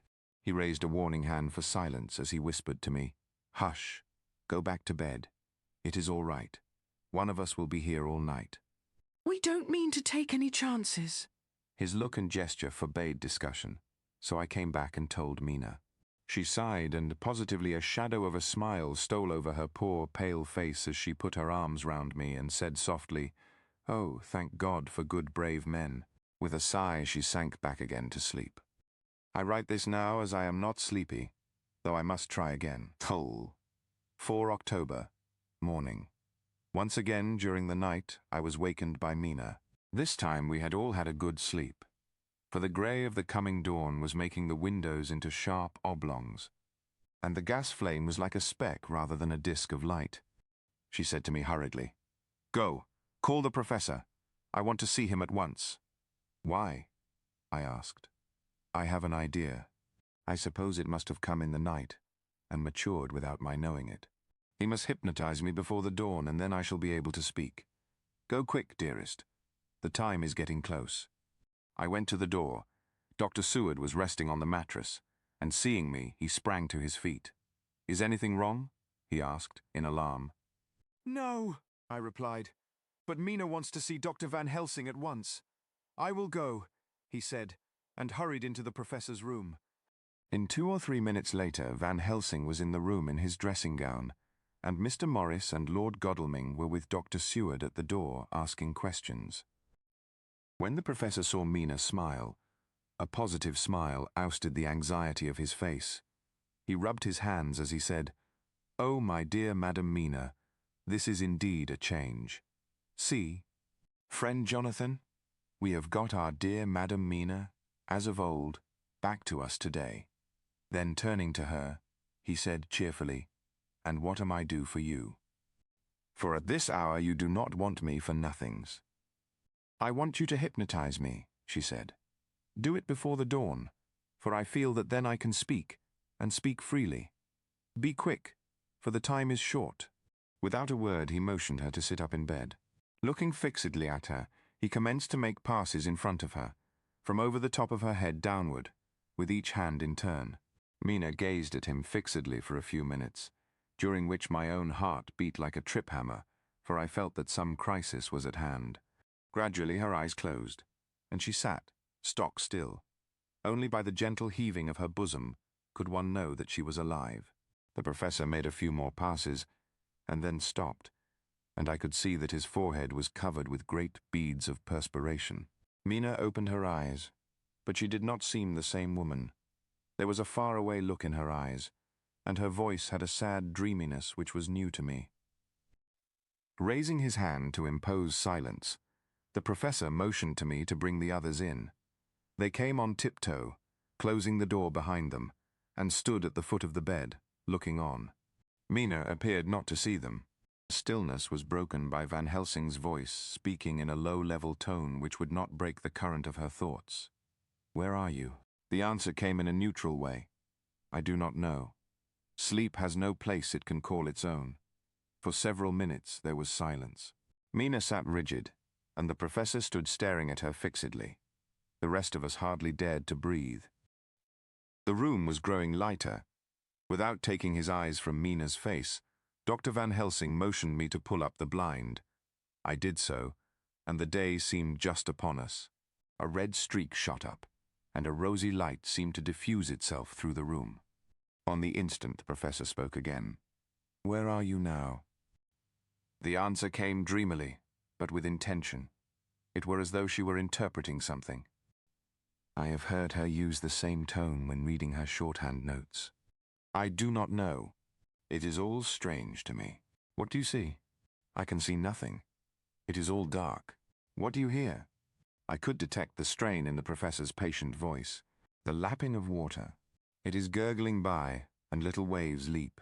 I can hear them on the outside." "Then you are on a ship?" We all looked at each other, trying to glean something each from the other. We were afraid to think. The answer came quick. "Oh yes. What else do you hear?" "The sound of men stamping overhead as they run about. There is the creaking of a chain, and the loud tinkle as the check of the capstan falls into the rashot." What are you doing? I am still. Oh, so still. It is like death. The voice faded away into a deep breath, as of one sleeping, and the open eyes closed again. By this time the sun had risen, and we were all in the full light of day. Dr. Van Helsing placed his hands on Mina's shoulders and laid her head down softly on her pillow. She lay like a sleeping child for a few moments, and then, with a long sigh, awoke and stared in wonder to see us all around her. "Have I been talking in my sleep?" was all she said. She seemed, however, to know the situation without telling, though she was eager to know what she had told. The professor repeated the conversation, and she said, "Then there is not a moment to lose. It may not be yet too late."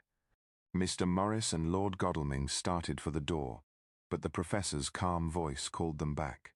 "Stay, my friends." That ship, wherever it was weighing anchor whilst she spoke.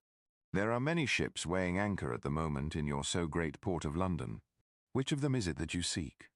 God be thanked that we have once again a clue, though whither it may lead us we know not. We have been blind somewhat, blind after the manner of men, since when we can look back we see what we might have seen looking forward if we had been able to see what we might have seen. Alas, but that sentence is a puddle, is it not? We can know now what was in the Count's mind when he seized that money, though Jonathan's so fierce knife put him in the danger that even he dread. He meant escape. Hear me, escape! He saw that with but one earth-box left, and a pack of men following like dogs after a fox, this London was no place for him. He have take his last earth-box on board a ship, and he leave the land. He think to escape, but no. We follow him. Tally-ho.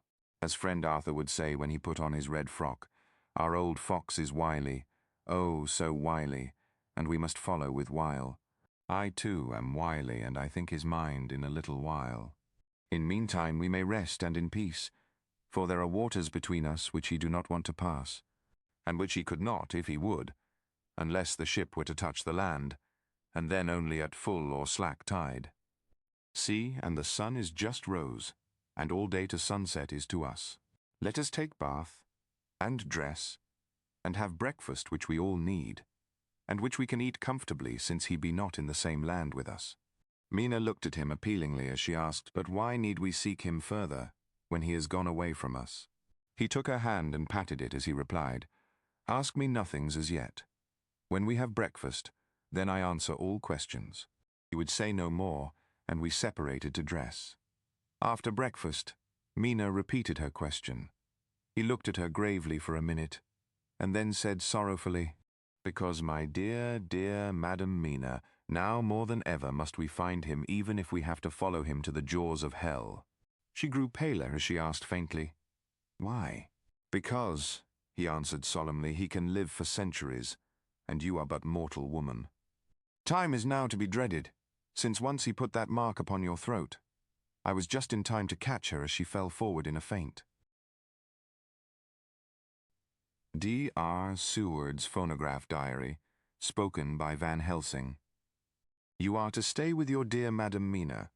We shall go to make our search, if I can call it so, for it is not search but knowing, and we seek confirmation only. But do you stay and take care of her today. This is your best and most holiest office. This day nothing can find him here. Let me tell you that so you will know what we four know already, for I have tell them. He, our enemy, have gone away. He have gone back to his castle in Transylvania. I know it so well, as if a great hand of fire wrote it on the wall. He have prepared for this in some way, and that last earth-box was ready to ship somewheres. For this he took the money. For this he hurry at the last, lest we catch him before the sun go down. It was his last hope, save that he might hide in the tomb that he think poor Miss Lucy, being as he thought like him, keep open to him. But there was not of time. When that fail he makes straight for his last resource, his last earthwork I might say did I wish double entente. He is clever, oh so clever. He know that his game here was finish, and so he decide he go back home. He find ship going by the route he came, and he go in it. We go off now to find what ship and whither bound. When we have discovered that, we come back and tell you all." Then we will comfort you and poor dear Madam Mina with new hope. For it will be hope when you think it over, that all is not lost. This very creature that we pursue, he take hundreds of years to get so far as London, and yet in one day, when we know of the disposal of him, we drive him out. He is finite, though he is powerful to do much harm, and suffers not as we do. But we are strong, each in our purpose, and we are all more strong together. Take heart afresh, dear husband of Madam Mina. This battle is but begun, and in the end we shall win, so sure as that God sits on high to watch over his children. Therefore be of much comfort till we return. Van Helsing. Jonathan Harker's Journal. 4 October. When I read to Mina Van Helsing's message in the phonograph, the poor girl brightened up considerably. Already the certainty that the Count is out of the country has given her comfort, and comfort is strength to her. For my own part, now that his horrible danger is not face to face with us, it seems almost impossible to believe in it. Even my own terrible experiences in Castle Dracula seem like a long-forgotten dream. Here, in the crisp autumn air, in the bright sunlight, alas, how can I disbelieve? In the midst of my thought, my eye fell on the red scar on my poor darling's white forehead. Whilst that lasts, there can be no disbelief, and afterwards the very memory of it will keep faith crystal clear. Mina and I fear to be idle, so we have been over all the diaries again and again. Somehow, although the reality seems greater each time, the pain and the fear seem less. There is something of a guiding purpose manifest throughout, which is comforting. Mina says that perhaps we are the instruments of ultimate good. It may be. I shall try to think as she does. We have never spoken to each other yet of the future. It is better to wait till we see the professor and the others after their investigations. The day is running by more quickly than I ever thought a day could run for me again. It is now 3 o'clock. Mina Harker's Journal. 5 October, 5 p.m. Our meeting for report. Present, Professor Van Helsing, Lord Godalming, Dr. Seward, Mr. Quincy Morris, Jonathan Harker, Mina Harker. Dr. Van Helsing described what steps were taken during the day to discover on what boat and whither bound Count Dracula made his escape, as I knew that he wanted to get back to Transylvania. I felt sure that he must go by the Danube mouth, or by somewhere in the Black Sea, since by that way he come. It was a dreary blank that was before us. Omne ignotum pro magnifico. And so with heavy hearts we start to find what ships leave for the Black Sea last night. He was in sailing ship, since Madam Mina tell of sails being set. These not so important as to go in your list of the shipping in the Times, and so we go, by suggestion of Lord Godalming, to your Lloyd's, where are note of all ships that sail, however so small. There we find that only one Black Sea-bound ship go out with the tide. She is the Tsarina Catherine, and she sail from Doolittle's Wharf for Varna, and thence on to other parts and up the Danube. So, said I, this is the ship whereon is the Count. So off we go to Doolittle's Wharf, and there we find a man in an office of wood so small that the man looked bigger than the office. From him we inquire of the goings of the Tsarina Catherine. He swear much, and he red face and loud of voice, but he good fellow all the same. And when Quincy give him something from his pocket which crackle as he roll it up, and put it in a so small bag, which he have hid deep in his clothing, he still better fellow and humble servant to us. He come with us, and ask many men who are rough and hot, these be better fellows too when they have been no more thirsty. They say much of blood and bloom, and of others which I comprehend not, though I guess what they mean, but nevertheless they tell us all things which we want to know. They make known to us among them how last afternoon at about 5 o'clock comes a man so hurry, a tall man, thin and pale, with high nose and teeth so white, and eyes that seem to be burning, that he be all in black, except that he have a hat of straw which suit not him or the time, that he scatter his money in making quick inquiry as to what ship sails for the Black Sea and for where. Some took him to the office and then to the ship, where he will not go aboard but halt at shore end of gangplank, and ask that the captain come to him. The captain come, when told that he will be pay well, and though he swear much at the first, he agree to term. Then the thin man go and someone tell him where horse and cart can be hired. He go there, and soon he come again, himself driving cart on which a great box. This he himself lift down, though it takes several to put it on truck for the ship. He give much talk to captain as to how and where his box is to be placed, but the captain like it not and swear at him in many tongues, and tell him that if he like he can come and see where it shall be. But he say no, that he come not yet, for that he have much to do. Whereupon the captain tell him that he had better be quick, with blood, for that his ship will leave the place, of blood, before the turn of the tide with blood. Then the thin man smile and say that of course he must go when he think fit, but he will be surprised if he go quite so soon. The captain swear again polyglot, and the thin man make him bow, and thank him, and say that he will so far intrude on his kindness as to come aboard before the sailing. Final the captain, more red than ever, and in more tongues tell him that he doesn't want no Frenchmen, with bloom upon them and also with blood, in his ship, with blood on her also. And so, after asking where there might be close at hand a ship where he might purchase ship forms, he departed.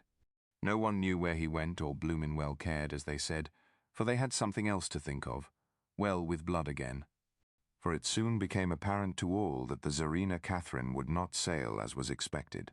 A thin mist began to creep up from the river, and it grew, and grew, till soon a dense fog enveloped the ship and all around her. The captain swore polyglot, very polyglot, polyglot with bloom and blood, but he could do nothing. The water rose, and he began to fear that he would lose the tide altogether. He was in no friendly mood, when just at full tide, the thin man came up the gangplank again and asked to see where his box had been stowed. Then the captain replied that he wished that he and his box, old and with much bloom and blood, were in hell. But the thin man did not be offend, and went down with the mate and saw where it was placed, and came up and stood a while on deck in fog. He must have come off by himself, for none notice him. Indeed, they thought not of him, for soon the fog began to melt away, and all was clear again. My friends of the thirst and the language that was of bloom and blood laughed, as they told how the captain's swears exceeded even his usual polyglot, and was more than ever full of picturesque. When on questioning other mariners who were on movement up and down on the river that hour, he found that few of them had seen any of fog at all, except where it lay round the wharf. However, the ship went out on the ebb tide, and was doubtless by morning far down the river mouth. She was by then, when they told us, well out to sea. And so, my dear Madam Mina, it is that we have to rest for a time, for our enemy is on the sea, with the fog at his command, on his way to the Danube mouth. To sail a ship takes time, go she never so quick, and when we start we go on land more quick, and we meet him there. Our best hope is to come on him when in the box between sunrise and sunset, for then he can make no struggle, and we may deal with him as we should. There are days for us, in which we can make ready our plan. We know all about where he go, for we have seen the owner of the ship, who have shown us invoices and all papers that can be. The box we seek is to be landed in Varna, and to be given to an agent, one Ristix, who will there present his credentials, and so our merchant friend will have done his part.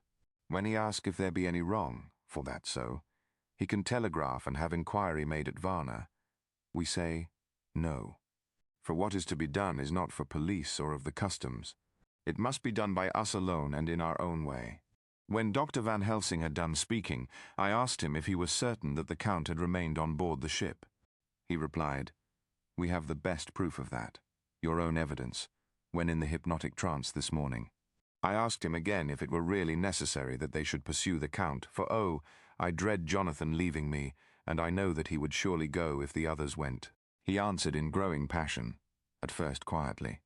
As he went on, however, he grew more angry and more forceful, till in the end we could not but see wherein was at least some of that personal dominance which made him so long a master amongst men. For your sake in the first, and then for the sake of humanity. This monster has done much harm already, in the narrow scope where he find himself, and in the short time when as yet he was only as a body groping his so small measure in darkness and not knowing. All this have I told these others. You, my dear Madam Mina, will learn it in the phonograph of my friend John, or in that of your husband. I have told them how the measure of leaving his own barren land, barren of peoples, and coming to a new land where life of man teems till they are like the multitude of standing corn, was the work of centuries. Were another of the undead, like him, to try to do what he has done, perhaps not all the centuries of the world that have been, or that will be, could aid him. With this one, all the forces of nature that are occult and deep and strong must have worked together in some wondrous way. The very place where he have been alive, undead for all these centuries, is full of strangeness of the geologic and chemical world. There are deep caverns and fissures that reach none know whither. There have been volcanoes, some of whose openings still send out waters of strange properties, and gases that kill or make to vivify. Doubtless there is something magnetic or electric in some of these combinations of occult forces which work for physical life in strange way, and in himself were from the first some great qualities. In a hard and warlike time he was celebrate that he have more iron nerve, more subtle brain, more braver heart than any man. In him some vital principle have in strange way found their utmost, and as his body keeps strong and grow and thrive, so his brain grow too. All this without that diabolic aid which is surely to him, for it have to yield to the powers that come from, and are, symbolic of good. And now this is what he is to us. He have infect you. Oh, forgive me, my dear, that I must say such, but it is for good of you that I speak. He infect you in such wise, that even if he do no more, you have only to live in your own old sweet way.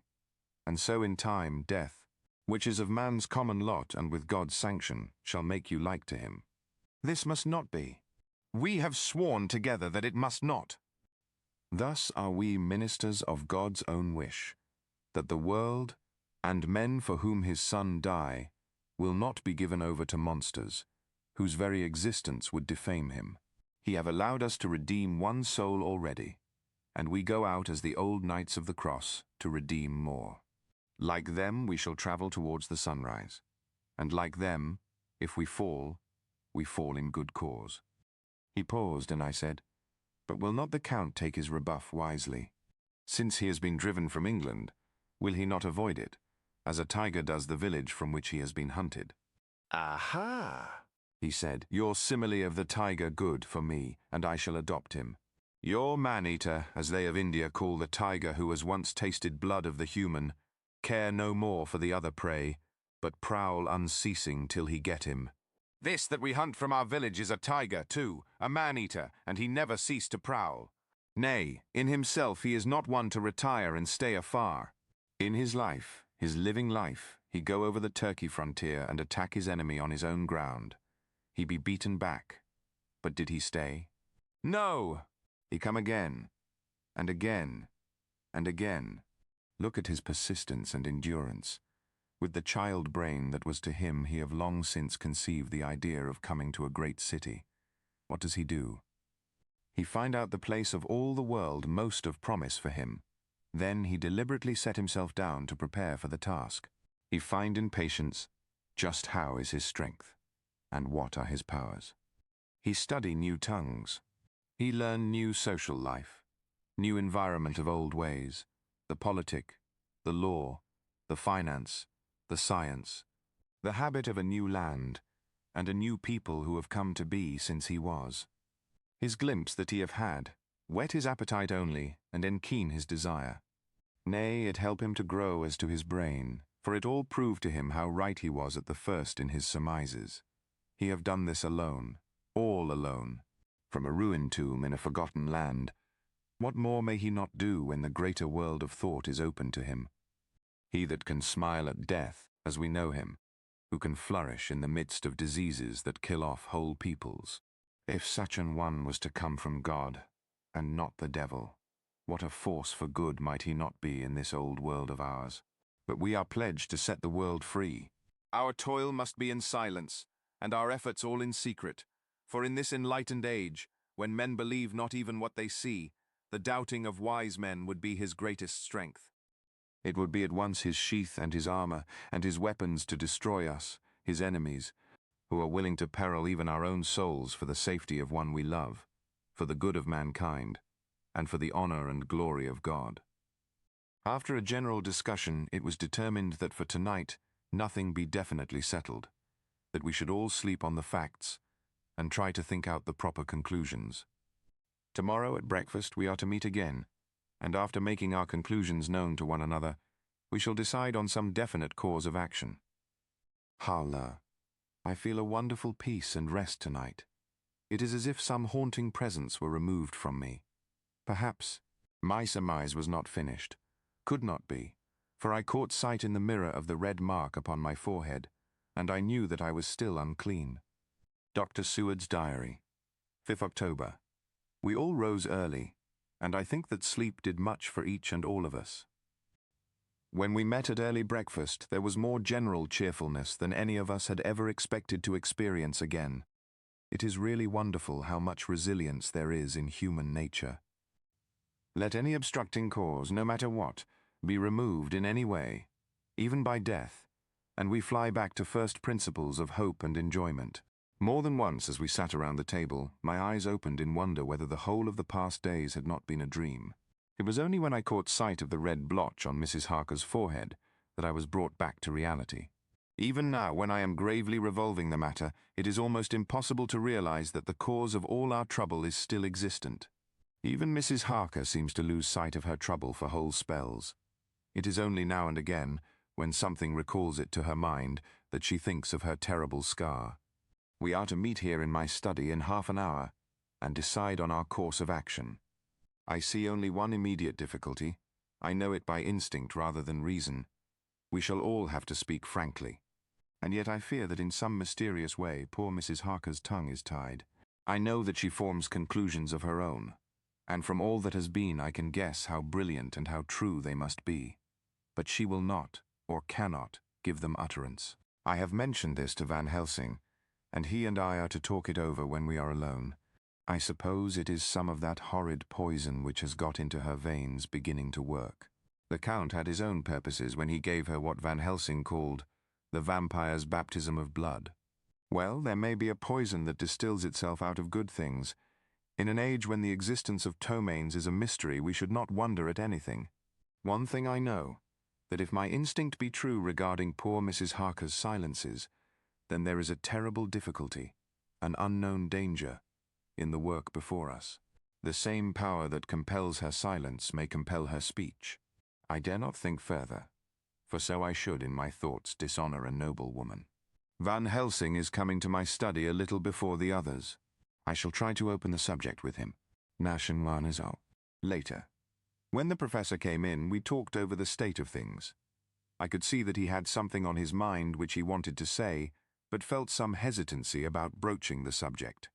After beating about the bush a little, he said suddenly, "Friend John, there is something that you and I must talk of alone, just at the first at any rate. Later we may have to take the others into our confidence." Then he stopped, so I waited. He went on, "Madam Mina, our poor, dear Madam Mina is changing." A cold shiver ran through me to find my worst fears thus endorsed. Van Helsing continued, "With the sad experience of Miss Lucy, we must this time be warned before things go too far. Our task is now in reality more difficult than ever, and this new trouble makes every hour of the direst importance." I can see the characteristics of the vampire coming in her face. It is now but very, very slight, but it is to be seen if we have eyes to notice without to prejudge. Her teeth are some sharper, and at times her eyes are more hard. But these are not all. There is to her the silence now often, as so it was with Miss Lucy. She did not speak, even when she wrote that which she wished to be known later. Now my fear is this. If it be that she can, by our hypnotic trance, tell what the Count see and hear, is it not more true that he who have hypnotized her first, and who have drink of her very blood, and make her drink of his, should, if he will, compel her mind to disclose to him that which she know? I nodded acquiescence. He went on, "Then, what we must do is to prevent this. We must keep her ignorant of our intent, and so she cannot tell what she know not." This is a painful task. Oh, So painful that it heartbreak me to think of, but it must be. When today we meet, I must tell her that for reason which we will not to speak, she must not more be of our counsel. He wiped his forehead, which had broken out in profuse perspiration at the thought of the pain which he might have to inflict upon the poor soul already so tortured. I knew that it would be some sort of comfort to him if I told him that I also had come to the same conclusion, for at any rate it would take away the pain of doubt. I told him, and the effect was as I expected. It is now close to the time of our general gathering. Van Helsing has gone away to prepare for the meeting, and his painful part of it. I really believe his purpose is to be able to pray alone. Later, at the very outset of our meeting, a great personal relief was experienced by both Van Helsing and myself. Mrs. Harker had sent a message by her husband to say that she would not join us at present, as she thought it better that we should be free to discuss our movements without her presence to embarrass us. The professor and I looked at each other for an instant, and somehow we both seemed relieved. For my own part, I thought that if Mrs. Harker realized the danger herself, it was much pain as well as much danger averted. Under the circumstances, we agreed, by a questioning look and answer, with finger on lip, to preserve silence in our suspicions, until we should have been able to confer alone again. We went at once into our plan of campaign. Van Helsing roughly put the facts before us first. The Tsarina Catherine left the Thames yesterday morning. It will take her at the quickest speed she has ever made at least 3 weeks to reach Varna, but we can travel overland to the same place in 3 days. Now, if we allow for 2 days less for the ship's voyage, owing to such weather influences as we know that the Count can bring to bear, and if we allow a whole day and night for any delays which may occur to us, then we have a margin of nearly 2 weeks. Thus, in order to be quite safe, we must leave here on 17th at latest. Then we shall at any rate be in Varna a day before the ship arrives, and able to make such preparations as may be necessary. Of course we shall all go armed against evil things, spiritual as well as physical.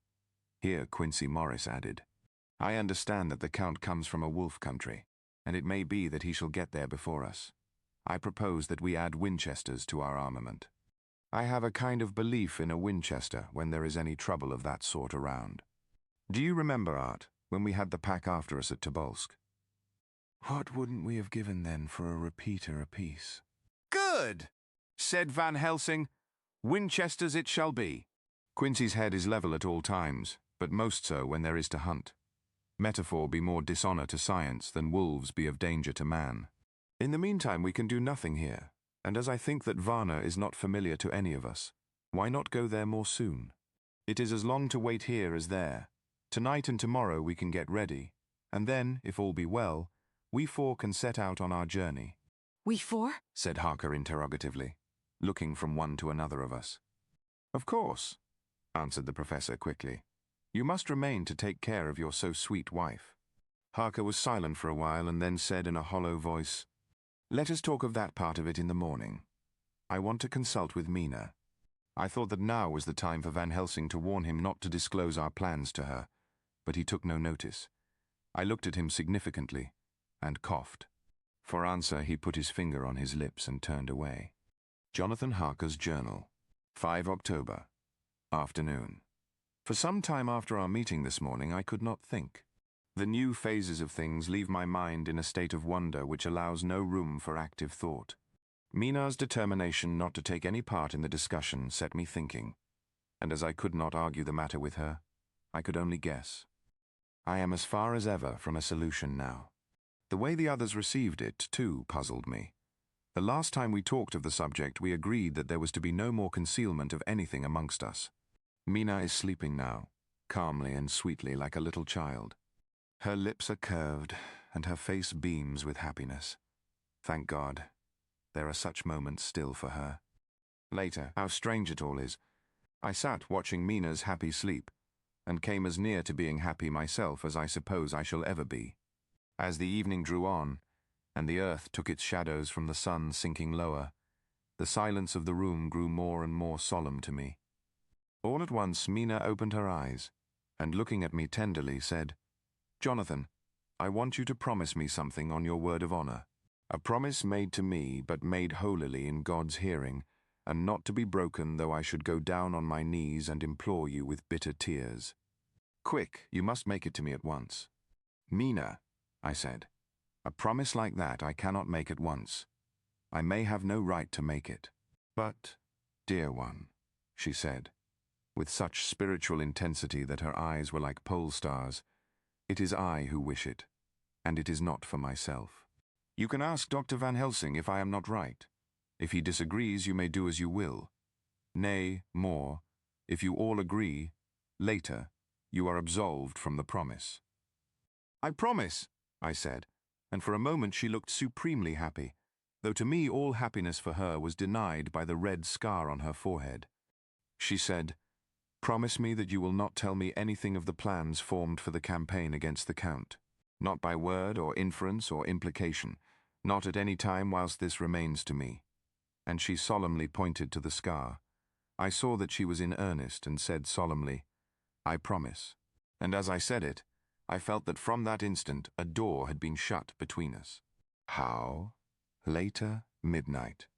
Mina has been bright and cheerful all the evening, so much so that all the rest seemed to take courage, as if infected somewhat with her gaiety. As a result, even I myself felt as if the pall of gloom which weighs us down was somewhat lifted. We all retired early. Mina is now sleeping like a little child. It is a wonderful thing that her faculty of sleep remains to her in the midst of her terrible trouble. Thank God for it, for then at least she can forget her care. Perhaps her example may affect me as her gaiety did tonight.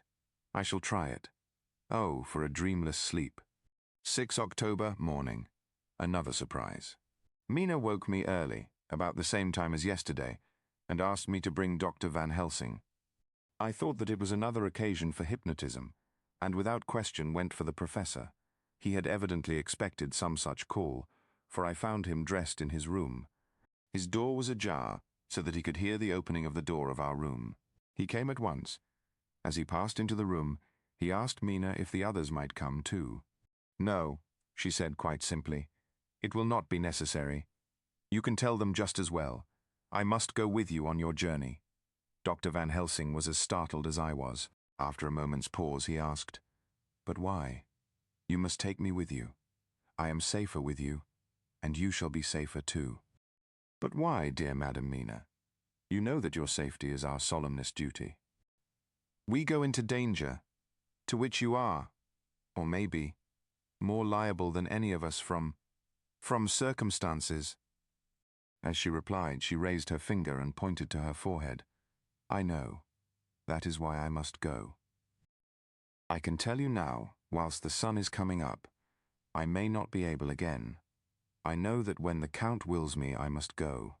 I know that if he tells me to come in secret, I must come by wile, by any device to hoodwink, even Jonathan. God saw the look that she turned on me as she spoke, and if there be indeed a recording angel, that look is noted to her everlasting honor. I could only clasp her hand. I could not speak. My emotion was too great for even the relief of tears. She went on, You men are brave and strong. You are strong in your numbers, for you can defy that which would break down the human endurance of one who had to guard alone. Besides, I may be of service, since you can hypnotize me and so learn that which even I myself do not know. Dr. Van Helsing said very gravely, Madam Mina, you are, as always, most wise. You shall with us come, and together we shall do that which we go forth to achieve. When he had spoken, Mina's long spell of silence made me look at her. She had fallen back on her pillow asleep. She did not even wake when I had pulled up the blind and let in the sunlight which flooded the room. Van Helsing motioned to me to come with him quietly.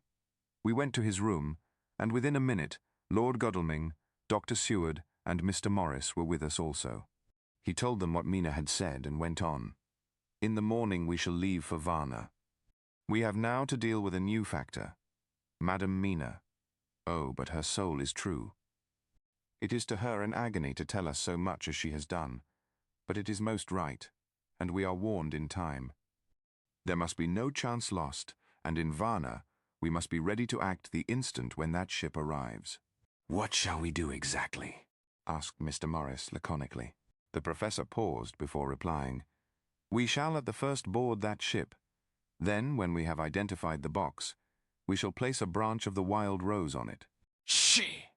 This we shall fasten, for when it is there, none can emerge. So at least says the superstition. And to superstition must we trust at the first. It was man's faith in the early, and it have its root in faith still. Then, when we get the opportunity that we seek, when none are near to see, we shall open the box, and all will be well. I shall not wait for any opportunity, said Morris. When I see the box, I shall open it and destroy the monster, though there were 1,000 men looking on, and if I am to be wiped out for it the next moment. I grasped his hand instinctively, and found it as firm as a piece of steel. I think he understood my look. I hope he did. Good boy, said Dr. Van Helsing. Brave boy. Quincy is all man. God bless him for it. My child, believe me, none of us shall lag behind or pause from any fear. I do but say what we may do, what we must do. But indeed, we cannot say what we shall do. There are so many things which may happen, and their ways and their ends are so various that until the moment we may not say. We shall all be armed, in all ways, and when the time for the end has come, our effort shall not be lack. Now let us today put all our affairs in order. Let all things which touch on others dear to us, and who on us depend, be complete. For none of us can tell what, or when, or how, the end may be. As for me, my own affairs are regulate, and as I have nothing else to do, I shall go make arrangements for the travel. I shall have all tickets and so forth for our journey. There was nothing further to be said, and we parted. I shall now settle up all my affairs of earth, and be ready for whatever may come. Later, it is all done, my will is made, and all complete. Mina, if she survive, is my sole heir. If it should not be so, then the others who have been so good to us shall have remainder. It is now drawing towards the sunset. Mina's uneasiness calls my attention to it. I am sure that there is something on her mind which the time of exact sunset will reveal. These occasions are becoming harrowing times for us all, for each sunrise and sunset opens up some new danger, some new pain, which, however, may in God's will be means to a good end. I write all these things in the diary, since my darling must not hear them now, but if it may be that she can see them again, they shall be ready. She is calling to me. Dr. Seward's Diary, 11th October, evening. Jonathan Harker has asked me to note this, as he says he is hardly equal to the task, and he wants an exact record kept. I think that none of us were surprised when we were asked to see Mrs. Harker a little before the time of sunset. We have of late come to understand that sunrise and sunset are to her times of peculiar freedom, when her old self can be manifest without any controlling force subduing or restraining her, or inciting her to action. This mood or condition begins some half hour or more before actual sunrise or sunset, and lasts till either the sun is high, or whilst the clouds are still aglow with the rays streaming above the horizon. At first there is a sort of negative condition, as if some tie were loosened, and then the absolute freedom quickly follows. When, however, the freedom ceases, the change back or relapse comes quickly, preceded only by a spell of warning silence. Tonight, when we met, she was somewhat constrained, and bore all the signs of an internal struggle. I put it down myself to her making a violent effort at the earliest instant she could do so. A very few minutes, however, gave her complete control of herself. Then, motioning her husband to sit beside her on the sofa where she was half reclining, she made the rest of us bring chairs up close. Taking her husband's hand in hers, began, "We are all here together in freedom, for perhaps the last time. I know, dear. I know that you will always be with me to the end." This was to her husband, whose hand had, as we could see, tightened upon hers. In the morning we go out upon our task, and God alone knows what may be in store for any of us. You are going to be so good to me as to take me with you. I know that all that brave, earnest men can do for a poor, weak woman, whose soul perhaps is lost. No, not yet, but is at any rate at stake, you will do. But you must remember that I am not as you are. There is a poison in my blood, in my soul, which may destroy me, which must destroy me, unless some relief comes to us. Oh, my friends, you know as well as I do that my soul is at stake, and though I know there is one way out for me, you must not and I must not take it. She looked appealingly to us all in turn, beginning and ending with her husband. What is that way? Asked Van Helsing in a hoarse voice. What is that way which we must not, may not, take? That I may die now, either by my own hand or that of another, before the greater evil is entirely wrought. I know, and you know, that were I once dead you could and would set free my immortal spirit, even as you did my poor Lucy's. Were death, or the fear of death, the only thing that stood in the way, I would not shrink to die here, now, amidst the friends who love me. But death is not all. I cannot believe that to die in such a case, when there is hope before us and a bitter task to be done, is God's will. Therefore, I, on my part, give up here the certainty of eternal rest, and go out into the dark where may be the blackest things that the world or the nether-world holds. We were all silent, for we knew instinctively that this was only a prelude. The faces of the others were set, and Harker's grew ashen grey. Perhaps he guessed better than any of us what was coming. She continued, "This is what I can give into the hotch-pot." I could not but note the quaint legal phrase which she used in such a place, and with all seriousness. What will each of you give? Your lives I know, she went on quickly, that is easy for brave men. Your lives are God's, and you can give them back to him. But what will you give to me? She looked again questioningly, but this time avoided her husband's face. Quincy seemed to understand. He nodded, and her face lit up. Then I shall tell you plainly what I want, for there must be no doubtful matter in this connection between us now. You must promise me, one and all, even you, my beloved husband, that, should the time come, you will kill me. What is that time?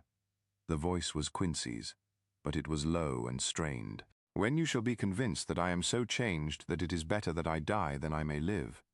When I am thus dead in the flesh, then you will, without a moment's delay, drive a stake through me and cut off my head, or do whatever else may be wanting to give me rest. Quincy was the first to rise after the pause. He knelt down before her and, taking her hand in his, said solemnly, "I'm only a rough fellow, who hasn't, perhaps, lived as a man should to win such a distinction. But I swear to you by all that I hold sacred and dear, that should the time ever come, I shall not flinch from the duty that you have set us. And I promise you, too, that I shall make all certain, for if I am only doubtful, I shall take it that the time has come."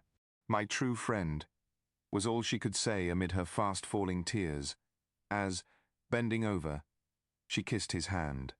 "I swear the same, my dear Madam Mina," said Van Helsing. "And I," said Lord Godalming, each of them in turn kneeling to her to take the oath. I followed, myself. Then her husband turned to her wan-eyed and with a greenish pallor which subdued the snowy whiteness of his hair, and asked, "And must I too make such a promise, O my wife?"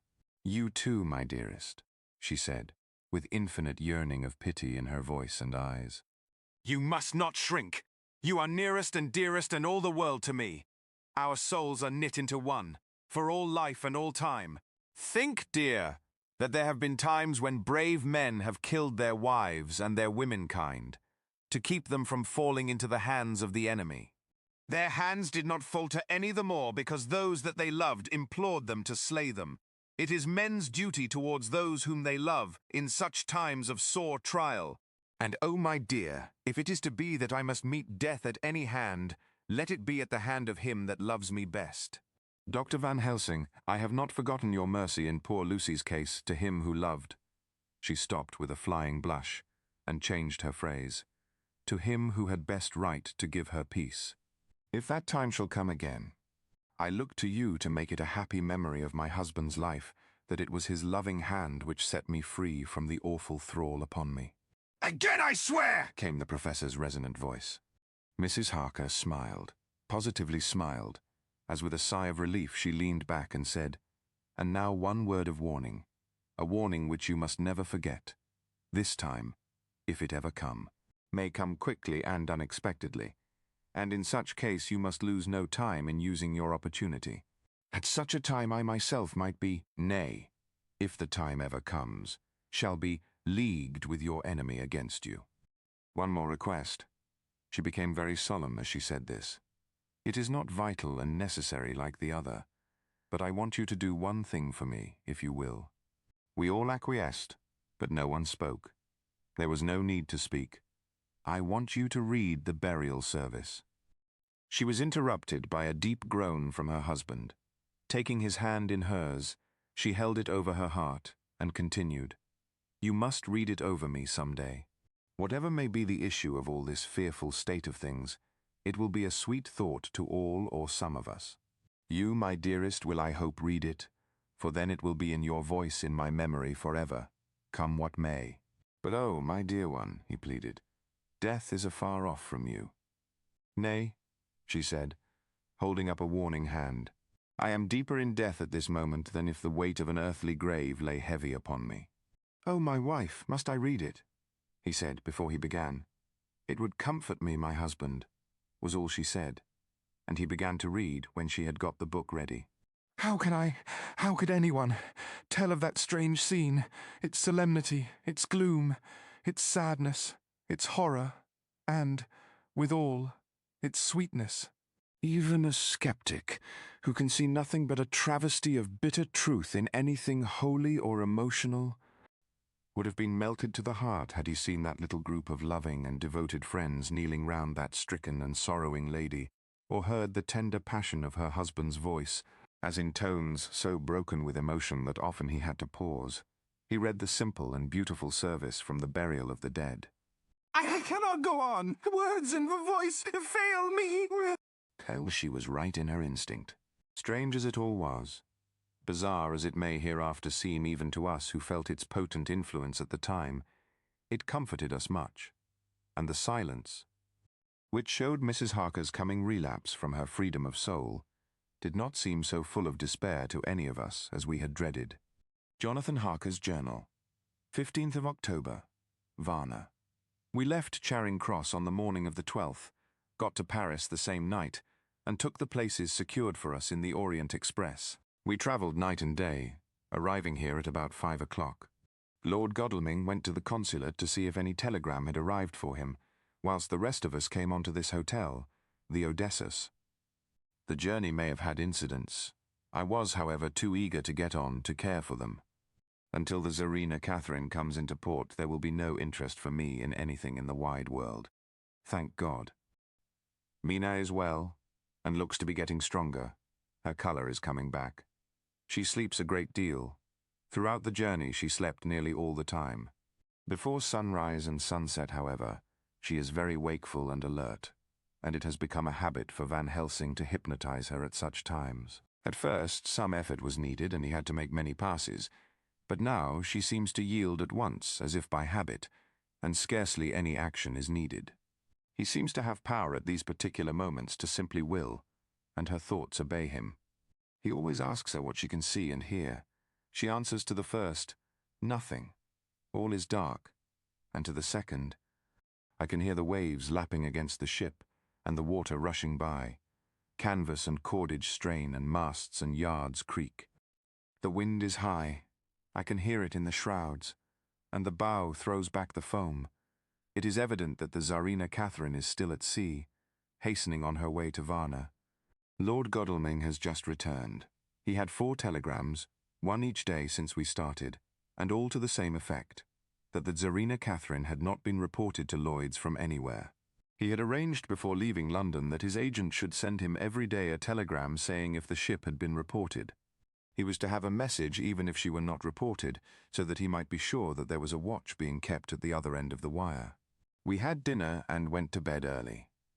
Tomorrow we are to see the Vice-Consul, and to arrange, if we can, about getting on board the ship as soon as she arrives. Van Helsing says that our chance will be to get on the boat between sunrise and sunset. The Count, even if he takes the form of a bat, cannot cross the running water of his own volition, and so cannot leave the ship. As he dare not change to man's form without suspicion, which he evidently wishes to avoid, he must remain in the box. If, then, we can come on board after sunrise, he is at our mercy, for we can open the box and make sure of him, as we did of poor Lucy, before he wakes. What mercy he shall get from us will not count for much. We think that we shall not have much trouble with officials or the seamen. Thank God. This is the country where bribery can do anything, and we are well supplied with money.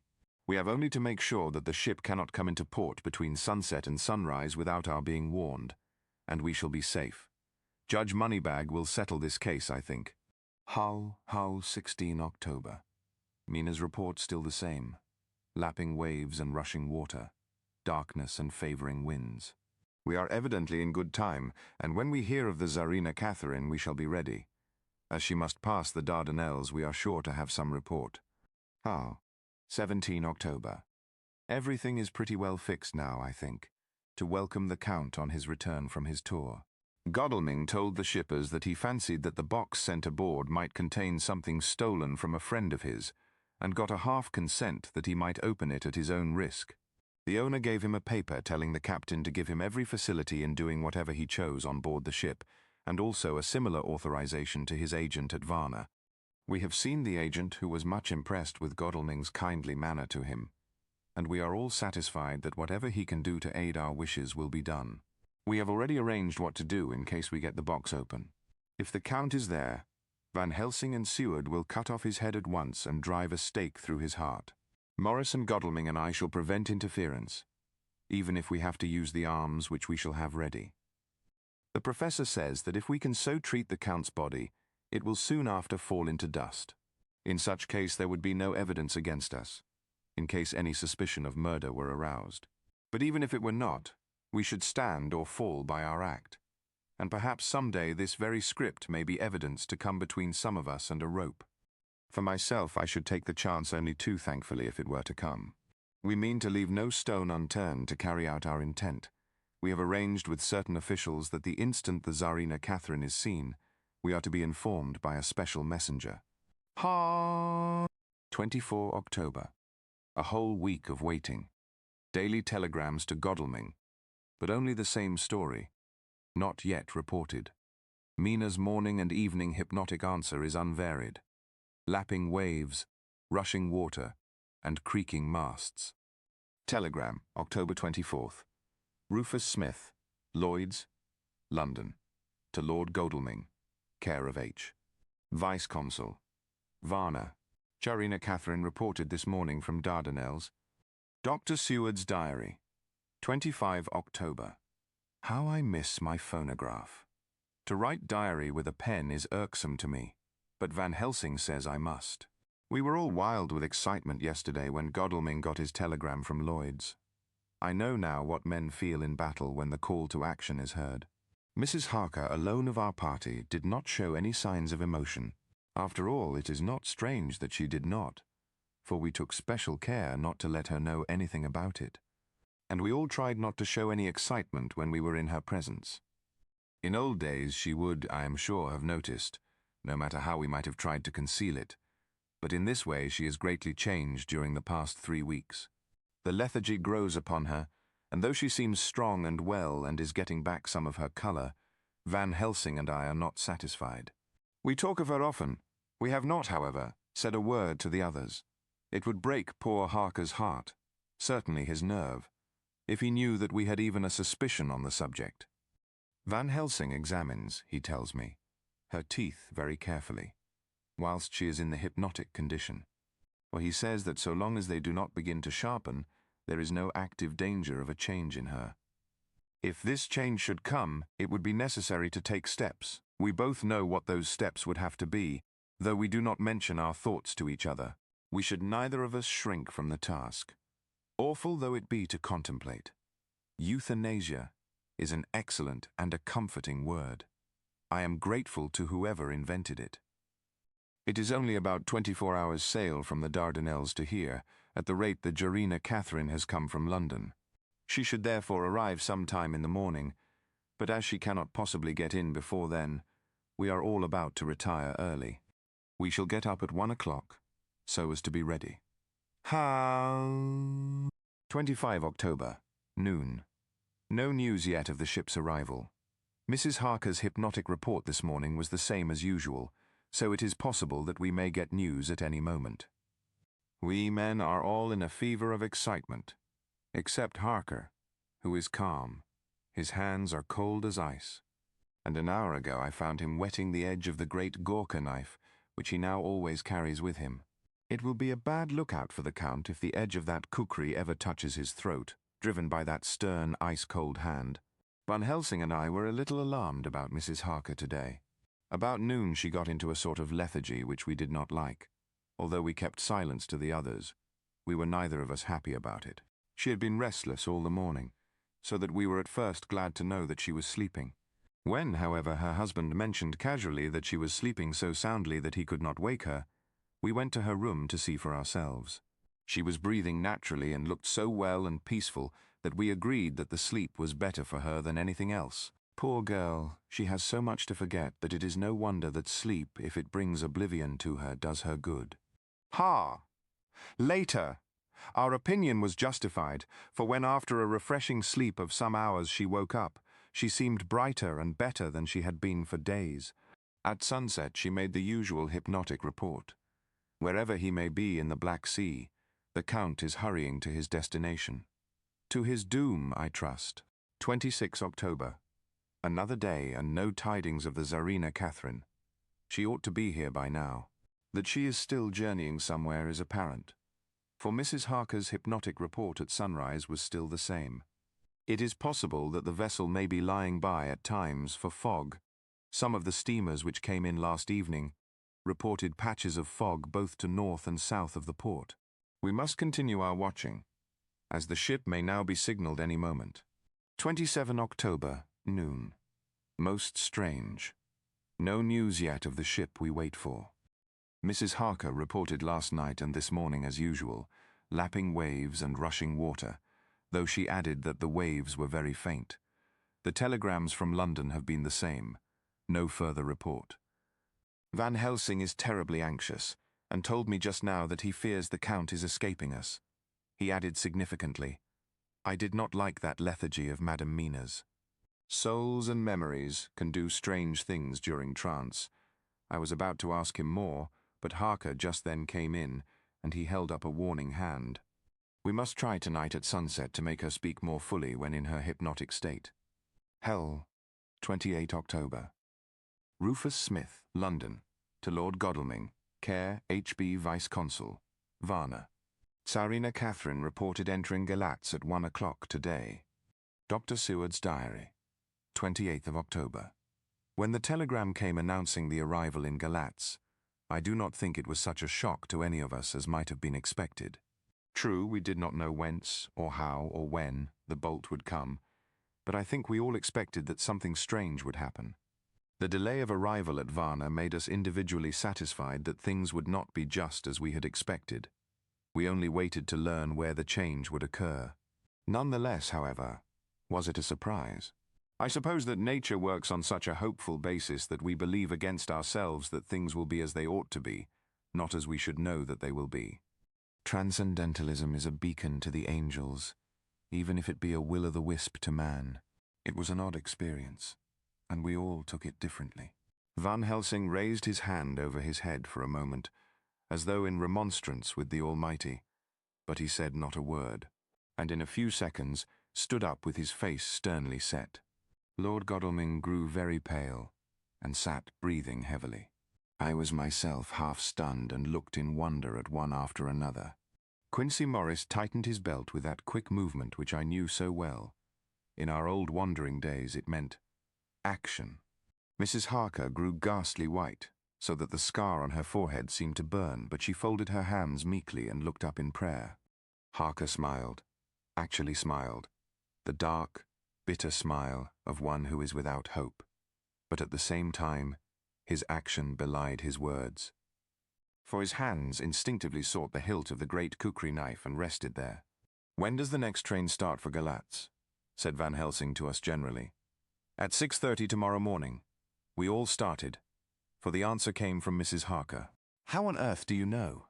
said Art.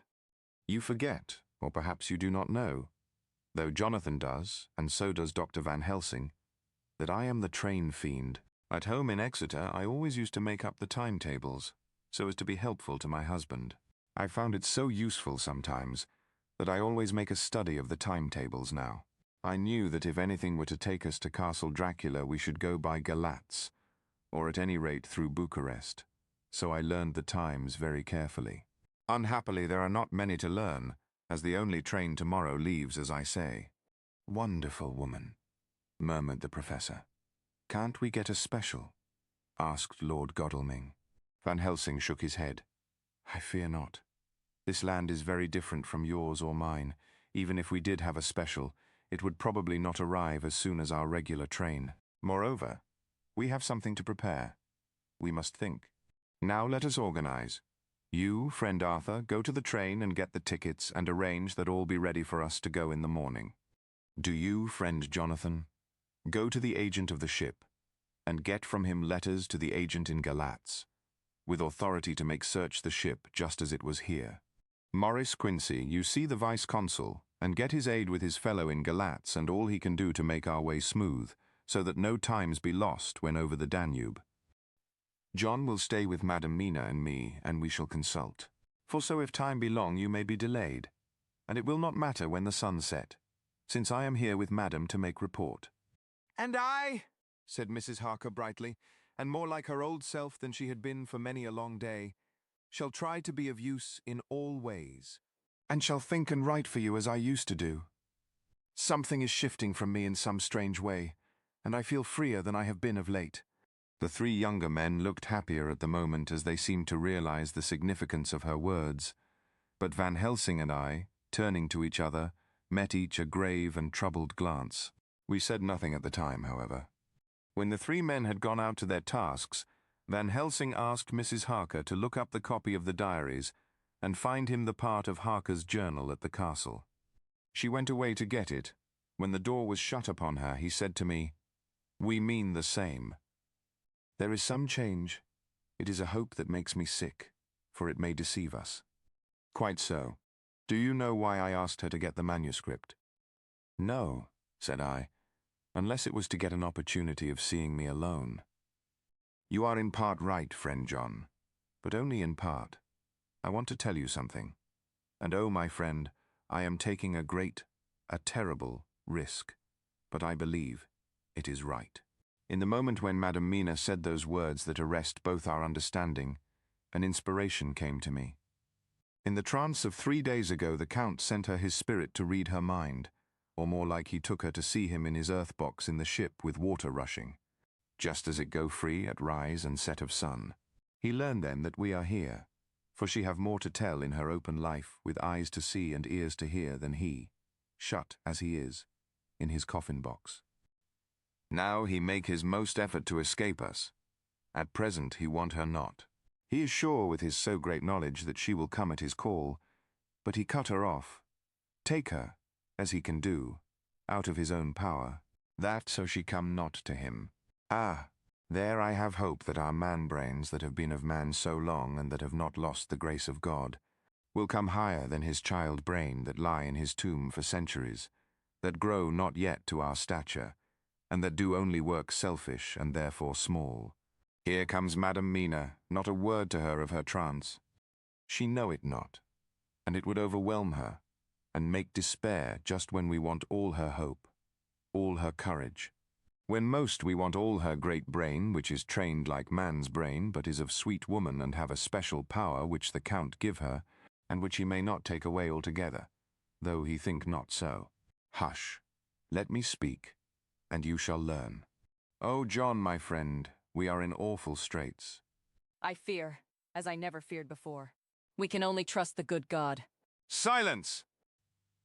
I thought that the professor was going to break down and have hysterics, just as he had when Lucy died. But with a great effort he controlled himself, and was at perfect nervous poise when Mrs. Harker tripped into the room, bright and happy-looking, and in the doing of work, seemingly forgetful of her misery. As she came in, she handed a number of sheets of typewriting to Van Helsing. He looked over them gravely, his face brightening up as he read. Then, holding the pages between his finger and thumb, he said, "Friend John, to you with so much of experience already, and you too, dear Madam Mina, that are young, here is a lesson. Do not fear ever to think." A half-thought has been buzzing often in my brain, but I fear to let him loose his wings. Here now, with more knowledge, I go back to where that half-thought come from, and I find that he be no half-thought at all. That be a whole thought, though so young that he is not yet strong to use his little wings.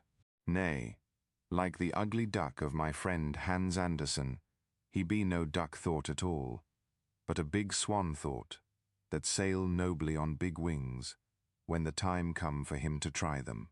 See, I read here what Jonathan have written, that other of his race who, in a later age, again and again brought his forces over the great river into Turkey land, who, when he was beaten back, came again and again and again, though he had to come alone from the bloody field where his troops were being slaughtered, since he knew that he alone could ultimately triumph. What does this tell us? Not much. No, the Count's child thoughts see nothing, therefore he speaks so free. Your man thoughts see nothing, my man thoughts see nothing, till just now. No. But there comes another word from someone who speak without thought, because she too know not what it might mean. Just as there are elements which rest, yet when in nature's course they move on their way and they touch, then poof, and there comes a flash of light, heaven-wide, that blind and kill and destroy some, but that show up all earth below for leagues and leagues. Is it not so? Well, I shall explain. To begin, have you ever studied the philosophy of crime? Yes, and... You, John, yes, for it is a study of insanity. You, no, Madam Mina, for crime touch you not but once. Still, your mind works true, and argues not a particulari ad universale. There is this peculiarity in criminals. It is so constant, in all countries and at all times, that even police, who know not much from philosophy, come to know it empirically, that it is. That is to be empiric. The criminal always work at one crime. That is, the true criminal, who seems predestinate to crime, and who will of none other. This criminal has not full man-brain. He is clever and cunning and resourceful, but he be not of man-stature as to brain. He be of child-brain in much. Now this criminal of ours is predestinate to crime also. He too have child-brain, and it is of the child to do what he have done. The little bird, the little fish, the little animal learn not by principle but empirically, and when he learn to do, then there is to him the ground to start from to do more. Dos posto, said Archimedes. Give me a fulcrum and I shall move the world. To do once is the fulcrum whereby child-brain become man-brain, and until he have the purpose to do more, he continue to do the same again every time, just as he have done before. Oh, my dear, I see that your eyes are opened, and that to you the lightning flash show all the leagues, for Mrs. Harker began to clap her hands, and her eyes sparkled. Now you shall speak. He took her hand, and held it whilst she spoke. His finger and thumb closed on her pulse, as I thought instinctively and unconsciously as she spoke. The Count is a criminal, and of criminal type. Nordau and Lombroso would so classify him, and qua criminal he is of imperfectly formed mind. Thus, in a difficulty he has to seek resource in habit. His past is a clue, and the one page of it that we know, and that from his own lips, tells that once before, when in what Mr. Morris would call a tight place, he went back to his own country from the land he had tried to invade, and thence, without losing purpose, prepared himself for a new effort. He came again better equipped for his work, and won. So he came to London to invade a new land. He was beaten, and when all hope of success was lost, and his existence in danger, he fled back over the sea to his home. Just as formerly he had fled back over the Danube from Turkey land. Good, good, oh, you so clever lady, said Van Helsing, enthusiastically, as he stooped and kissed her hand. A moment later he said to me, as calmly as though we had been having a sick-room consultation, 72 only, and in all this excitement, I have hope. Turning to her again, he said with keen expectation, but go on, there is more to tell if you will. Be not afraid. John and I know, I do in any case, and shall tell you if you are right. Speak without fear. I will try to, but you will forgive me if I seem egotistical. Nay, fear not. You must be egotist, for it is of you that we think. Then, as he is criminal, he is selfish. And as his intellect is small and his action is based on selfishness, he confines himself to one purpose. That purpose is remorseless. As he fled back over the Danube, leaving his forces to be cut to pieces, so now he is intent on being safe, careless of all. So his own selfishness frees my soul somewhat from the terrible power which he acquired over me on that dreadful night. I felt it. Oh, I felt it. Thank God for his great mercy. My soul is freer than it has been since that awful hour, and all that haunts me is a fear, lest in some trance or dream he may have used my knowledge for his ends. The professor stood up. He has so used your mind, and by it he has left us here in Varna, whilst the ship that carried him rushed through enveloping fog up to Galatz, where, doubtless, He had made preparation for escaping from us. but his child mind only saw so far, and it may be that, as ever is in God's providence, the very thing that the evildoer most reckoned on for his selfish good turns out to be his chiefest harm. The hunter is taken in his own snare, as the great psalmist says. For now that he think he is free from every trace of us all, and that he has escaped us with so many hours to him, then his selfish child brain will whisper him to sleep. He think too that as he cut himself off from knowing your mind, there can be no knowledge of him to you. There is where he fail. That terrible baptism of blood which he give you makes you free to go to him in spirit, as you have as yet done in your times of freedom, when the sun rise and set. At such times you go by my volition and not by his, and this power to good of you and others, as you have won from your suffering at his hands. This is now all the more precious that he know it not, and to guard himself have even cut himself off from his knowledge of our where. We, however, are not selfish, and we believe that God is with us through all this blackness and these many dark hours. We shall follow him, and we shall not flinch, even if we peril ourselves that we become like him. Friend John, this has been a great hour, and it have done much to advance us on our way. You must be scribe and write him all down, so that when the others return from their work you can give it to them. Then they shall know as we do. And so I have written it whilst we wait their return, and Mrs. Harker has written with her typewriter, all since she brought the MS to us. Dora Seward's Diary, 29 October. This is written in the train from Varna to Galatz. Last night we all assembled a little before the time of sunset. Each of us had done his work as well as he could. So far as thought, and endeavour, and opportunity go, we are prepared for the whole of our journey, and for our work when we get to Galatz. When the usual time came round, Mrs. Harker prepared herself for her hypnotic effort, and after a longer and more serious effort on the part of Van Helsing than has been usually necessary, she sank into the trance. Usually she speaks on a hint, but this time the professor had to ask her questions, and to ask them pretty resolutely, before we could learn anything. At last her answer came, "I can see nothing, we are still. There are no waves lapping, but only a steady swirl of water softly running against the hawser. I can hear men's voices calling, near and far, and the roll and creak of oars in the rowlocks. A gun is fired somewhere. The echo of it seems far away. There is tramping of feet overhead, and ropes and chains are dragged along. What is this? There is a gleam of light. I can feel the air blowing upon me." Here she stopped.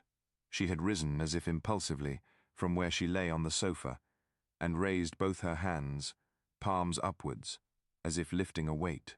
Van Helsing and I looked at each other with understanding. Quincy raised his eyebrows slightly and looked at her intently, whilst Harker's hand instinctively closed round the hilt of his kukri. There was a long pause.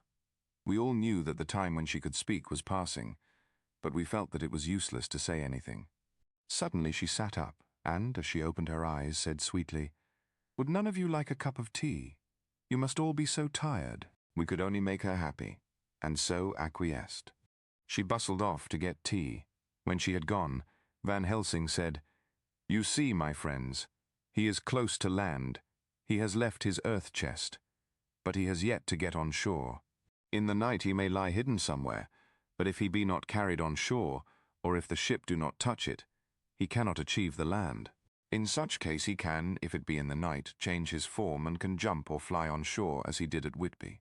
But if the day come before he get on shore, then unless he be carried he cannot escape, and if he be carried, then the customs men may discover what the box contain.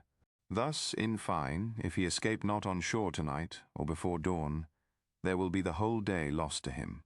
We may then arrive in time, for if he escape not at night, we shall come on him in daytime, boxed up and at our mercy, for he dare not be his true self, awake and visible, lest he be discovered.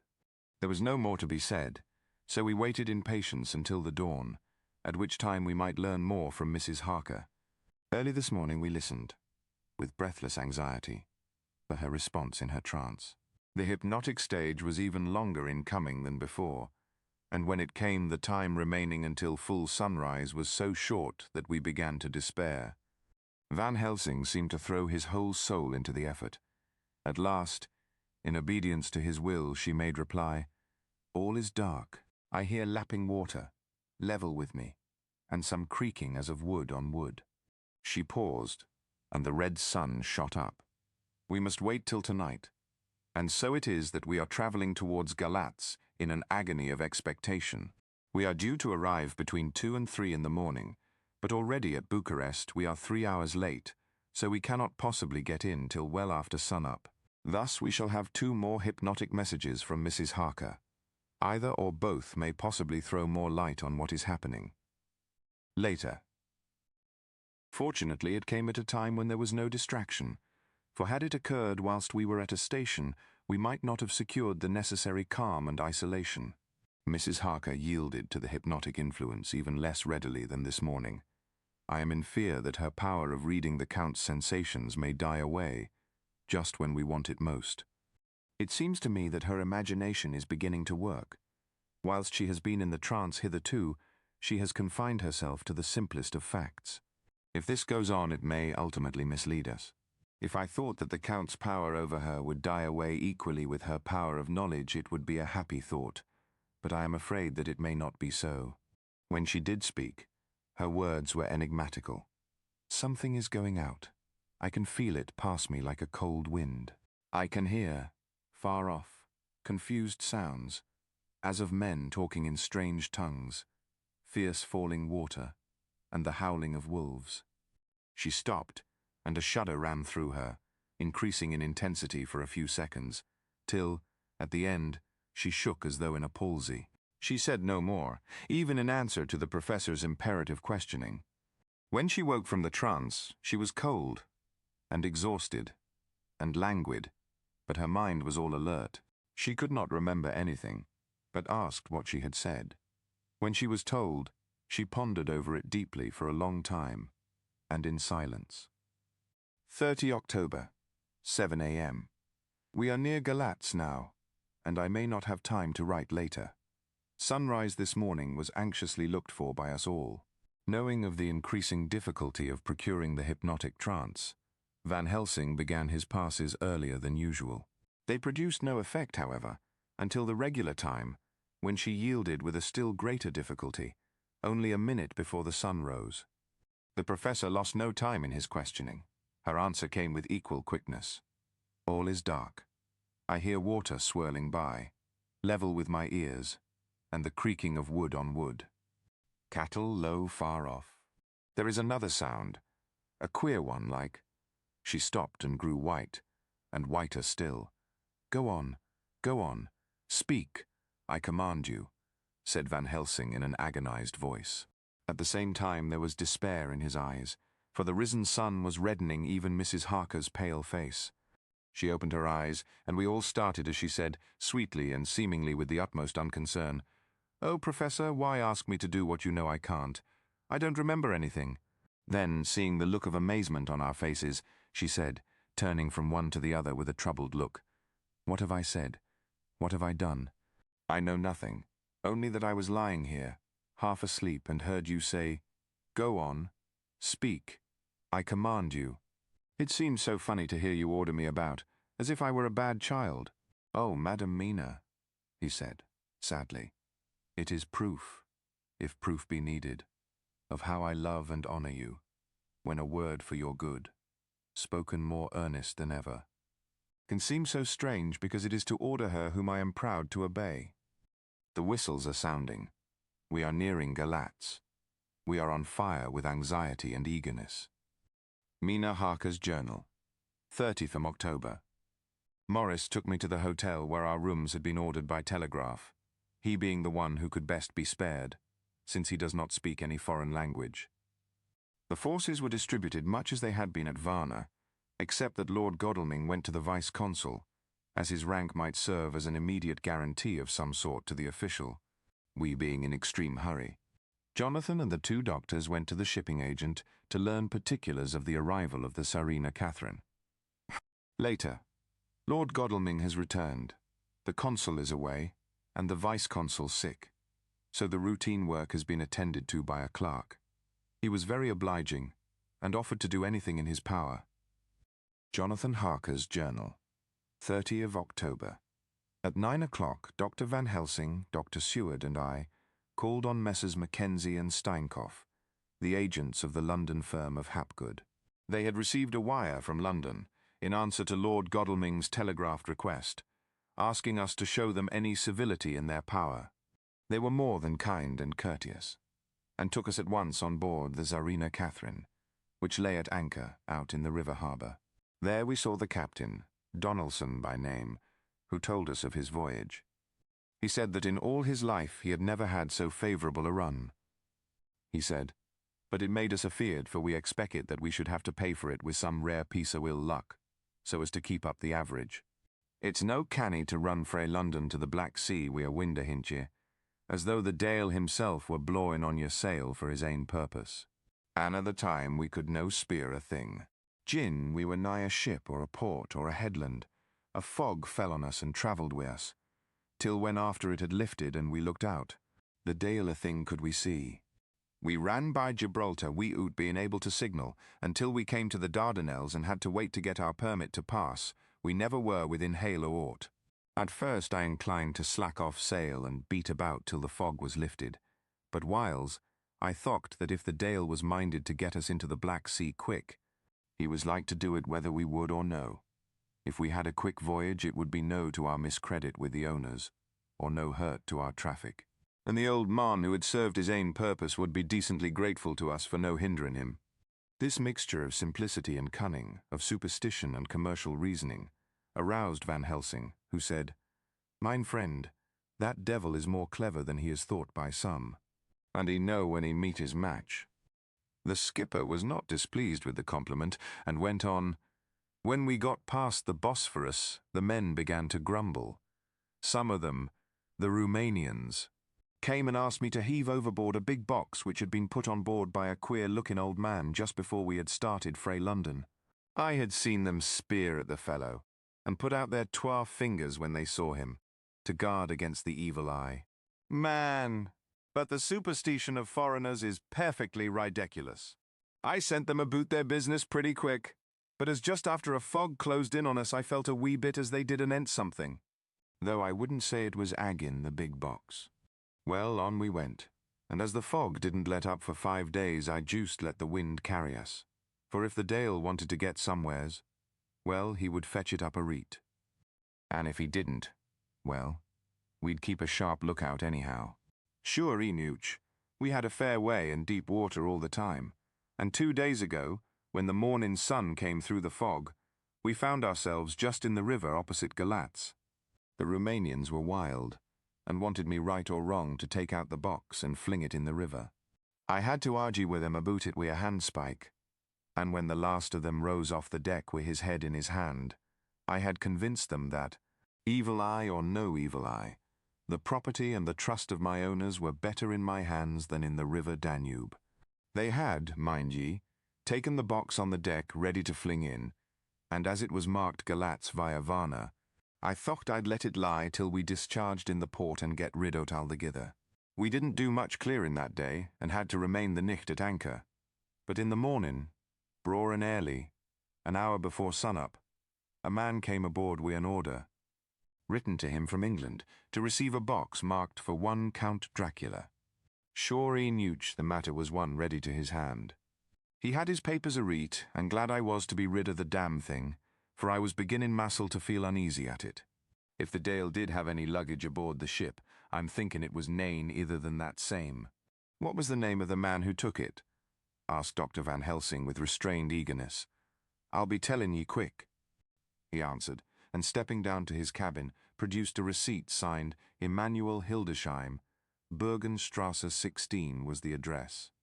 We found out that this was all the captain knew, so with thanks we came away. We found Hildesheim in his office, a Hebrew of rather the Adelphi theatre type, with a nose like a sheep, and a fez. His arguments were pointed with specie, we doing the punctuation, and with a little bargaining he told us what he knew. This turned out to be simple but important. He had received a letter from Mr. Deville of London, telling him to receive, if possible before sunrise so as to avoid customs, a box which would arrive at Galatz in the Tsarina Catherine. This he was to give in charge to a certain Petrovskinski, who dealt with the Slovaks who traded down the river to the port. He had been paid for his work by an English banknote, which had been duly cashed for gold at the Danube International Bank. When Skinsky had come to him, he had taken him to the ship and handed over the box, so as to save porterage. That was all he knew. We then sought for Skinsky, but were unable to find him. One of his neighbours, who did not seem to bear him any affection, said that he had gone away 2 days before. No one knew whither. This was corroborated by his landlord, who had received by messenger the key of the house, together with the rent due, in English money. This had been between 10 and 11 o'clock last night. We were at a standstill again. Whilst we were talking, one came running and breathlessly gasped out that the body of Skinsky had been found inside the wall of the churchyard of St. Peter, and that the throat had been torn open as if by some wild animal. Those we had been speaking with ran off to see the horror, the women crying out, "This is the work of a Slovak." We hurried away lest we should have been in some way drawn into the affair, and so detained. As we came home, we could arrive at no definite conclusion. We were all convinced that the box was on its way, by water, to somewhere, but where that might be we would have to discover. With heavy hearts we came home to the hotel to Mina. When we met together, the first thing was to consult as to taking Mina again into our confidence. Things are getting desperate, and it is at least a chance, though a hazardous one. As a preliminary step, I was released from my promise to her. 30 October, evening. They were so tired and worn out and dispirited that there was nothing to be done till they had some rest. So I asked them all to lie down for half an hour whilst I should enter everything up to the moment. I feel so grateful to the man who invented the traveller's typewriter, and to Mr. Morris for getting this one for me. I should have felt quite astray doing the work if I had to write with a pen. It is all done. Poor, dear, dear Jonathan. What he must have suffered. What must he be suffering now? He lies on the sofa, hardly seeming to breathe, and his whole body appears in collapse. His brows are knit. His face is drawn with pain. Poor fellow, maybe he is thinking, and I can see his face all wrinkled up with the concentration of his thoughts. Oh, if I could only help at all. I shall do what I can. I have asked Dr. Van Helsing, and he has got me all the papers that I have not yet seen. Whilst they are resting, I shall go over all carefully, and perhaps I may arrive at some conclusion. I shall try to follow the professor's example and think without prejudice on the facts before me. Ha! I do believe that under God's providence I have made a discovery. I shall get the maps and look over them. Hi! I am more than ever sure that I am right. My new conclusion is ready, so I shall get our party together and read it. They can judge it. It is well to be accurate, and every minute is precious. Mina Harker's memorandum, entered in her journal. Ground of inquiry. Count Dracula's problem is to get back to his own place. He must be brought back by someone. This is evident, for had he power to move himself as he wished, he could go either as man, or wolf, or bat, or in some other way. He evidently fears discovery or interference, in the state of helplessness in which he must be, confined as he is between dawn and sunset in his wooden box. How is he to be taken? Here a process of exclusions may help us. By road, by rail, by water, By road, there are endless difficulties, especially in leaving the city. There are people, and people are curious, and investigate.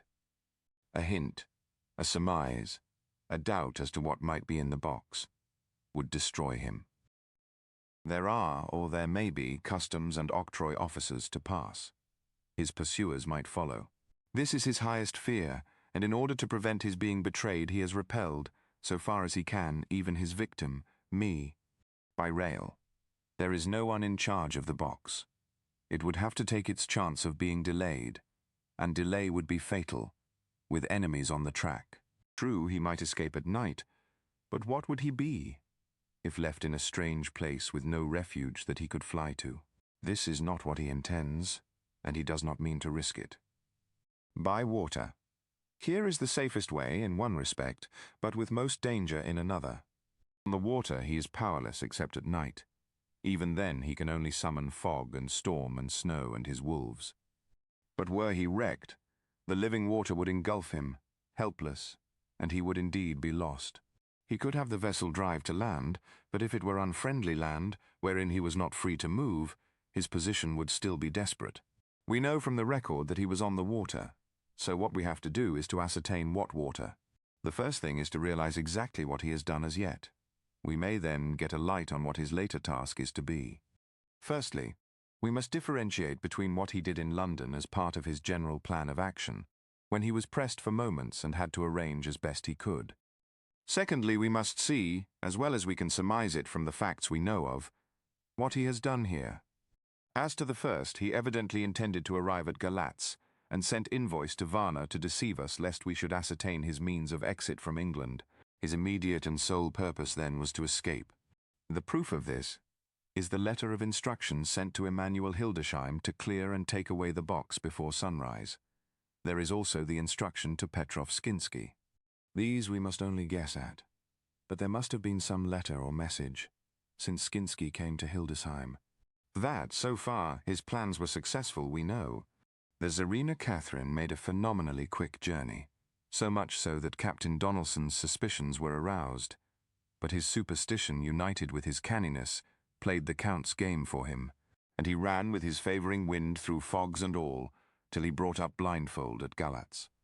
That the Count's arrangements were well made has been proved. Hildesheim cleared the box, took it off, and gave it to Skinsky. Skinsky took it, and here we lose the trail. We only know that the box is somewhere on the water, moving along. The customs and the octroi, if there be any, have been avoided. Now we come to what the Count must have done after his arrival. On land, at Galatz. The box was given to Skinsky before sunrise. At sunrise, the Count could appear in his own form. Here, we ask why Skinsky was chosen at all to aid in the work.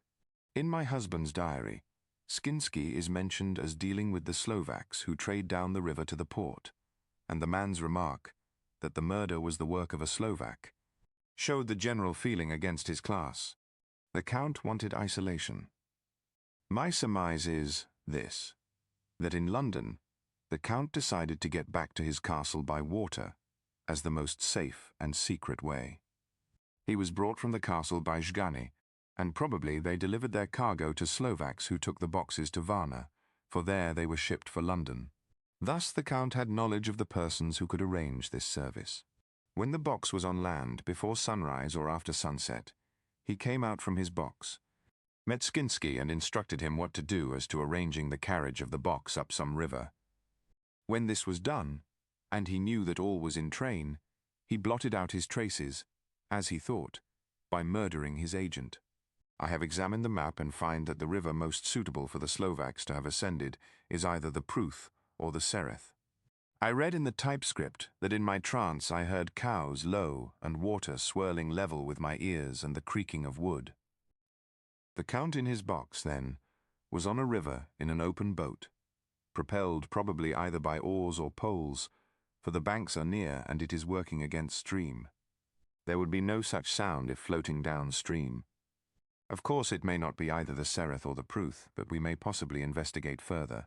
Now of these two, the Pruth is the more easily navigated, but the Sereth is, at Fundu, joined by the Bistritza, which runs up round the Borgo Pass. The loop it makes is manifestly as close to Dracula's castle as can be got by water. Mina Harker's journal continued. When I had done reading, Jonathan took me in his arms and kissed me. The others kept shaking me by both hands, and Dr. Van Helsing said, "Our dear Madam Mina is once more our teacher. Her eyes have been where we were blinded. Now we are on the track once again, and this time we may succeed. Our enemy is at his most helpless, and if we can come on him by day, on the water, our task will be over. He has a start, but he is powerless to hasten, as he may not leave his box, lest those who carry him may suspect. For them to suspect would be to prompt them to throw him in the stream where he perish. This he knows, and will not. Now, men, to our council of war, for here and now we must plan what each and all shall do." "I shall get a steam launch and follow him," said Lord Godalming. "And I, horses to follow on the bank, lest by chance he land," said Mr. Morris. "Good," said the Professor. "Both good. But neither must go alone. There must be force to overcome force if need be. The Slovak is strong and rough, and he carries rude arms." All the men smiled, for amongst them they carried a small arsenal. Said Mr. Morris, "I have brought some Winchesters. They are pretty handy in a crowd, and there may be wolves." The Count, if you remember, took some other precautions. He made some requisitions on others that Mrs. Harker could not quite hear or understand. Dr. Seward said, "I think I had better go with Quincy. We have been accustomed to hunt together, and we too, well armed, will be a match for whatever may come along." You must not be alone, Art. It may be necessary to fight the Slovaks, and a chance thrust, for I don't suppose these fellows carry guns, would undo all our plans. There must be no chances, this time. We shall not rest until the Count's head and body have been separated, and we are sure that he cannot reincarnate. He looked at Jonathan as he spoke, and Jonathan looked at me. I could see that the poor dear was torn about in his mind. Of course he wanted to be with me, but then the boat service would most likely be the one which would destroy the vampire. Why did I hesitate to write the word? He was silent a while, and during his silence, Dr. Van Helsing spoke. "Friend Jonathan, this is to you for twice reasons. First, because you are young and brave and can fight, and all energies may be needed at the last, and again that it is your right to destroy him, that which has wrought such woe to you and yours. Be not afraid for Madam Mina, she will be my care, if I may. I am old. My legs are not so quick to run as once, and I am not used to ride so long, or to pursue as need be, or to fight with lethal weapons. But I can be of other service. I can fight in other way, and I can die, if need be, as well as younger men. Now let me say that what I would is this. While you, my Lord Godalming, and friend Jonathan go in your so swift little steamboat up the river, and whilst John and Quincy guard the bank where perchance he might be landed, I will take Madam Mina right into the heart of the enemy's country. Whilst the old fox is tied in his box, floating on the running stream whence he cannot escape to land, where he dares not raise the lid of his coffin box, lest his Slovak carriers should in fear leave him to perish, we shall go in the track where Jonathan went, from Bistritz over the Borgo, and find our way to the castle of Dracula. Here Madam Mina's hypnotic power will surely help, and we shall find our way, all dark and unknown otherwise, after the first sunrise when we are near that fateful place. There is much to be done, and other places to be made sanctify, so that that nest of vipers be obliterated." Here, Jonathan interrupted him hotly. "Do you mean to say, Professor Van Helsing, that you would bring Mina, in her sad case and tainted as she is with that devil's illness, right into the jaws of his death trap?" "Not for the world. Not for heaven or hell." He became almost speechless for a minute, and then went on. "Have you seen that awful den of hellish infamy, with the very moonlight alive with grisly shapes, and every speck of dust that whirls in the wind a devouring monster in embryo? Have you felt the vampire's lips upon your throat?" Here he turned to me, and as his eyes lit on my forehead, he threw up his arms with a cry. "Oh my God, what have we done to have this terror upon us?" And he sank down on the sofa in a collapse of misery. The Professor's voice, as he spoke in clear, sweet tones, which seemed to vibrate in the air, calmed us all. Oh, my friend, it is because I would save Madame Mina from that awful place that I would go. God forbid that I should take her into that place. There is work, wild work, to be done there, that her eyes may not see. We men here, all save Jonathan, have seen with their own eyes what is to be done before that place can be purified. Remember that we are in terrible straits. If the Count escape us this time, and he is strong and subtle and cunning, he may choose to sleep him for a century. And then in time our dear one, he took my hand, would come to him to keep him company, and would be as those others that you, Jonathan, saw. You have told us of their gloating lips. You heard their ribald laugh as they clutched the moving bag that the Count threw to them. You shudder, and well may it be. Forgive me that I make you so much pain, but it is necessary. My friend, is it not a dire need for the which I am giving, possibly my life? If it were that anyone went into that place to stay, it is I who would have to go to keep them company. Do as you will, said Jonathan, with a sob that shook him all over. We are in the hands of God. Later, oh, it did me good to see the way that these brave men worked. How can women help loving men when they are so earnest, and so true, and so brave? And, too, it made me think of the wonderful power of money. What can it not do when it is properly applied? And what might it do when basely used? I felt so thankful that Lord Godalming is rich, and that both he and Mr. Morris, who also has plenty of money, are willing to spend it so freely. For if they did not, our little expedition could not start, either so promptly or so well equipped, as it will within another hour.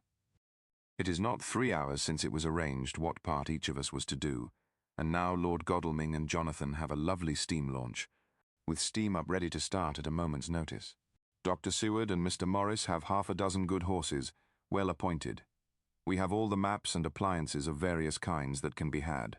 Professor Van Helsing and I are to leave by the 11:40 train tonight for Veresti, where we are to get a carriage to drive to the Borgo Pass. We are bringing a good deal of ready money as we are to buy a carriage and horses. We shall drive ourselves, for we have no one whom we can trust in the matter.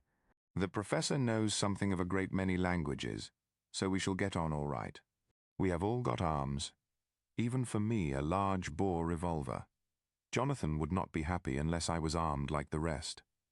I cannot carry one arm that the rest do. The scar on my forehead forbids that.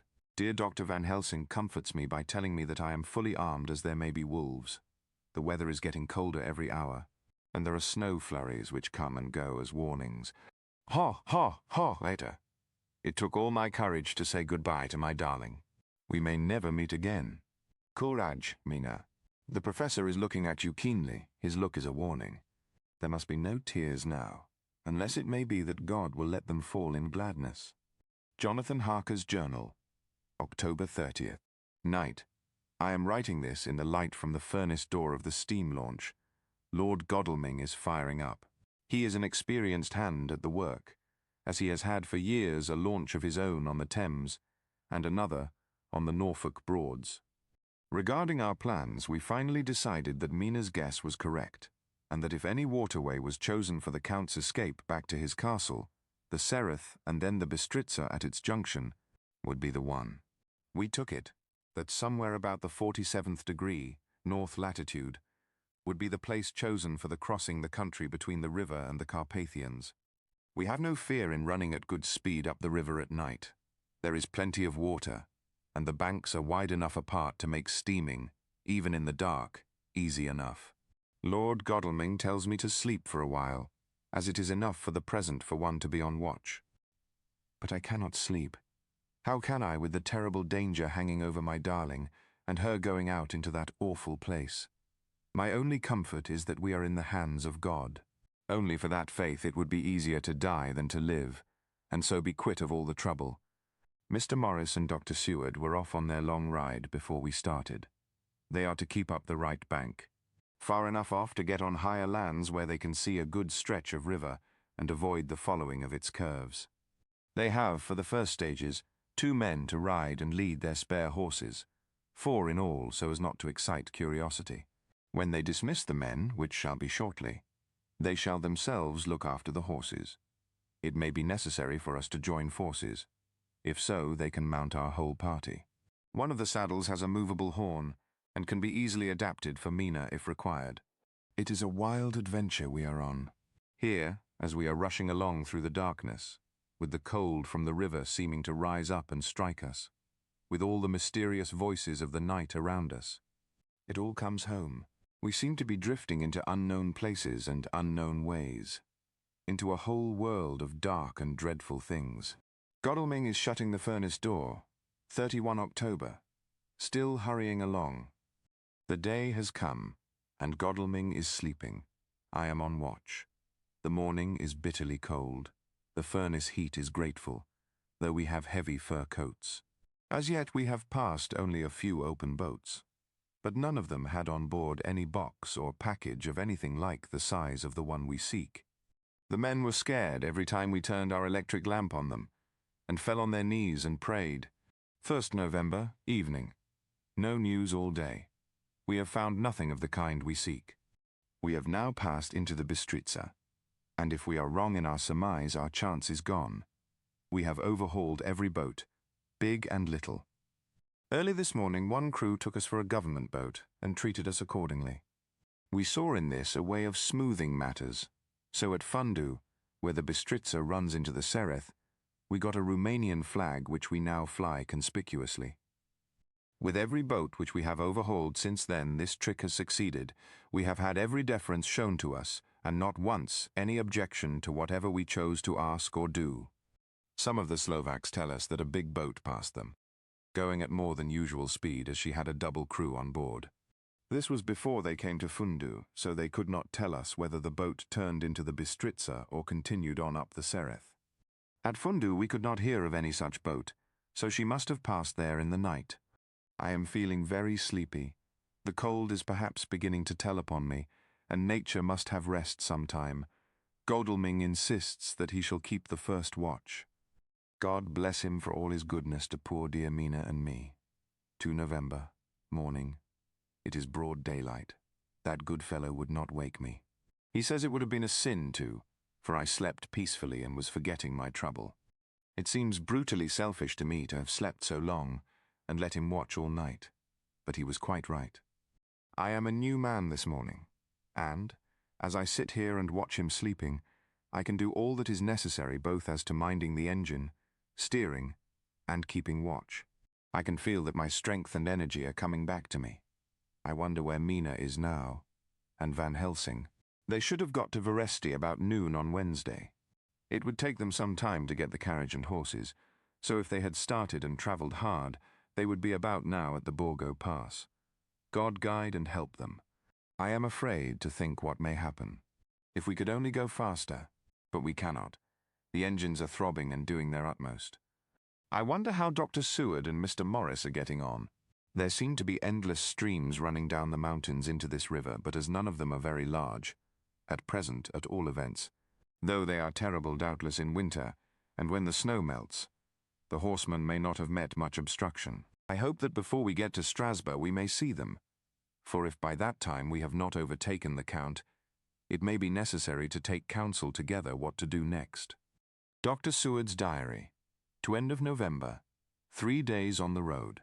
No news, and no time to write it if there had been, for every moment is precious. We have had only the rest needful for the horses, but we are both bearing it wonderfully. Those adventurous days of ours are turning up useful. We must push on. We shall never feel happy till we get the launch in sight again.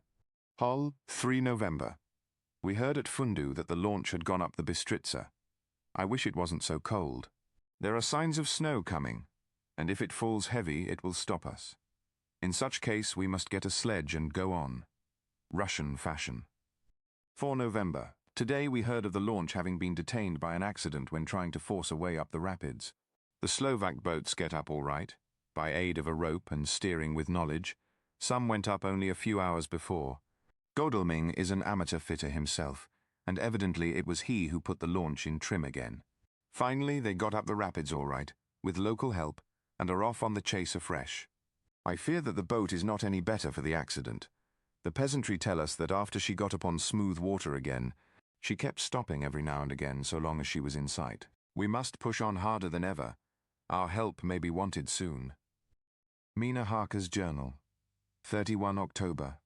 Arrived at Veresti at noon. The professor tells me that this morning at dawn he could hardly hypnotize me at all, and that all I could say was, dark and quiet. He is off now buying a carriage and horses. He says that he will later on try to buy additional horses, so that we may be able to change them on the way. We have something more than 70 miles before us. The country is lovely, and most interesting. If only we were under different conditions, how delightful it would be to see it all. If Jonathan and I were driving through it alone, what a pleasure it would be. To stop and see people, and learn something of their life, and to fill our minds and memories with all the colour and picturesqueness of the whole wild, beautiful country, and the quaint people. But alas, later, Dr. Van Helsing has returned. He has got the carriage and horses. We are to have some dinner and to start in an hour. The landlady is putting us up a huge basket of provisions. It seems enough for a company of soldiers. The professor encourages her, and whispers to me that it may be a week before we can get any good food again. He has been shopping too, and has sent home such a wonderful lot of fur coats and wraps, and all sorts of warm things. There will not be any chance of our being cold. Hull, we shall soon be off. I am afraid to think what may happen to us. We are truly in the hands of God. He alone knows what may be, and I pray him, with all the strength of my sad and humble soul, that he will watch over my beloved husband, that whatever may happen, Jonathan may know that I loved him and honoured him more than I can say, and that my latest and truest thought will be always for him. Mina Harker's Journal, 1 November. All day long we have travelled, and at a good speed. The horses seem to know that they are being kindly treated, for they go willingly their full stage at best speed. We have now had so many changes and find the same thing so constantly that we are encouraged to think that the journey will be an easy one. Dr. Van Helsing is laconic. He tells the farmers that he is hurrying to Bistritz, and pays them well to make the exchange of horses. We get hot soup or coffee or tea, and off we go. It is a lovely country, full of beauties of all imaginable kinds, and the people are brave and strong and simple, and seem full of nice qualities. They are very, very superstitious. In the first house where we stopped, when the woman who served us saw the scar on my forehead, she crossed herself and put out 2 fingers towards me, to keep off the evil eye. I believe they went to the trouble of putting an extra amount of garlic into our food, and I can't abide garlic. Ever since then I have taken care not to take off my hat or veil, and so have escaped their suspicions. We are travelling fast, and as we have no driver with us to carry tales, we go ahead of scandal.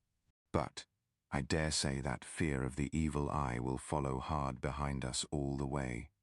The professor seems tireless. All day he would not take any rest, though he made me sleep for a long spell. At sunset time he hypnotized me, and he says that I answered as usual, darkness, lapping water and creaking wood. So our enemy is still on the river. I am afraid to think of Jonathan, but somehow I have now no fear for him, or for myself. I write this whilst we wait in a farmhouse for the horses to be got ready. Dr. Van Helsing is sleeping, poor dear. He looks very tired and old and grey, but his mouth is set as firmly as a conqueror's. Even in his sleep he is instinct with resolution. When we have well started, I must make him rest whilst I drive. I shall tell him that we have days before us, and we must not break down when most of all his strength will be needed. All is ready, we are off shortly. 2 November, morning. I was successful, and we took turns driving all night. Now the day is on us, bright though cold. There is a strange heaviness in the air. I say heaviness for want of a better word. I mean that it oppresses us both. It is very cold, and only our warm furs keep us comfortable. At dawn, Van Helsing hypnotized me. He says I answered, darkness, creaking wood and roaring water, so the river is changing as they ascend. I do hope that my darling will not run any chance of danger, more than need be, but we are in God's hands. The country gets wilder as we go, and the great spurs of the Carpathians, which at Veresti seemed so far from us and so low on the horizon, now seem to gather round us and tower in front. We both seem in good spirits. I think we make an effort each to cheer the other. In the doing so, we cheer ourselves. Dr. Van Helsing says that by morning we shall reach the Borgo Pass. The houses are very few here now, and the professor says that the last horse we got will have to go on with us, as we may not be able to change. He got 2 in addition to the 2 we changed, so that now we have a rude 4 in hand. The dear horses are patient and good, and they give us no trouble. We are not worried with other travellers, and so even I can drive. We shall get to the pass in daylight. We do not want to arrive before, so we take it easy, and have each a long rest in turn. Oh, what will tomorrow bring to us? We go to seek the place where my poor darling suffered so much. God grant that we may be guided aright, and that he will deign to watch over my husband, and those dear to us both, and who are in such deadly peril. As for me, I am not worthy in his sight. Alas, I am unclean to his eyes, and shall be until he may deign to let me stand forth in his sight as one of those who have not incurred his wrath. Memorandum by Abraham Van Helsing. 4th November. This to my old and true friend John Seward, M.D. of Purfleet, London, in case I may not see him. It may explain. It is morning, and I write by a fire which all the night I have kept alive, Madam Mina aiding me. It is cold, cold, so cold that the grey heavy sky is full of snow, which when it falls will settle for all winter as the ground is hardening to receive it. It seems to have affected Madam Mina. She has been so heavy of head all day that she was not like herself. She sleeps, and sleeps, and sleeps. She who is usual so alert, have done literally nothing all the day. She even have lost her appetite. She make no entry into her little diary, she who writes so faithful at every pause. Something whisper to me that all is not well. However, tonight she is more vif. Her long sleep all day have refresh and restore her, for now she is all sweet and bright as ever. At sunset I try to hypnotize her, but alas, with no effect. The power has grown less and less with each day, and tonight it failed me altogether. Well, God's will be done, whatever it may be, and whithersoever it may lead.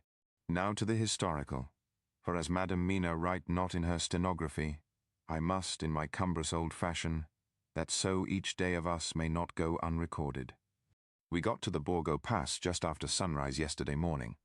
When I saw the signs of the dawn, I got ready for the hypnotism. We stopped our carriage and got down so that there might be no disturbance. I made a couch with furs, and Madam Mina, lying down, yield herself as usual, but more slow and more short time than ever, to the hypnotic sleep. As before, came the answer, darkness and the swirling of water. Then she woke, bright and radiant, and we go on our way and soon reach the pass.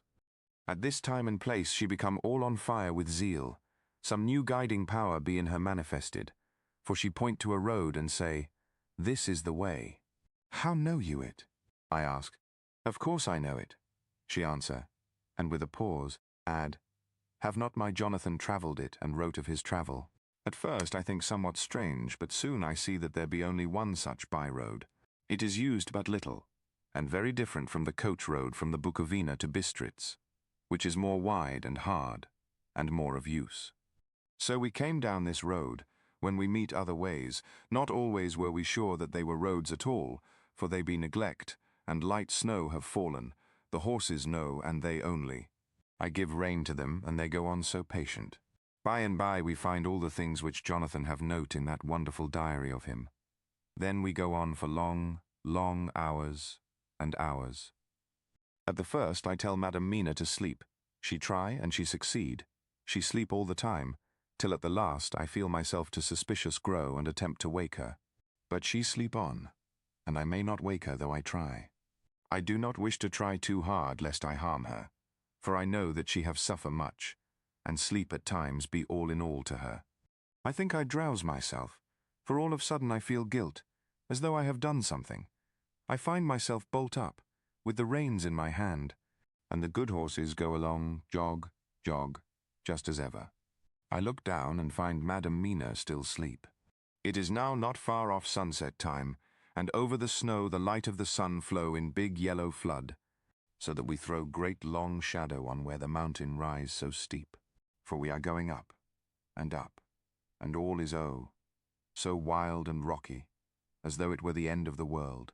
Then I arouse Madam Mina. This time she wake with not much trouble, and then I try to put her to hypnotic sleep, but she sleep not, being as though I were not. Still I try and try, till all at once I find her and myself in dark. So I look round, and find that the sun have gone down. Madam Mina laugh, and I turn and look at her.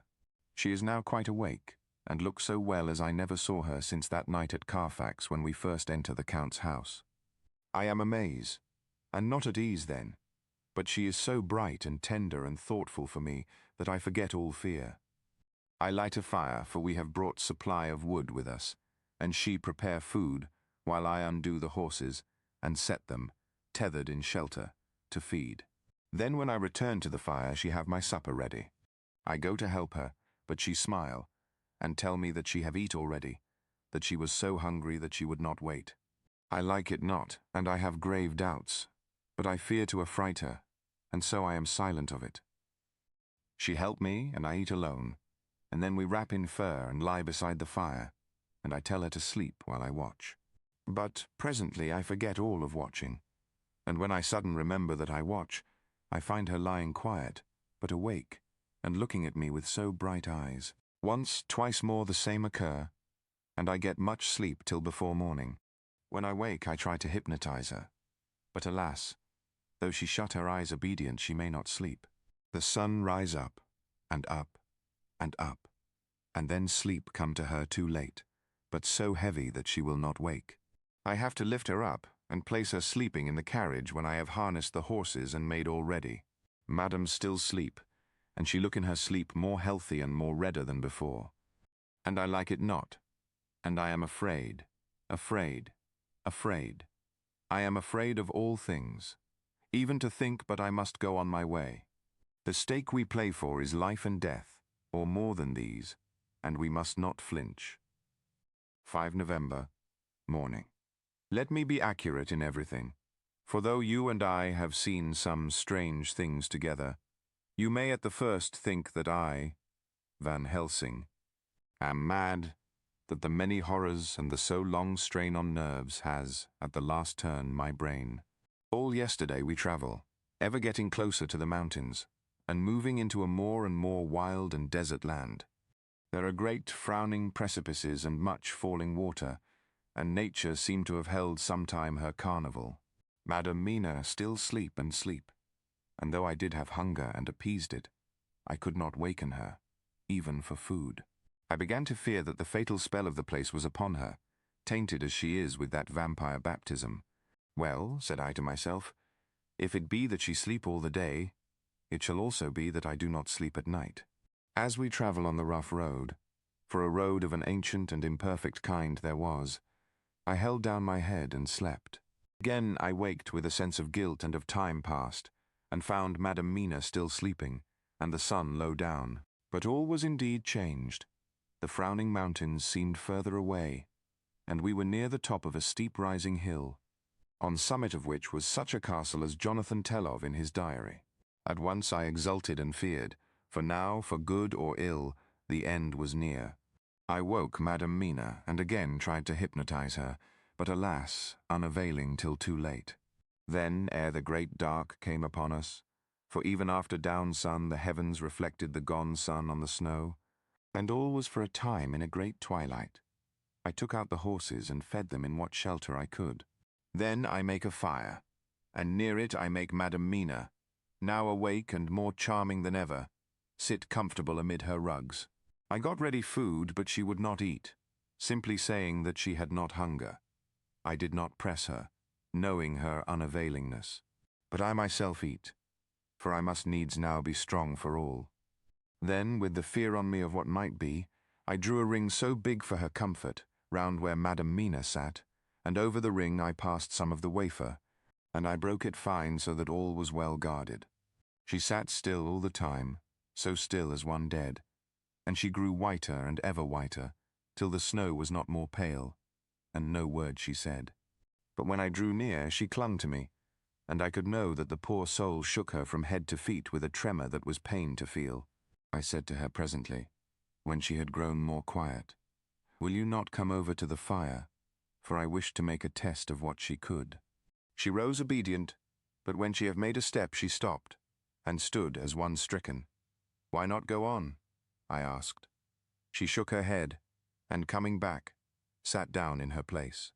Then, looking at me with open eyes, as of one waked from sleep, she said simply, "I cannot," and remained silent. I rejoiced, for I knew that what she could not, none of those that we dreaded could. Though there might be danger to her body, yet her soul was safe. Presently the horses began to scream, and tore at their tethers till I came to them and quieted them. When they did feel my hands on them, they whinnied low as in joy, and licked at my hands and were quiet for a time. Many times through the night did I come to them, till it arrived to the cold hour when all nature is at lowest, and every time my coming was with quiet of them. In the cold hour the fire began to die, and I was about stepping forth to replenish it, for now the snow came in flying sweeps, and with it a chill mist. Even in the dark there was a light of some kind, as there ever is over snow, and it seemed as though the snow flurries and the wreaths of mist took shape as of women with trailing garments. All was in dead grim silence, only that the horses whinnied and cowered, as if in terror of the worst. I began to fear, horrible fears, but then came to me the sense of safety in that ring wherein I stood. I began, too, to think that my imaginings were of the night, and the gloom, and the unrest that I have gone through, and all the terrible anxiety.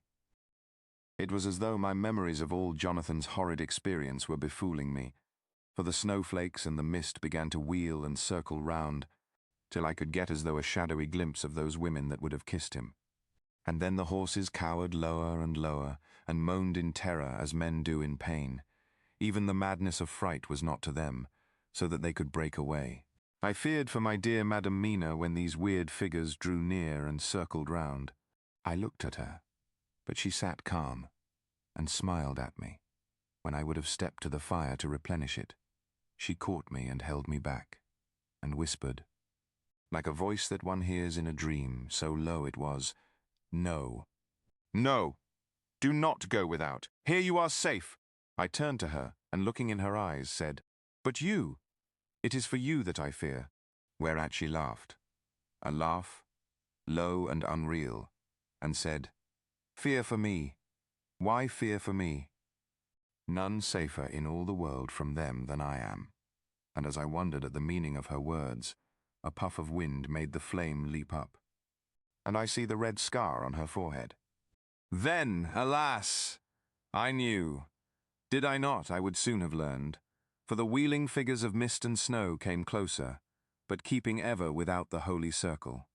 Then they began to materialize till, if God have not taken away my reason, for I saw it through my eyes, there were before me in actual flesh the same 3 women that Jonathan saw in the room, when they would have kissed his throat.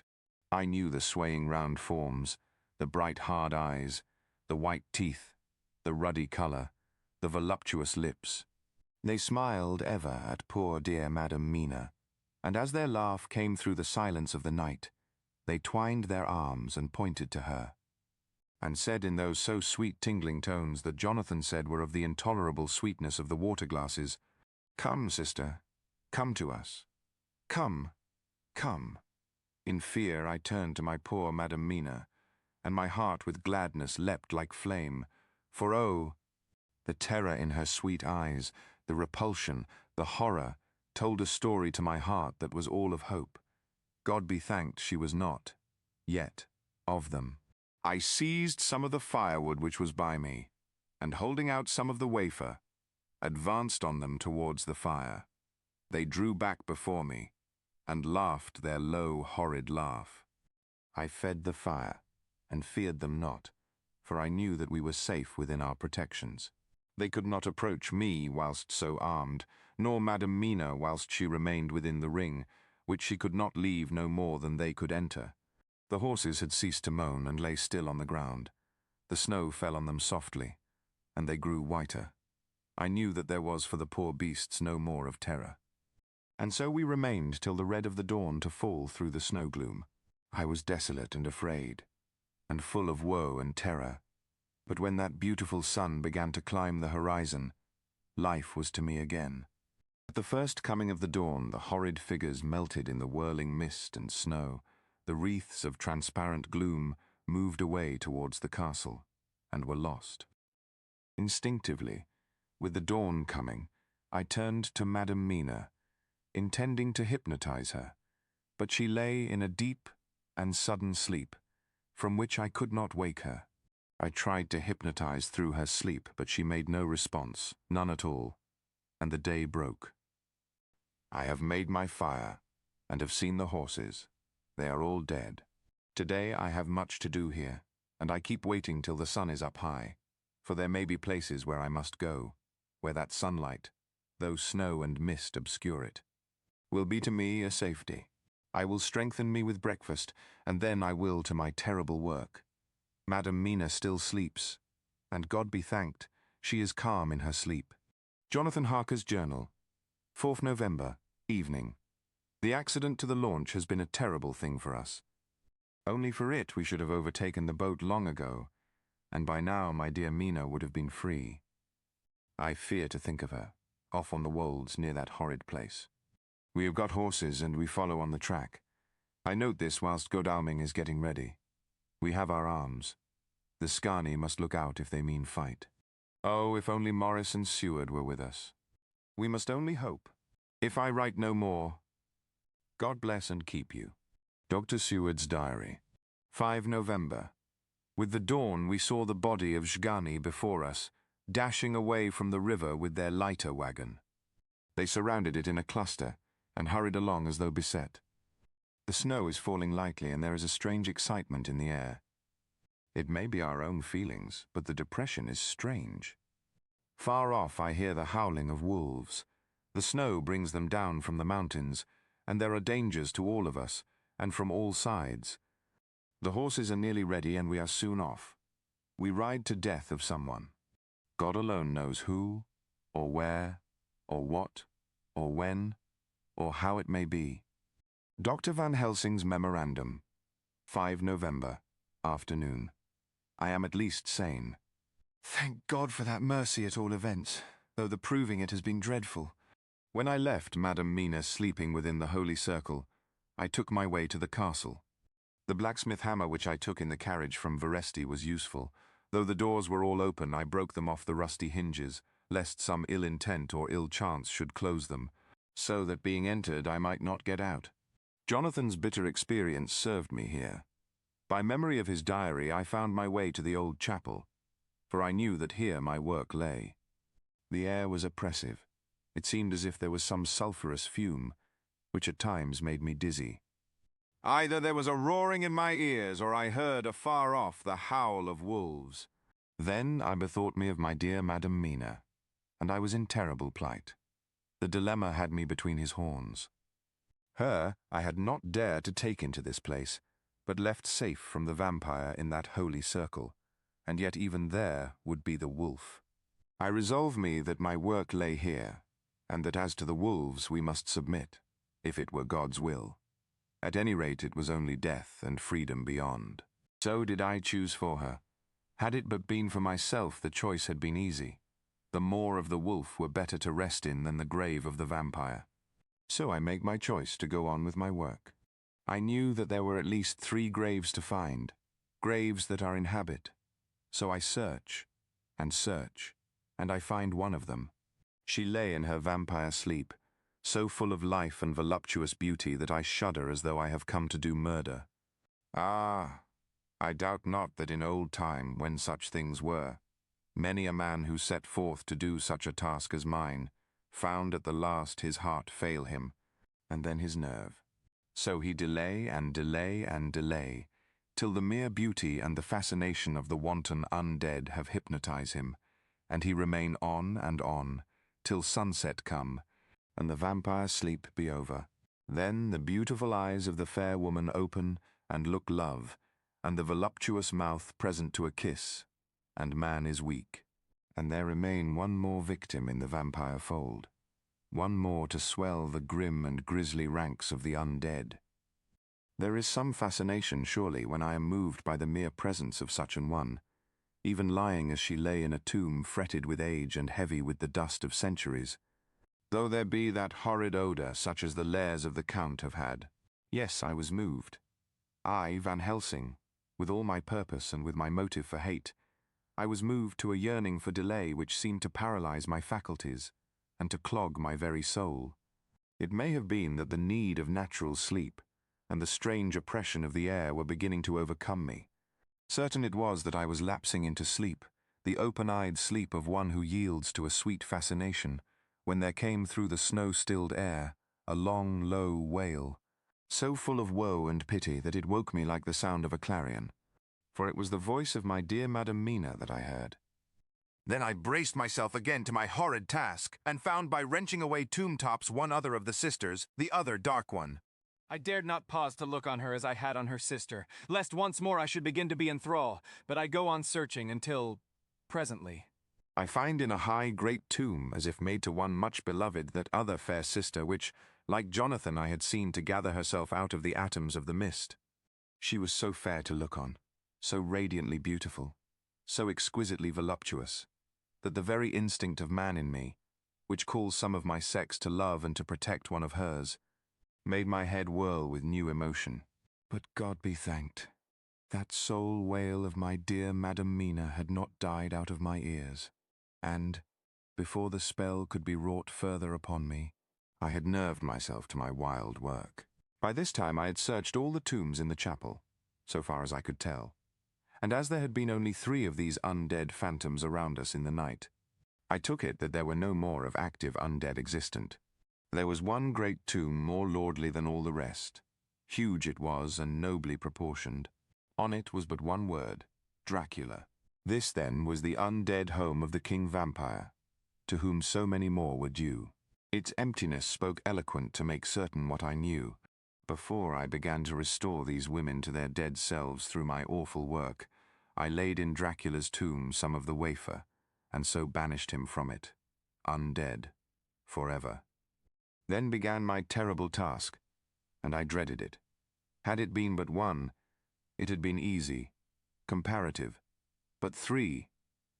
To begin twice more after I had been through a deed of horror, for if it was terrible with the sweet Miss Lucy, what would it not be with these strange ones who had survived through centuries, and who had been strengthened by the passing of the years, who would, if they could, have fought for their foul lives?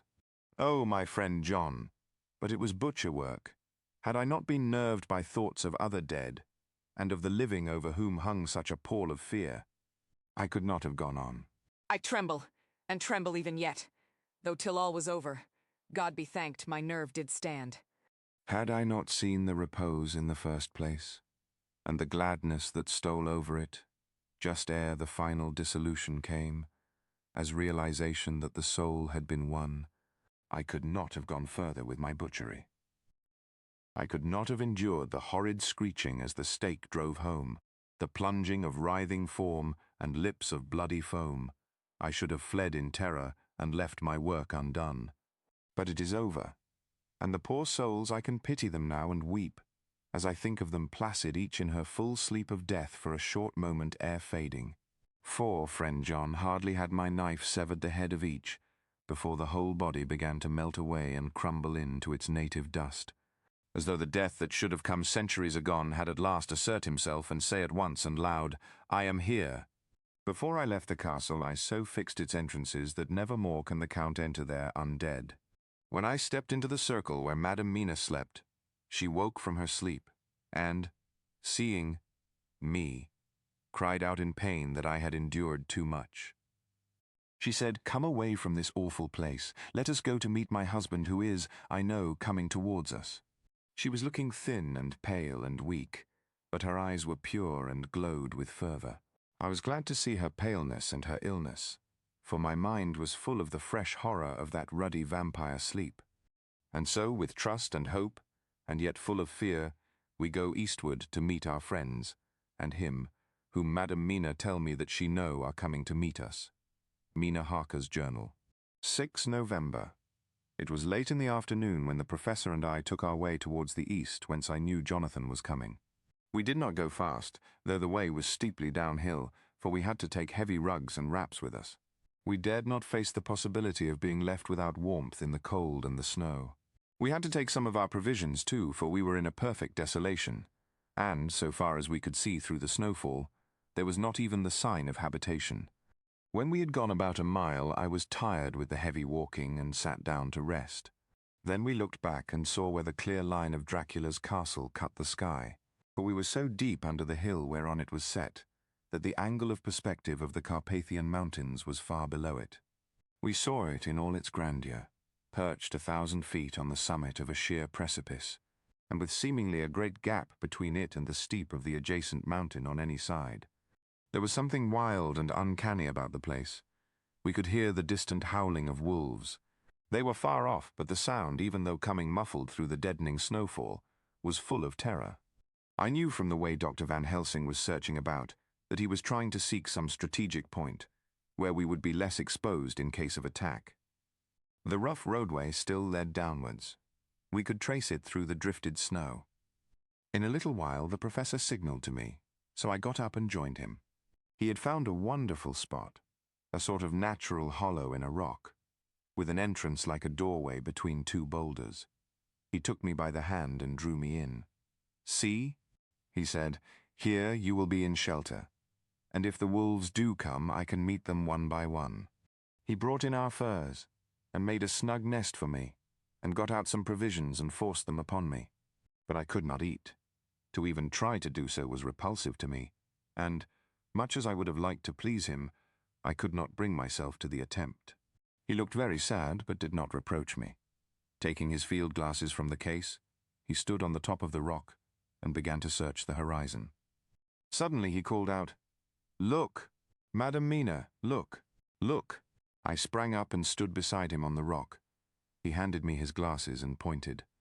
The snow was now falling more heavily, and swirled about fiercely, for a high wind was beginning to blow. However, there were times when there were pauses between the snow flurries, and I could see a long way round. From the height where we were, it was possible to see a great distance, and far off, beyond the white waste of snow, I could see the river lying like a black ribbon in kinks and curls as it wound its way. Straight in front of us and not far off, in fact, so near that I wondered we had not noticed before, came a group of mounted men hurrying along. In the midst of them was a cart, a long lighter wagon which swept from side to side, like a dog's tail wagging, with each stern inequality of the road. Outlined against the snow as they were, I could see from the men's clothes that they were peasants or gypsies of some kind. On the cart was a great square chest. My heart leaped as I saw it, for I felt that the end was coming. The evening was now drawing close, and well I knew that at sunset the thing, which was till then imprisoned there, would take new freedom, and could in any of many forms elude all pursuit. In fear I turned to the professor. To my consternation, however, he was not there. An instant later I saw him below me. Round the rock he had drawn a circle, such as we had found shelter in last night. When he had completed it, he stood beside me again, saying, "At least you shall be safe here from him." He took the glasses from me, and at the next lull of the snow swept the whole space below us. "See," he said, "they come quickly, they are flogging the horses, and galloping as hard as they can." He paused and went on in a hollow voice, "They are racing for the sunset. We may be too late. God's will be done." Down came another blinding rush of driving snow, and the whole landscape was blotted out. It soon passed, however, and once more his glasses were fixed on the plain. Then came a sudden cry. "Look, look, look! See, 2 horsemen follow fast, coming up from the south. It must be Quincy and John. Take the glass, look before the snow blots it all out." I took it and looked. The 2 men might be Dr. Seward and Mr. Morris. I knew at all events that neither of them was Jonathan. At the same time, I knew that Jonathan was not far off. Looking around, I saw on the north side of the coming party 2 other men, riding at breakneck speed. One of them I knew was Jonathan, and the other I took, of course, to be Lord Godalming. They too were pursuing the party with the cart. When I told the professor, he shouted in glee like a schoolboy, and, after looking intently till a snowfall made sight impossible, he laid his Winchester rifle ready for use against the boulder at the opening of our shelter. "They are all converging," he said. "When the time comes, we shall have gypsies on all sides." I got out my revolver ready to hand, for whilst we were speaking, the howling of wolves came louder and closer. When the snowstorm abated a moment, we looked again. It was strange to see the snow falling in such heavy flakes close to us, and beyond, the sun shining more and more brightly as it sank down towards the far mountain tops. Sweeping the glass all around us, I could see here and there dots moving singly and in twos and threes and larger numbers. The wolves were gathering for their prey. Every instant seemed an age whilst we waited. The wind came now in fierce bursts, and the snow was driven with fury as it swept upon us in circling eddies. At times we could not see an arm's length before us, but at others, as the hollow-sounding wind swept by us, it seemed to clear the airspace around us so that we could see afar off. We had of late been so accustomed to watch for sunrise and sunset that we knew with fair accuracy when it would be, and we knew that before long the sun would set. It was hard to believe that by our watches it was less than an hour that we waited in that rocky shelter before the various bodies began to converge close upon us. The wind came now with fiercer and more bitter sweeps, and more steadily from the north. It seemingly had driven the snow clouds from us, for, with only occasional bursts, the snow fell. We could distinguish clearly the individuals of each party, the pursued and the pursuers. Strangely enough, those pursued did not seem to realize, or at least to care, that they were pursued. They seemed, however, to hasten with redoubled speed as the sun dropped lower and lower on the mountain tops. Closer and closer they drew. The professor and I crouched down behind our rock and held our weapons ready. I could see that he was determined that they should not pass. One and all were quite unaware of our presence. All at once, two voices shouted out to "Halt!" One was my Jonathan's, raised in a high key of passion. The other Mr. Morris's strong, resolute tone of quiet command. The gypsies may not have known the language, but there was no mistaking the tone, in whatever tongue the words were spoken.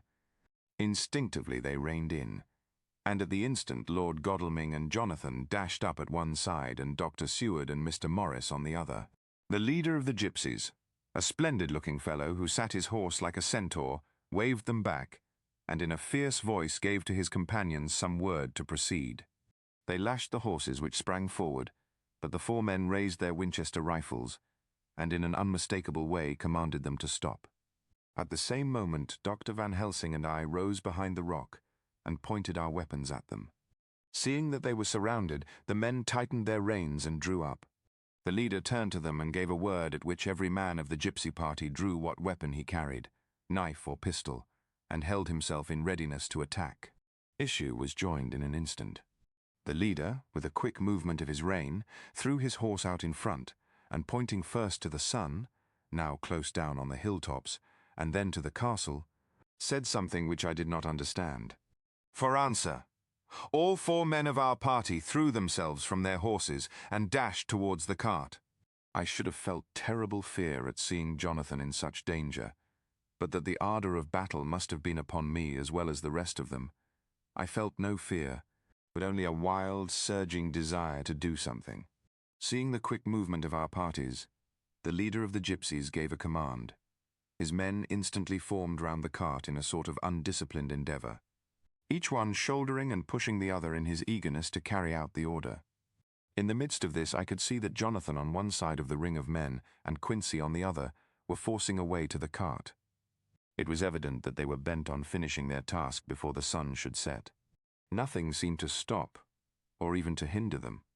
Neither the levelled weapons, nor the flashing knives of the gypsies in front, nor the howling of the wolves behind, appeared to even attract their attention.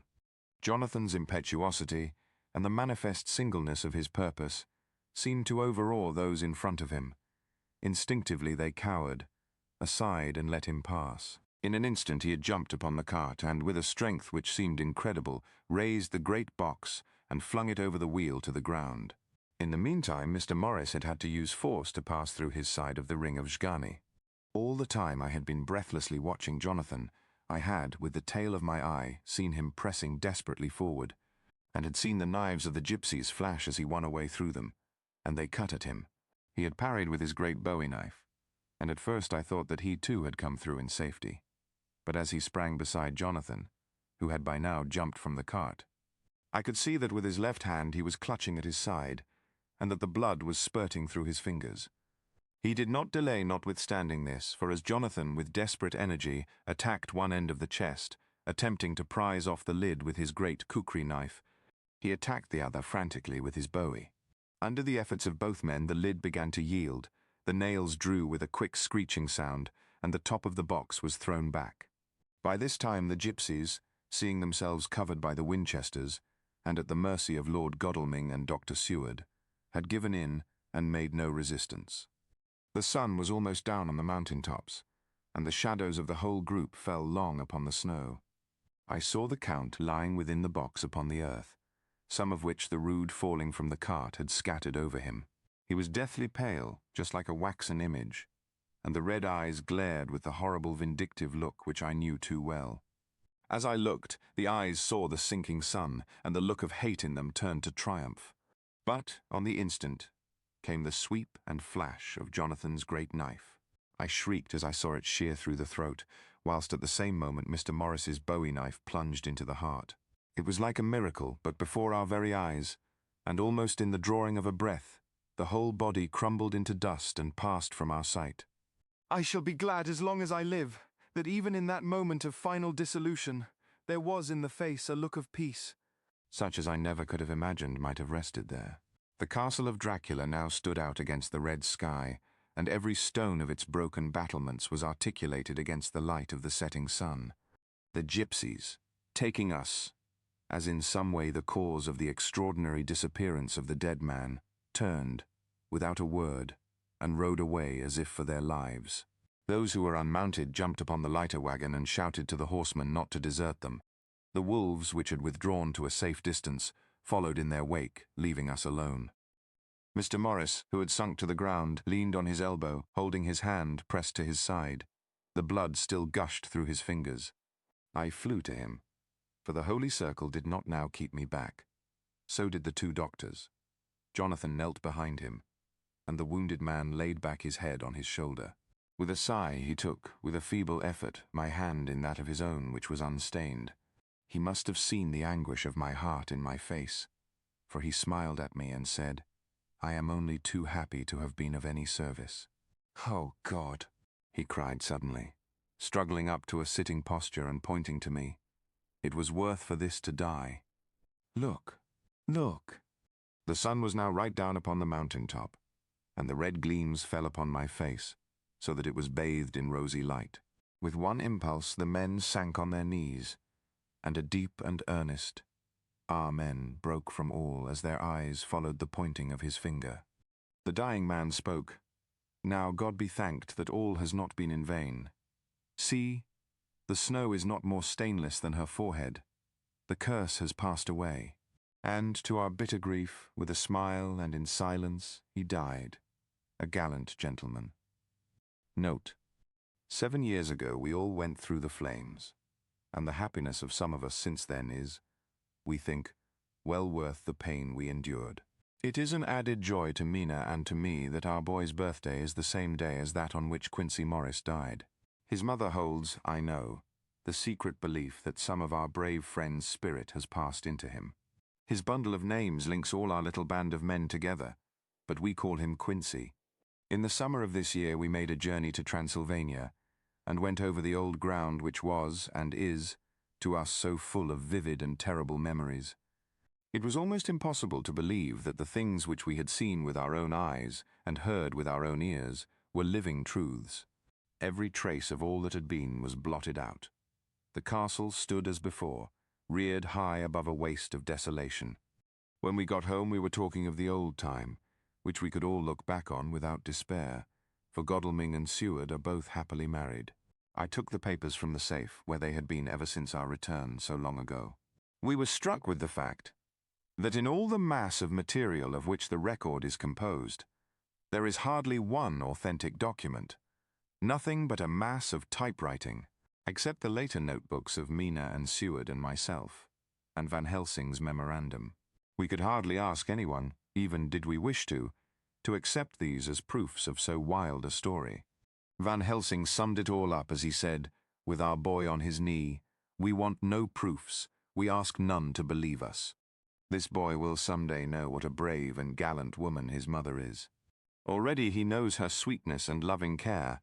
Later on he will understand how some men so loved her that they did dare much for her sake. Jonathan Harker. Hull. There's more to follow. More stories of the sort you like. More, probably, by the author of this one. More than 500 titles, all told by writers of worldwide reputation, in the author's alphabetical list, which you will find on the reverse side of the wrapper of this book. Look it over before you lay it aside. There are books here you are sure to want, some, possibly, that you have always wanted. It is a selected list. Every book in it has achieved a certain measure of success. The Grosset and Dunlap list is not only the greatest index of good fiction available, it represents in addition a generally accepted standard of value. It will pay you to look on the other side of the wrapper. In case the wrapper is lost, write to the publishers for a complete catalogue. Hull. Detective Stories by J.S. Fletcher. May be had wherever books are sold. Ask for Grosset and Dunlap's list. The Secret of the Barbican. The Annexation Society. The Wolves and the Lamb Green Ink, The King versus Wargrave. The Lost Mr. Linthwaite. The Mill of Many Windows. The Heaven-Kissed Hill. The Middle Temple Murder. Ravensdean Court. The Rayner-Slade Amalgamation. The Safety Pin, The Secret Way. The Valley of Headstrong Men. Ask for complete free list of G&D. Popular copyrighted fiction. Grosset and Dunlap. Publishers. New York. You have heard the Count's tale. More illustrated classics await in the archive.